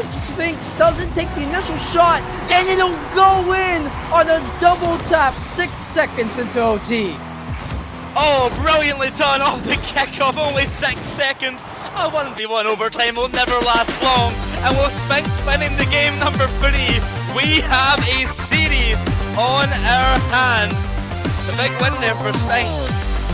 So what more can he do? Can he keep it up? You and I had already decided before that game even started, it was a must-win situation for Sphinx. And through thick and thin, he has done it. It took OT, but it's a game win that puts him in position to fight back in this series. A 2-1 is such a drastic difference, not just game-wise, but mental-wise, than a 3-0. Oh, 100%. Also, I want to touch on the fact that this game had, I believe, between the players, 17 saves, if I counted that right. Never see a game with that many saves in it, and also high scoring. It was 15 goals off of the back of 17 saves and like 30 odd shots almost, I'm pretty sure. I can't remember the exact numbers now because the scoreboard's gone, but it was insane how many defensive bits of work was getting put in by these players, and still Spinks came out on top just in overtime. If he can start this game again like he did before, we are in for an absolute treat. I think that game felt so accelerated. The neutral zone wasn't used at all. That middle third, both players were just letting the other one run through it, and they were finding the save on their goal line. But we're already into game 4. A win here for Shadi puts himself on 3 match points. A wins for Sphinx, and we're all tied up at 2 apiece. This demo means Sphinx can leisurely turn his car around and get a flick in before Shadi can even respond. Last time these two players faced off, it was in the GSL Group Stage upper bracket final. Shadi won it 3-1 in series. Sphinx was able to get 1 game. He's found that 1 game now, and now he looks to go further, better than ever before. He may have found the first goal, but Shadi is no pushover. It's a big dribble downfield and a goal the other end. That lead lasts a matter of seconds. It's a beautiful goal from Shadi. You see at the tail end, right when he recognizes Sphinx is challenging, he flips his car at a negative angle and boosts to get his car completely perpendicular to the ground. As much of the carriage of his car making contact to win that 50-50, maybe going for the same play here. No, holding the flip reset, but Sphinx has read it well, and he's earned himself a goal into Shadi's net. All it took is 1 save, and that's why you have to be careful going for the aerial plays, because if you miss, your recovery is just that far extended down the line. Go back for Sphinx in a lead once again. A minute gone in a leading position for the APAC player. Shadi down the other end. Sphinx says up, will avoid the bump. Off the sidewall, he'll go the distance. He's got the boost to play with, so too does Shadi. A big bump, a big save, but it's not enough to keep the ball out. Sphinx makes it free. Man. Sphinx, I mean, he's twirling midair with that ball like a ballerina. And the second that Shadi finally rounds the corner, Sphinx turns his nose down and turns into a cruise missile just like he does off the kickoff, securing a kickoff goal and now leading by 3. Oh my, Sphinx since game 2 has been a different player. Game 3 was exceptional, and game 4 is starting the exact same way. This should be a goal from Shadi off the kickoff just by virtue of winning that 50-50. It's a good answer here, and something that Sphinx has to be cautious of, because Shadi, as I said before, is not going to let this series slip away so easily. He is putting his all into this one, but so too is Sphinx. We're seeing it displayed on the field in front of us. He is here to win. He wants to do it, not just for him, but for the APAC region as a whole. The APAC region watches Sphinx thinking he is the hope, but Shadi, here to ruin their fun, here to take this away from them, keeping himself in this game. There's something worth a lot more than money, Boyo, and that's pride. That's something Sphinx is playing for, not just for himself, but as you mentioned, the entire region. Another air dribble bump attempt when Shadi doesn't go. Sphinx instead opts for the flip reset, won't be able to connect, and it's a race down to the other end that Shadi concedes before it even starts. Here's Sphinx. Lofted ball, realized it was too far ahead of him, so he'll bail back and conserve the boost totals, and here comes Shadi doing the same exact thing. The respect from both members coming out in droves as Sphinx has won this full boost, and now Shadi in a very dangerous spot. He gets a piece of that challenge, but Sphinx reads it perfectly. Waterfalls down and gets the redirect off of the ricochet from the turf. Another great goal coming off the ceiling. Both of these players, as you say, have so much respect for each other. We can see it in the gameplay. But Sphinx, in this leading position, he can tie out the series if he just holds on here. Half of the game still to go though. He goes for the reset once again in front of the ball. He will go off the cross, much into net, and it's goal number 6 for Sphinx. I have no idea if that was calculated or not, but I'm gonna say it was. It's off the bar, and he holds his musty, does a full revolution to make contact and make sure it finds the back of the net. They do all count the same. So hold your horses. Shadi is so good at those half-second delayed kickoffs. He finds another one there, and now is only down by 2, but Sphinx, if there's anything that he's shown out for this game, it is the flair attached to these shots as he's found a miraculous save on the defensive end. See, Sphinx goes up early to try and bait out the air dribble bump from Shadi. He then has to commit to that bump. Sphinx goes back down to the ground, gets in a better position, and narrowly makes that save. Now down the other end of Shadi, shot onto net. Saved by Sphinx once again. He's got the boost to try and play this one out, but with Shadi lurking around, he doesn't want to overcommit here. The 50-50s from Shadi have been really, really solid. Sphinx picks up that boost, but tries for a demo, can't find it. He catches himself out of position, rising high, wins the 50. The ball bounces great out the corner, but Sphinx cannot make the connection. 100 seconds to go now. The game persists, barely in Sphinx's favour. He wants to extend this lead. A 2-goal lead isn't safe even in 3v3, let alone 1v1. The pace of play of this game has picked up so drastically. There is no room for error. Both of these two are permanently supersonic across the pitch, and Shadi able to fling that ball faster than Sphinx's car can drive to cut the lead down to 1. And we have been in this position in nearly every single game. It's flipped Shadi's way in game number 2. Game number 3 went the way of Sphinx. Who will be the one to capitalize in this game 4? It's an awkward challenge by Sphinx, and Shadi going for a tough angle in the corner and tried to pass it to himself across the crease, but that's one that Sphinx read. And finally, after a minute, both these players will slow down and take a breath. At the 1 minute mark, Sphinx holds this game barely in his favour. He's had an incredible game so far, but he's got to close it out. He's got no boost. This is a goal for Shadi. I hate to say, Quanzek, this feels eerily similar to game number 3. Tied up 6 apiece, 40 seconds left to go. This kickoff is so important. It goes in favour of Shadi, but Sphinx should be able to take control here. Baited out by Shadi. Sphinx trying to take control of the ball, but with no boost, he has to back off. Finally, with 100, Shadi goes wide. Can he get a shot off in time?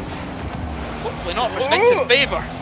Sphinx will find the touch off the side of the net, clearance away. We could have another overtime on our hands if Sphinx persists like this, but a push up field Spinks, nothing in the tank. You've got to play cautiously here. A big flip from Shadi, and he is running circles around Spinks on the pitch. It's one last effort, one last try to avoid the overtime. It's a big save from Shadi, but Spinks keeps this ball going. He will send it. Flip reset into midfield. Past one, but not to the backboard. Nothing to follow. Ground we will go in overtime once again. Game number 4. We're back to OT. Game number 3 was decided in just a few seconds, and it made it the same exact way. A kickoff goal for Spinks, and just like that, it's 2 apiece. 6 seconds on the clock once more to be the difference maker in OT for Spinks. This man is a 7-6 with 6 seconds in extra added time on the clock merchant. Yes, it is that specific, but it's happened twice in a row.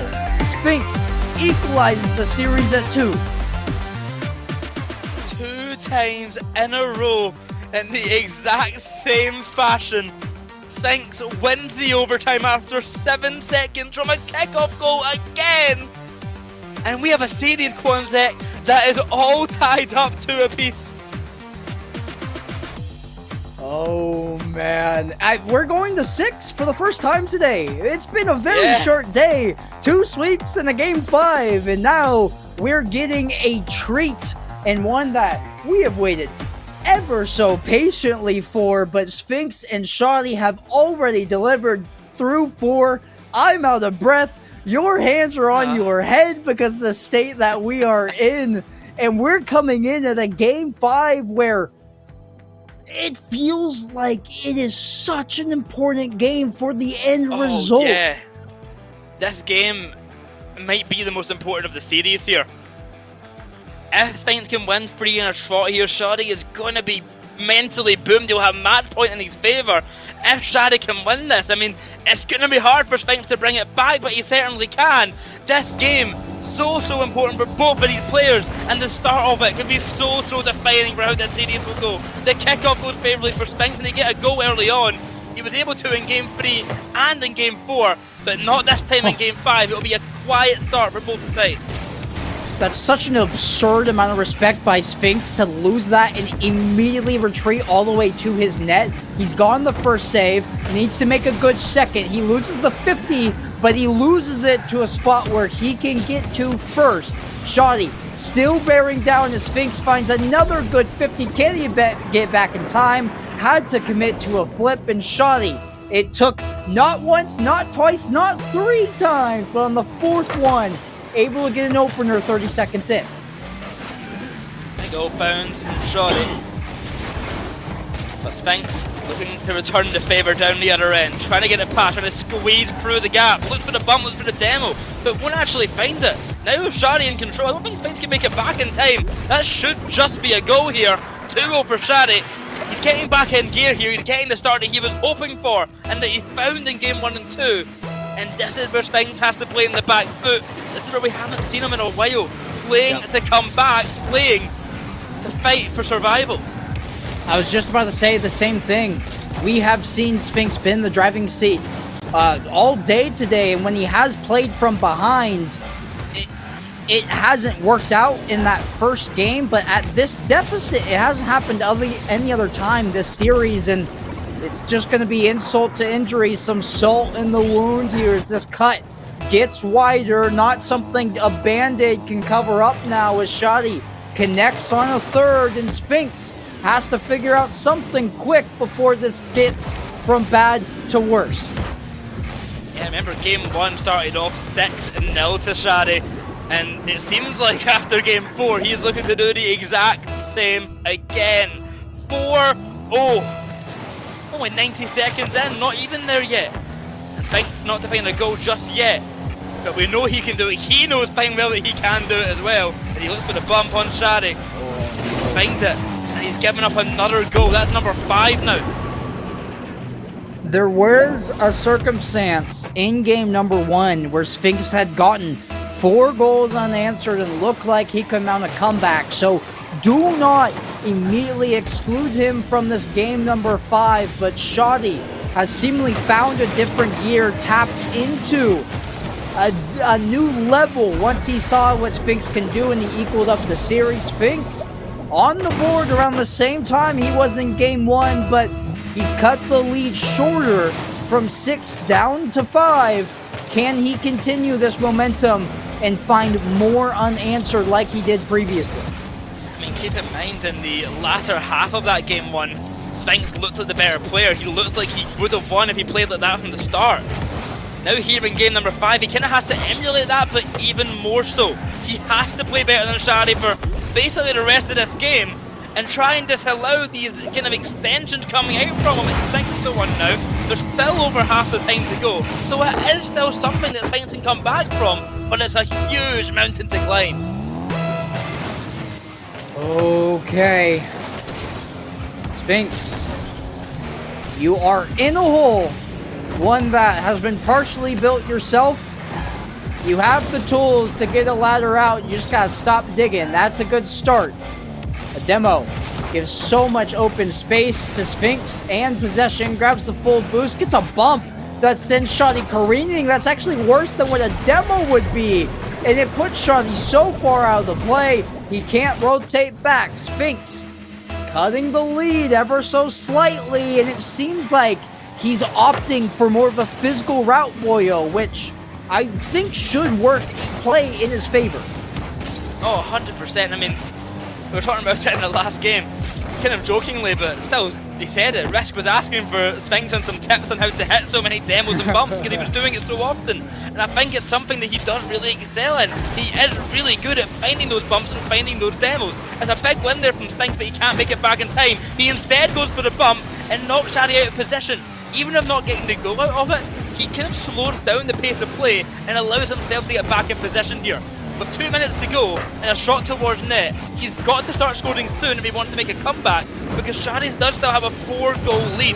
That's the issue that Sphinx faces, and that might just get extended. Never mind, down the other end, it only shrinks to 3. Sphinx is so good defensively. It's incredible. He reads where this ball is going before the opposition even has fully clarified where they're shooting. He's pre-jumping that musty from Shadi exactly where it ended up, and that has earned him his 3rd goal. Can he get another? Already in the air, shot on! It's off the crossbar, goes off 2 posts, and Shadi, how has he kept that out of his net? Sphinx left scratching his head because everybody, including us in the booth, thought that was 100% in the back of the net. Sphinx gonna be feeling disheartened that that wasn't a goal. It felt almost certain that it was. The comeback now only has a minute to go, and he needs 3 goals in that little time with Shadi's defense looking stellar. That's gonna be hard to produce. If this game is won by Shadi, he'll be at match point. He'll be 1 game away from being the APAC Open champion for 1v1s. Shadi off the side wall, just stalling for time. Playing keep away basically from Sphinx, not allowing him much time on the ball in his half. That's all he has to do here, 30 seconds now. Sphinx barreling upfield, hunt for a bump or demo, neither will be connected upon. That might be goal number 7, that might just secure the game. And that will be it, almost definitely. Yeah, holding the flip from Shadi, using it at the last second to bury that ball into the back of Sphinx's net. Sphinx just too deep in the mud to start off this game number 5. When you start from a 5-0 deficit before you can even get on the board, it's not a pleasant spot to be in. Shadi adding insult to injury as Sphinx was practicing his side-to-side wave dashes all the way back in Shadi's half. This one, just a formality that we're waiting for the seconds to tick down, and Shadi says, hey, if I get the opportunity, I'm just going to keep stacking them up. Why not? Now the question is, Boyo, it's a series point, 2 series points over to Shadi since he's won this game number 5. He gets 6 and 7 to close out the series. Sphinx has found 2 games in a row here, but what adjustments after that game does he need to make besides the obvious, right? He was down 5-0 before he even started playing the game. it was so quick that he got that kind of shots against him, and if he has a slow start again, then the series might just be over. The start, although these games are so high scoring and so easy to come back in, the start is so defining of how this game concludes, because the momentum that these players can hold and the control that they have throughout the game because of that lead is so hard to deal with, something that Spinks really struggled to tackle. Now going into Game 6, the series either ends here or we get that Game 7 on Champions Field, and Spinks, he's got a lot of fighting to do to make it there. Oh, 100% wants to hold on to his throne. It's technically an unofficial one, as this is the first sanctioned 1v1 event in 2025, but he does hold the title of the previous two 1v1 tournaments in the APAC region, and showing it against one of MENA's best in the specific category of Rocket League play. Shadi has looked good over the course of this series. Sphinx has as well, and we are, for the first time today, Boyo, headed to Neo Tokyo for a Game 6. Sphinx, a must-win game to force a Game 7. Shadi doesn't want to get there. He's seen what Sphinx can do. You've seen the respect. Why give the young blood a chance at a Game 7? But only time will tell. 4 minutes and 45 seconds to play. Sphinx trying to keep his tournament hopes alive. Just gonna bump on Shadi early on, won't make the connection. Now left awkward at defense. He'll get the bump and look for that corner boost. You'll find that as well. Shadi may have possession here, but he's not in a position that he really is fond of. Sitting up front at near post with no boost, he finally gets someone heads on back, but not until Spinks gets on the attack of his own. Looks for the bump, but gets the touch on the ball instead. Sends it high so Shadi can't get the clearance away. He's got time on this, Shadi. Spinks gonna play cautious, play back, does not want to let a lead slip against him early on. Good control on this ball here. Got Shadi right where he wants him. A bump to the editary and a goal. It takes a minute, but it's 1-0. There's so much pace behind that ball, it's almost like it's lugged behind him in a little knapsack as he's dragging it towards the ball, almost like a plunger and rumble. It was moving with that much momentum, and Sphinx, has he found a second off the kickoff? That one hits the back, and the bright blue goal explosion for Sphinx coming true. This is the start that he's had in the games where he's won. It's early, it's vibrant, it's vicious, but this is a concession that hasn't happened before. Shadi cuts the lead in half, only a minute and 10 seconds into this game. It took a minute for goal number 1 to be scored. It's taken a minute 10 for 3 goals to be scored. Very quick action in the 1v1 game here after kickoff. Goals coming through and through for both sides. Spinks not getting demoed off that one, but it's disrupted in the play. Can he make it back in time for the save? It seems not. Another 10 seconds later, it's another goal for Shadi, and that lead that Spinks found early on is now non-existent. An even game once again. Both of these players can never be too far apart. No, they're quite literally on the seesaw. One side goes up, the other one's going to follow. Sphinx able to grab that full boost, which gets him a bunch of time where he can do what he wants with this ball. Ends up playing a reactionary touch to Shadi's possession into the corner. We'll end up back at the corner where this play started. Here comes Shadi, only a penny in the tank.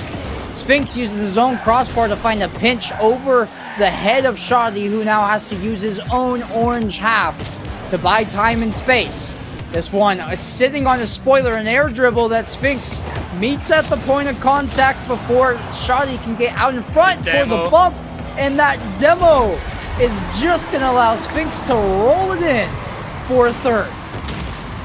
Brilliant demo there from Sphinx. Finds it in his own half and just rushes that ball upfield. Finds the back of the net. No one there to defend it. 3 minutes to go. And a lead back in favour of Sphinx. He has to win this game if he wants to go the distance, if he wants to stay in this tournament, if he wants a chance at being the APAC Open 1v1 champion. This game is a must win, and this is the best way to do it. The physicality cashing in for Sphinx, not just once, but twice. He's sounding off a continuous rhythm of cacophonies against Shadi. cannot find that one from the corner. Tough angle, and I think he didn't want to fully commit, because if it's a save by Shot, he ends up in the back of his net. Good clearance here by Sphinx, but Shoddy already knew what Sphinx was doing. He has given up possession, though, as that one corones off his car. Shoddy on the sidewall. Sphinx backflip challenge, has the boost to wrap around here. One pass to himself. He gets bumped off, though, but then bumps Shoddy in return, and it's just another toss in the last 3 goals, Boyo. All by virtue of physicality. The physicality from Sphinx is top quality, and we're seeing it really disrupt Shadi here in game number 6. Sphinx is desperate to go to game 7, and we're seeing it in his aggression coming out. Off the back wall, he'll go for the defense here. From a pinch away, not going to work out. He'll keep the ball close to his chest, or high off the side wall. Reacting well to how the circumstances present themselves. A good goal off the flip reset, and Sphinx is putting Shadi in the ground right now. 6-2. The mechanics, the aggression is all working out in favor for Sphinx. It's a symphony coming from the blue side. Sphinx pass to himself on his own back wall, uses the ramp to get a lot of forward momentum behind this ball with the blue trail. Shadi off his backboard. Sphinx reads it well, but doesn't have enough boost for the double, so he's going to back off, and both players playing with 0 boost in the tank. Shadi gets the mid, and that means he will finally stop the onslaught, the landslide of goals that have come through for Sphinx. He's on his way back. He's done it before. Don't count him out. What can Sphinx do to hold on? That's not it. Shadi's going to cash it again off the kickoff. A kickoff goal to cut this lead to 2. 4 goals only a moment ago. Now only 2 needed for Shadi to bring this one back.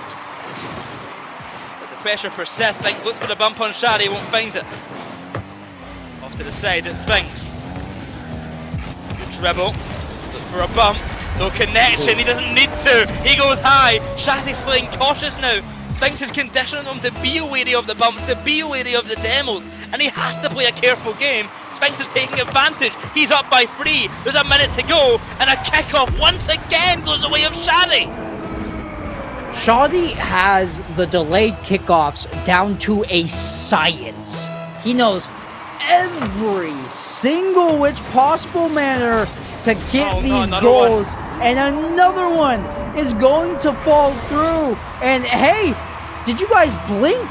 Because there's an update I have for you. Shadi is now only down by 1. He was just down by 3 mere seconds ago, and he may equalize here. Does a couple of donuts in center field, flicks it over the top of Sphinx, but Sphinx does get back to his net with full take a boost, so he will collect that save in his column. Keep it resolved here, Sphinx. Looking for a bump. Shadi, fantastic work at avoiding that, but Sphinx, the reaction. I mean, perfectly played here. I want to watch this replay because Sphinx goes for the bump. Shadi avoids it, but already in net.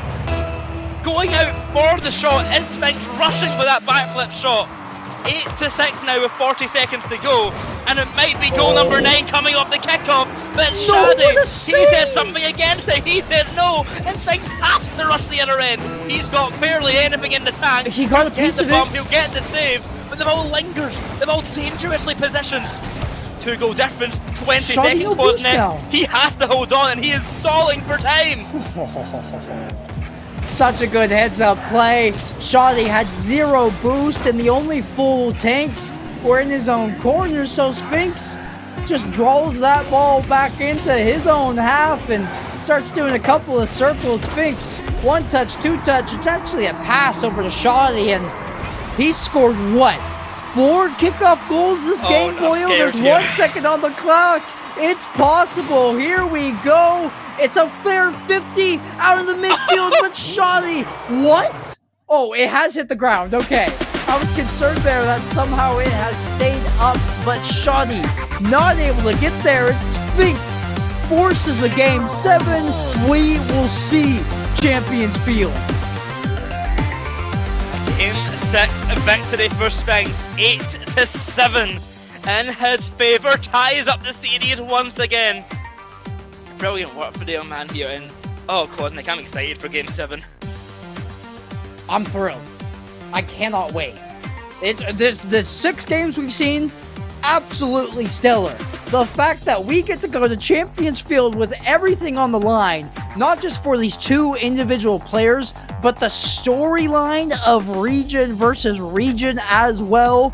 There's everything and more you want with this series. Well, the time comes in just a moment now. Game 7 on the horizon. Sphinx versus Shadi has gone the distance. Only one can be the APAC champion. As we get ready for game number 7 here, I mean, both of these players have a lot to do. I have been casting in APAC for years now, and when the import rule came around, it was disgruntled, noisy on the APAC scene. Second best often to players coming to the region and kind of using their previous experience to take advantage to win out. Now APAC has a player who can challenge with the best. They don't care that the imports are here. They don't care that they are facing against a top 6 Salt9 player. Sphinx is here to show that he can compete. He can challenge. And Shadi is here to play spoiler, to put APAC in the dust one more time. It's a battle of David and Goliath, and we're here in game 7 with 10 seconds off the clock. It's 1-0 for Shadi, but we've got so much more to go.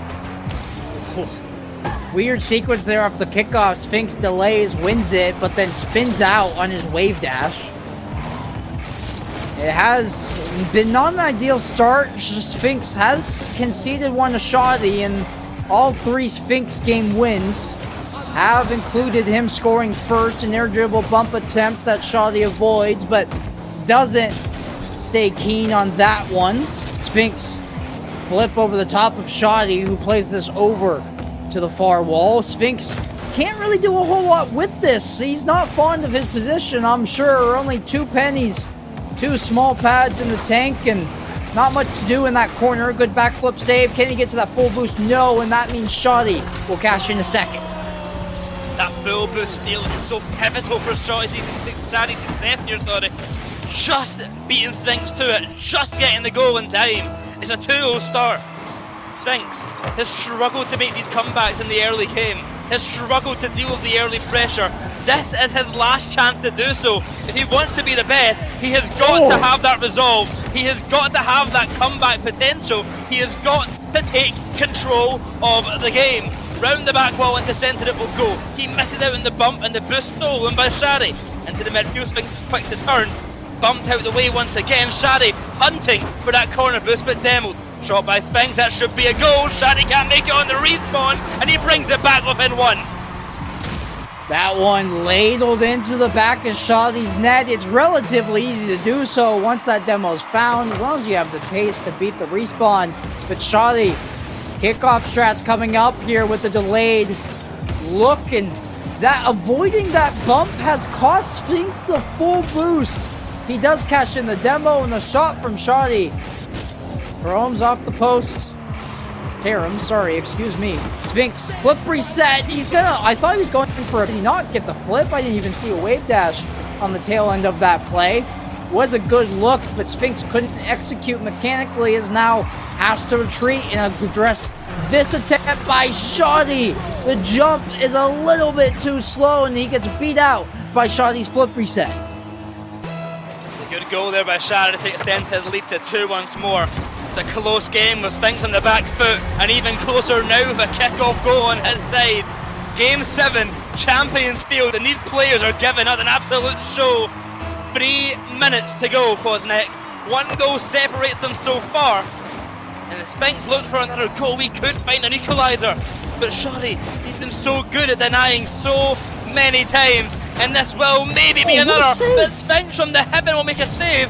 And the recovery with the corner boost. Down the other end. Can he get a goal out of this as well? Shadi's in a good position. And a good save to be made as well. The defense has been coming in droves for Sphinx. I think it's off target. Shadi knows and is just opting for the corner boost. Gonna collect both. Sphinx has to hit a quick 180, and both these players are just shimmying, trying to bait the other one to go first. Sphinx goes once and twice, and Shadi is toying with them, but the third 50 a monumental win for Sphinx. Big And demo. he cashes in a demo. He's going to equalize the game at 3 apiece. I'm going to say this one thing and then throw it over to you, Boyo. I like Sphinx that he's finding these goals off the demos, but the offense individually has not been there. All 3 goals are by way of bumps or demos, which is going to work until Shoddy makes that adaptation in his gameplay. Again, my counter to that is he hasn't made that adaptation yet. It's been working for Sphinx all series long. Oh, no that way. one almost goes in, but off the post, then off the bar. Another attempt at the corner, he'll send it. Sphinx can't get the boost, Johnny does. But a fake out to the near post again, but it's not going to be in. Things are getting angsty in the back line. Sphinx is maybe getting a little bit nervous. The game is in the palm of his hands and he's making simple errors. Some close-knit shots that he just can't find the finishing touch of. Down the other end, it's Shari taking his time. A touch high and Sphinx away. Off to the side, he'll get the 100. He looks for a bump, he plays it slow, he plays close, and he finds the goal! Sphinx is leading in game 7! That's such a huge sigh of relief from Sphinx. He managed to hit 3 posts in the span of 6 seconds, but does end up getting the goal, and he is in charge. 4-3 Sphinx over the top of Shoddy, but there's still work to be done. You're not out of the woods yet.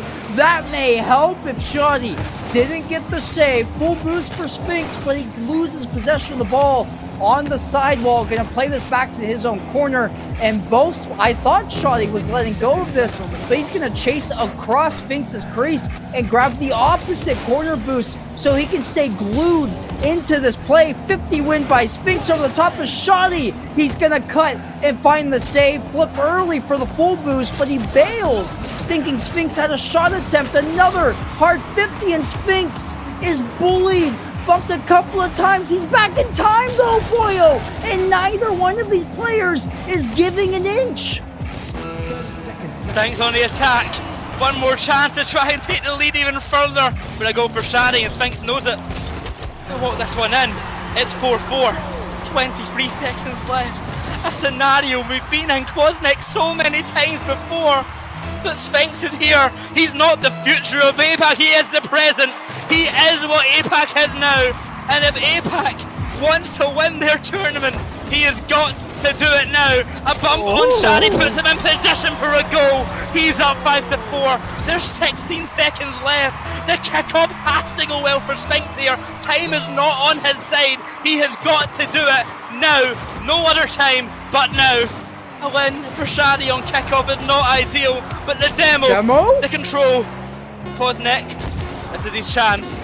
This is the moment here. If he can find the bump, he can win it. But no!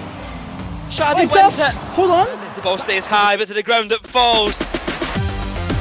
Time hits 0. Shadi is your APAC Open 1v1 champion, winning it at the final hurdle, at the final goal.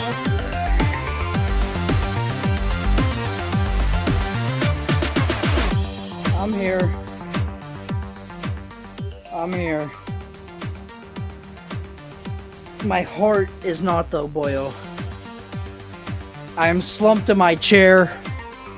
I am mentally exhausted.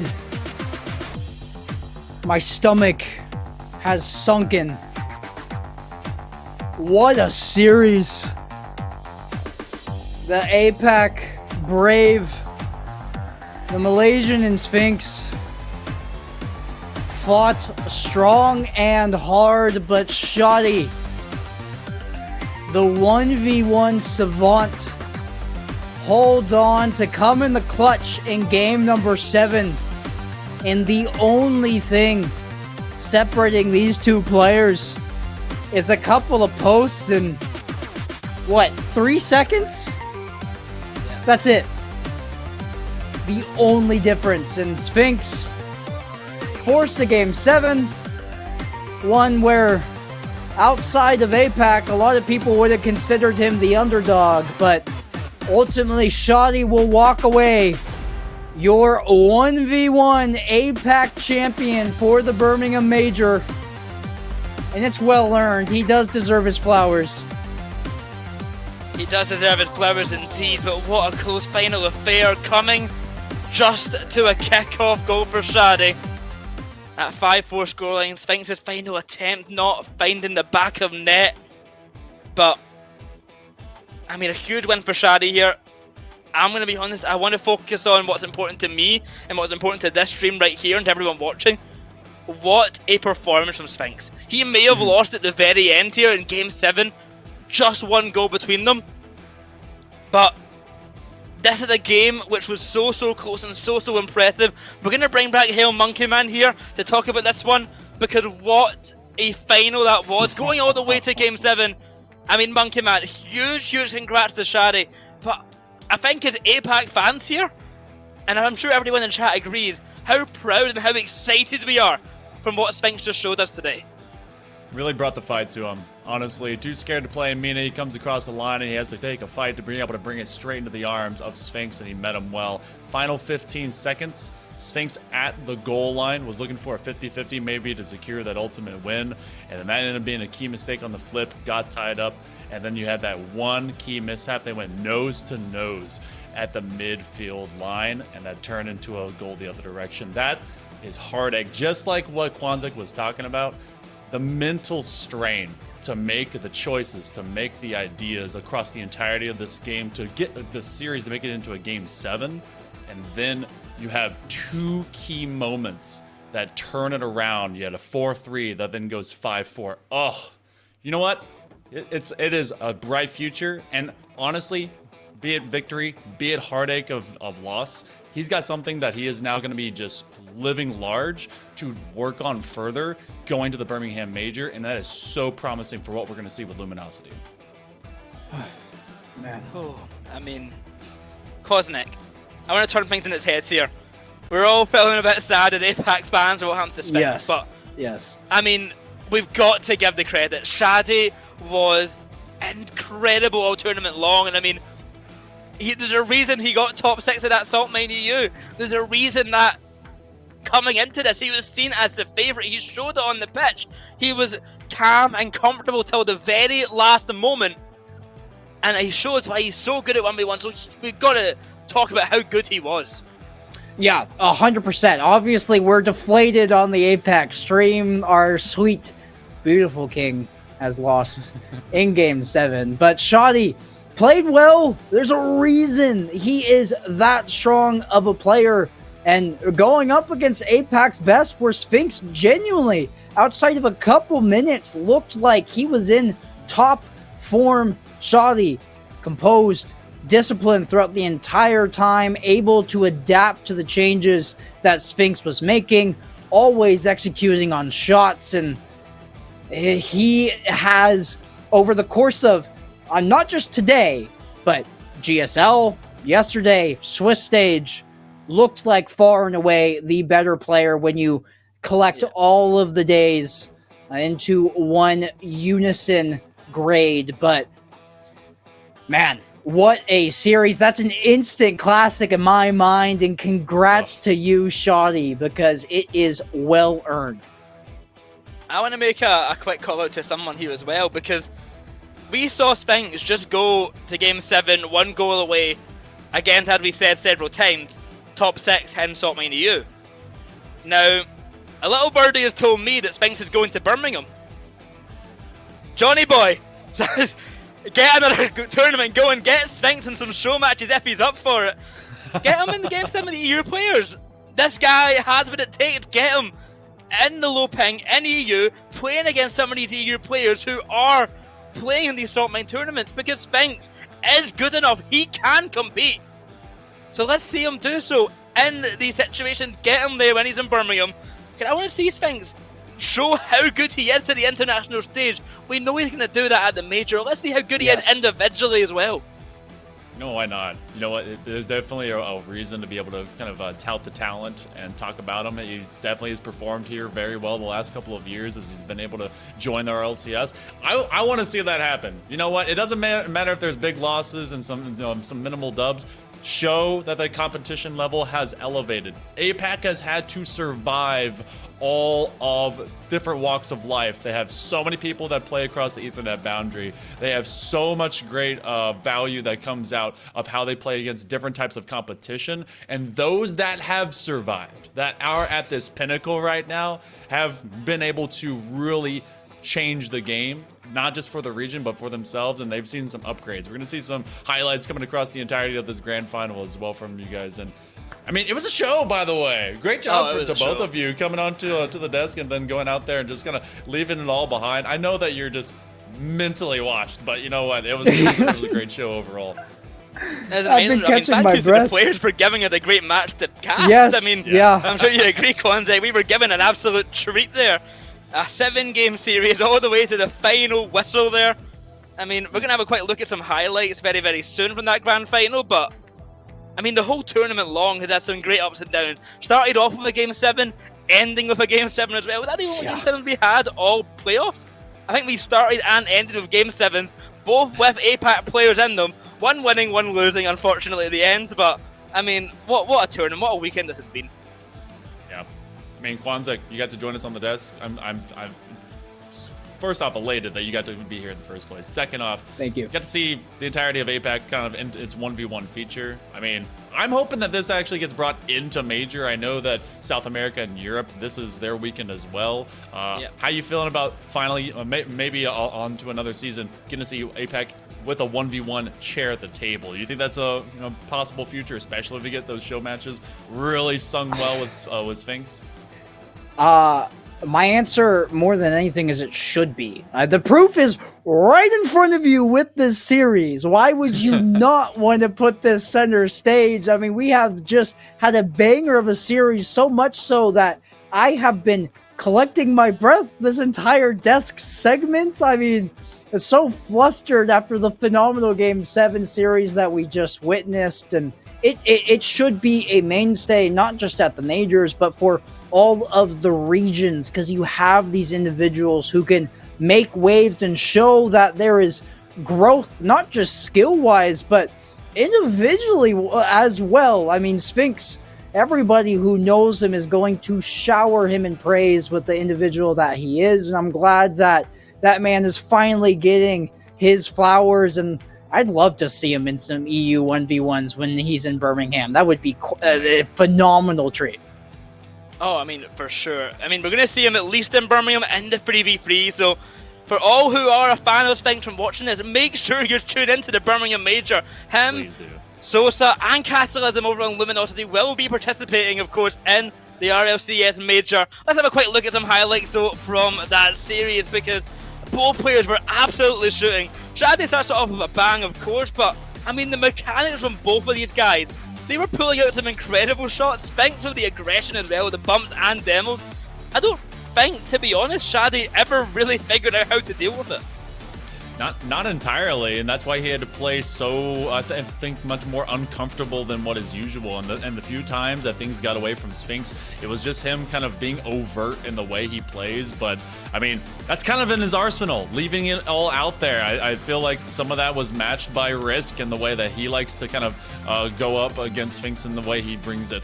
Going down 0-2 as well, I was like, all right, what is this turning into? It was close, but then being able to buck back and then force a game number 7, it was a cinema moment for everyone that was out there watching it from the sidelines.